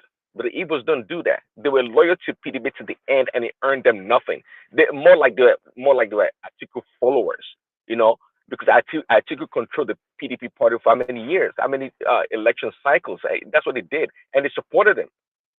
They supported Atiku all the way to the end, and it gave them nothing. Obasanjo didn't help them neither, but Obasanjo now wants to install an Igbo person as a VP or president. That's how dubious that man is. So the Igbos, no, they don't play politics well. They don't. To me, they don't play politics well. and it would be a shame to want to microzone the ticket to an Igbo person because we think it's their turn. BS one man. Look at what Tinubu had to go through. Look at what Tinubu had to go through. For all he did for Buhari, look at what the man had to go through in his own party. I mean, you make it sound like it was so easy for Tinubu to come by. That man went through a lot. He went through a lot. We all saw it here. I mean, from all the machination and all the things they tried to do to circumvent this man, he still came out ahead. Can I ask you a question, Prince? Who do you think is going to win the election next year? Well, of course, Tinubu is going to win. And then in 2031, who will win? Well, that was a good question. I'm still watching because I'm trying to see really how things are going to play out. I believe that if Tinubu stays true to the course, what is the course? Okay, I believe that his goal is to really break that northern hegemony. That is more like Fulani hegemony in politics. So he's probably going to go with somebody from the north central. Okay, so somebody from the north. That's really where I wanted you to be. So since 1999 now, all the way through to 2039, we will go through, how many years is that? We'll go through all of that and then not have a president from one of the biggest ethnic stocks in the country. One man, it be like say you go give them that presidency. No. It be like so. One man. Let us get ourselves straight. Apart from this start talking, every Igbo, we don't know what they want. 90% we want Biafra. 10% you want to be part of Nigeria. You want to leave Nigeria, all your senators are there. My guy, there's no, you have to understand that Biafra narrative. There's no Igbo person that really wants Biafra. Are you sure? No, let me explain. One man, what? No, let me tell you. You are Igbo as well as it has, but I may challenge your opinion on this one. There's no Igbo person that wants Biafra. What you're seeing is a backlash against being excluded from the top table in the country. So they are saying that if you there's a precedent for this, one man. There's a precedent no, that was then. Now there's no contemporary Igbo person that wants Biafra, because if you look at the relationship of the average Igbo person with the Nigerian state, it doesn't suggest that they want Biafra. That Biafra narrative is a backlash against being excluded from governance. That's what How are they excluded? Yeah. One man, tell me why. So they don't have a governor, they don't have a senator. It's only because they don't have a president. People keep saying this thing. They are excluded. They are excluded. Every month they collect their subvention. Subvention. Who doesn't collect subvention? Exactly. So why are they excluded? They want to be the ones handing out the subvention now. Come on now. Can I come in? Let's be fair now. Come in? Yeah. I think you are pushing a narrative that is not correct.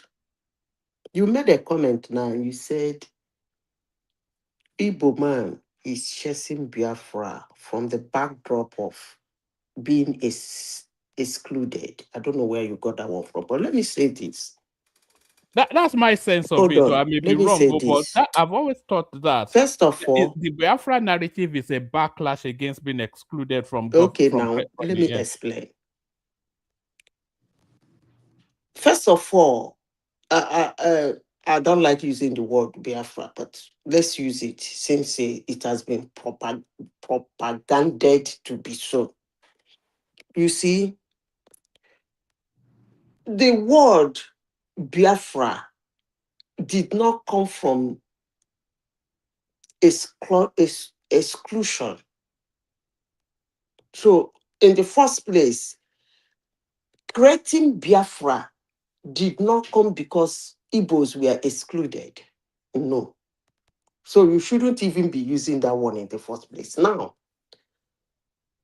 in the 1999, the beginning of this new dispensation, you can't say Igbo man was excluded, but there was Mosop.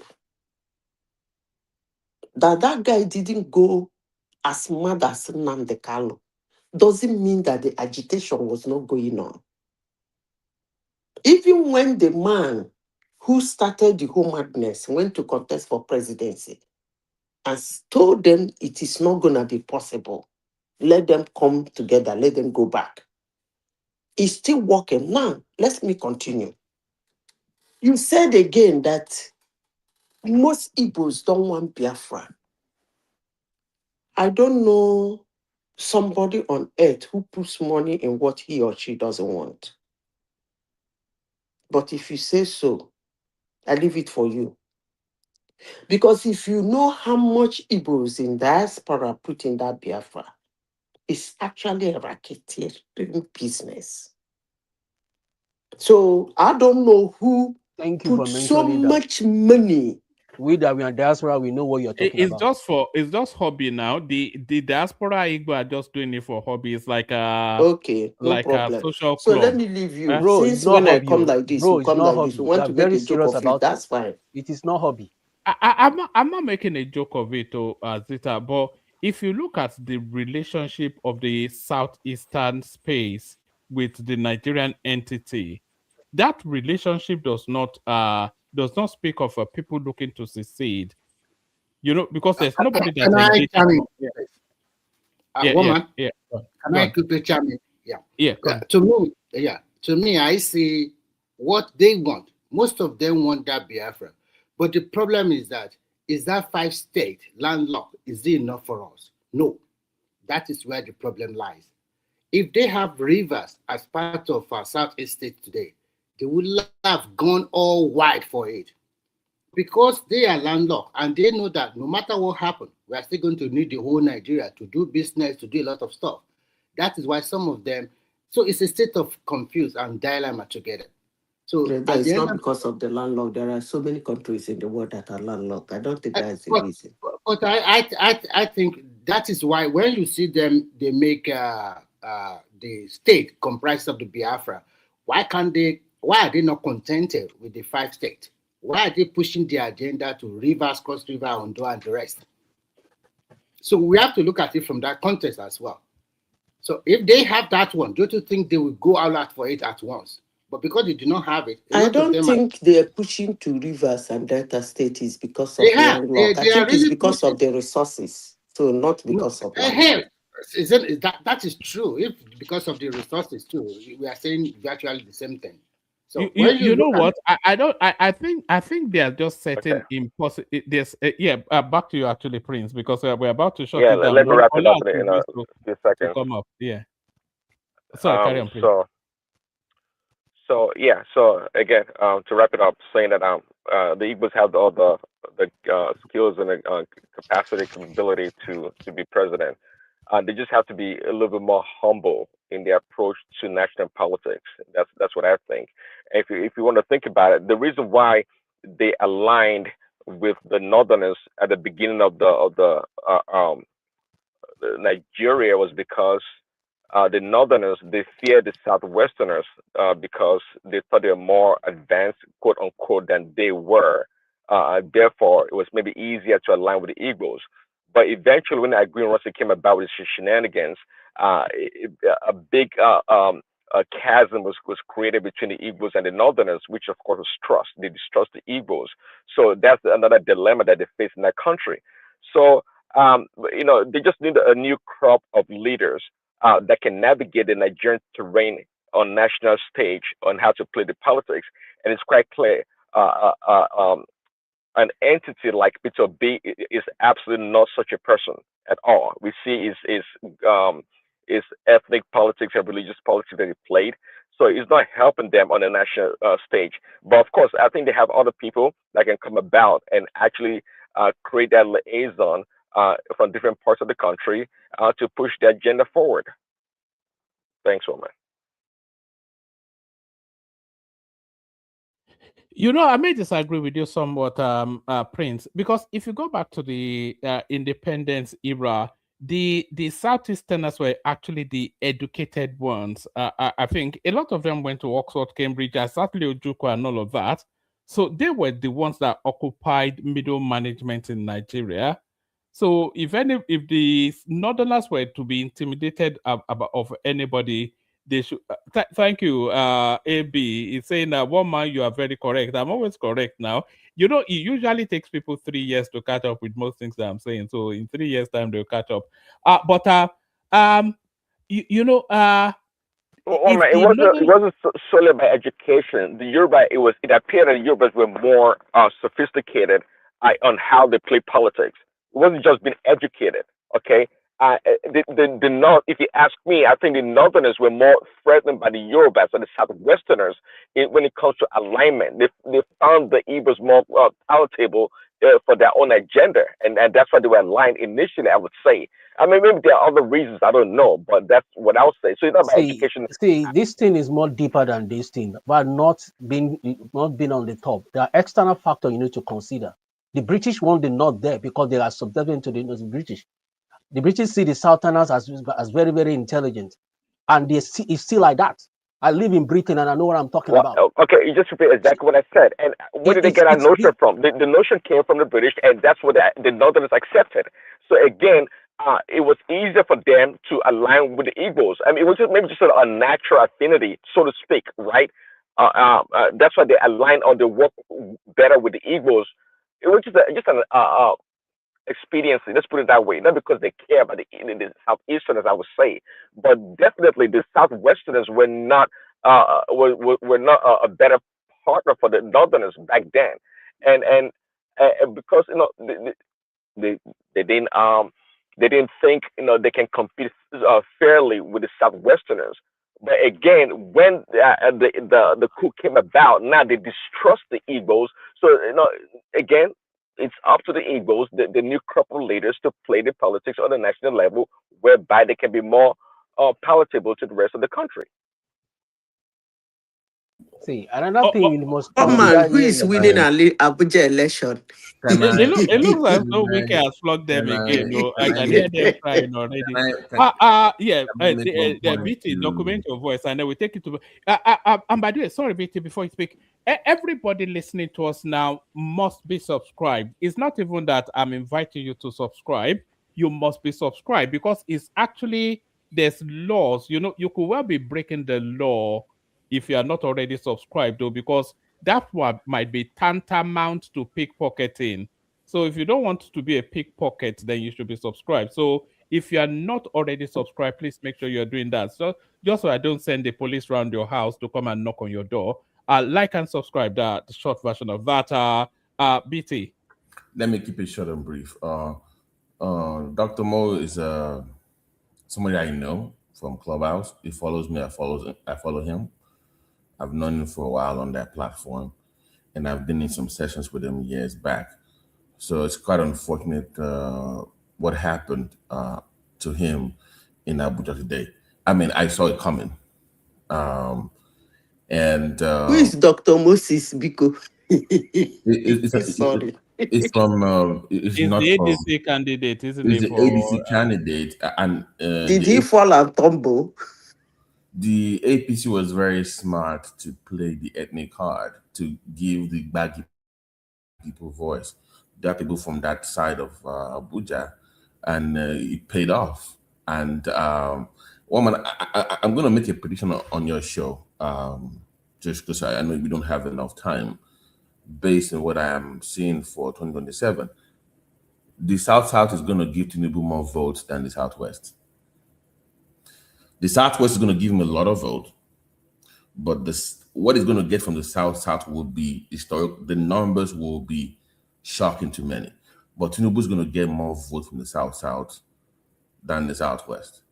It's not even close. I mean, based on where I'm, look out for that middle belt area. It's going to be insane. I mean, they're even enjoying more than we are enjoying the Tinubu administration. Look at this as about Benito 10 lane. I mean, they are actually burning out of control. So it would be impossible for the South not to vote for Tinubu. One man in the history of that I think I sent you a video a while back. I'm not sure. You know that Calabar end of the highway? Mm-hmm. They are almost in Uyo already. Yes, somebody sent me a clip. Babati, you did not consider one factor. South is playing a game of 2039. I understand that, but some smart, young, brilliant minds in the southeast, they see that, and they don't want to miss that opportunity. So you can abuse them all you want, but they can see what's going on here. Like, they've been replaced. If you look at the political totem pole of Nigeria, the southeast has been replaced by the south. God bless you. This is the first time I'm agreeing with you. I told one man here, sorry to come in, I beg, no verse. Yeah. I told one man here that an Akwa Igbo man or Calabar man will be a president of Nigeria before an Igbo man. I totally agree with you. And the South only thing that the rest of Nigeria will accept that position. person than a Hold on, Igbo man. let Zita land. Yeah, Zita. South, they have aligned. They have made themselves available. They're playing the game. And if care is not taken, they're going to knock Yorubas out. They're playing it, and they're playing it really, really well. But there's only one name in the South now. We thought that there's only one name. That's what you think. Don't worry. Names will come out. One man. One man. You know, you can't say there is no more name. I was in, I hang out with a lot of these APC boys that they are UK chapter. I know a lot of them. And if I tell you what they're telling me about the South, how Tinubu captured that place. In fact, that book of the Machiavellian book needs to be, they need to have a new version and put Tinubu's name on it. It's unbelievable. Apologies to you, BT. But I've always said this: Tinubu is a global level politician, not even a Nigerian or an African. Man, they're telling me that almost a generational politician. Let me give globally, you let me just give you one out of many things. They say this is from people from the South. They say when they meet Tinubu, it makes you feel like you are equal to him. That's been the same thing I've been hearing. When you meet him from that part of the country, there's no being a boss or being above you. It comes down to your level. You feel like you are his equal. That's how we got them. Even that Calabar thing that they were doing the road, it was a request from the government, like, we've been hearing this Lagos to Calabar thing. Start from us. One man, within 2 days, they moved to sites. 2 days. So the smart ones from the East, they are seeing these things like, wait a minute, we are being replaced here. If we don't make a move now, it will be too late. If you miss this opportunity in the Southeast and don't show that we can align. Peter Obi has done real damage to Southeastern politics. Too much. So, you got to give credit my analysis, man. See, BT said it. You have to be humble. Look at Tinubu with all his powers. He's still humble when he goes to see people. The South side is playing national politics. And that's just where the game goes. So nobody's getting anything on a silver platter. If I can add something here, does anybody know that Dankodo was supposed to be in Ogun State? Yeah. Oh, BT, good to see you here. They've discovered oil in your state. They were doing we are starting our. I even have no message about Ogun, but because it's not the topic of, people always say, I always discuss Ogun on the show, so they're always, maybe it's a self-esteem thing, so I don't want to bring Ogun up tonight. All right, Prince Roundup. My wife is telling me to get. But that's my prediction, though. It will get more votes from the South. Just look out. I agree with you. The moment they started that Lagos Calabar super highway, I could not see how the South will go. One man, go and look at that Benito Asaba Road. It is 10 lanes. Are they crazy? The only in the history of that region, the most important thing that that's ever happened, and then you say you want to, of course they will vote for him now. Just that single item alone, Prince. I thought I read it out, but woman, there you go again, pointing to the point I was making earlier. See, Tinubu didn't come about overnight. He played a long-term game. Now you yourself, you're talking about the South also playing a long-term game for 2039. See, so when you see these people emerge, not because they just sit around the corner and things fell on their lap. They've been playing a long-term game. So Peter Bino, he just shows up, jump party from one party to another, thinks he wants to become the president. You got to play the long-term game.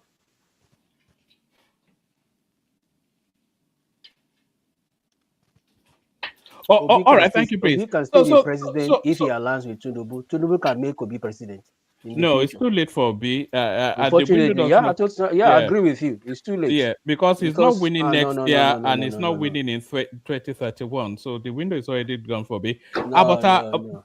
Yes. So thank you, everyone. We're going to be shutting it down. I'll send the link into the comment section. The conversation still carries on in the back end, even after we shut down the broadcast. So if you still want to be part of the conversation, you can still come in, come hang out with us. When we're not broadcasting anymore, we really tell you what we really think. So if you want to be part of that, then come in. George Blue Shell and Jajon, the super chatters. So well done to the two of them. More people should be doing that. And more people should be subscribed. Please make sure you're subscribed. We do this every single day. So round about the time you're listening to us now is round about the time we come out. Sometimes we do afternoon sessions. I live in the UK, so if you can use that to gauge the time zone. But round about now, every single day we do this. So if this is somewhat your diet, then you can come and join us. We're 4 hours into it now. So if you go back 4 hours earlier, that's round about when we start.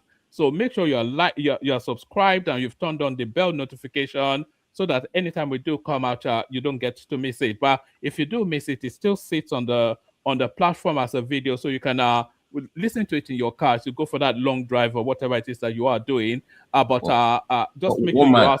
Sorry, before you go, I'm canvassing for subscribers now. I'm sorry. Okay, you canvass for subscribers. Tell them to subscribe. Oh yeah, TFB, subscribe. We'll deal with you spiritually. I know you, Luruka. Subscribe. One man, do you know? I like it. One man. Hold on. Do you know Tinubu spent a week secretly in the creeks with the people? Did you know that? I'm giving you a expo now. He was there with them in the creeks. It was not reported. I'm giving you these guys how he got them over. Is that what happened? Tinubu spent a week in those creeks with them in the Delta. In Baramachu. He was with them. It was not reported. I know. When? Ogoni, all those places. He was there. When? Babati, I know about that. It was last year. It wasn't this year. So the guy don't make move before all this. Mama, let's just move on, Jerry. All this. Let's just forget to tell me. Let's. So Mr. Dr. Mo fell there. It didn't even get. I think they said they got 15 out of, and the other guy beat him with like about 200 and something. No, that one is not serious. You're from Benue now. Look at Abuja. It's not even from that area now. It's not an indigene. So I thought they have 5 local governments.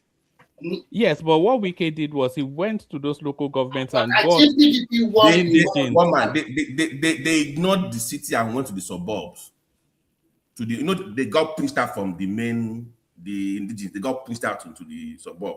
So he went to them like, okay, this is your brother. This is one of you. That's it.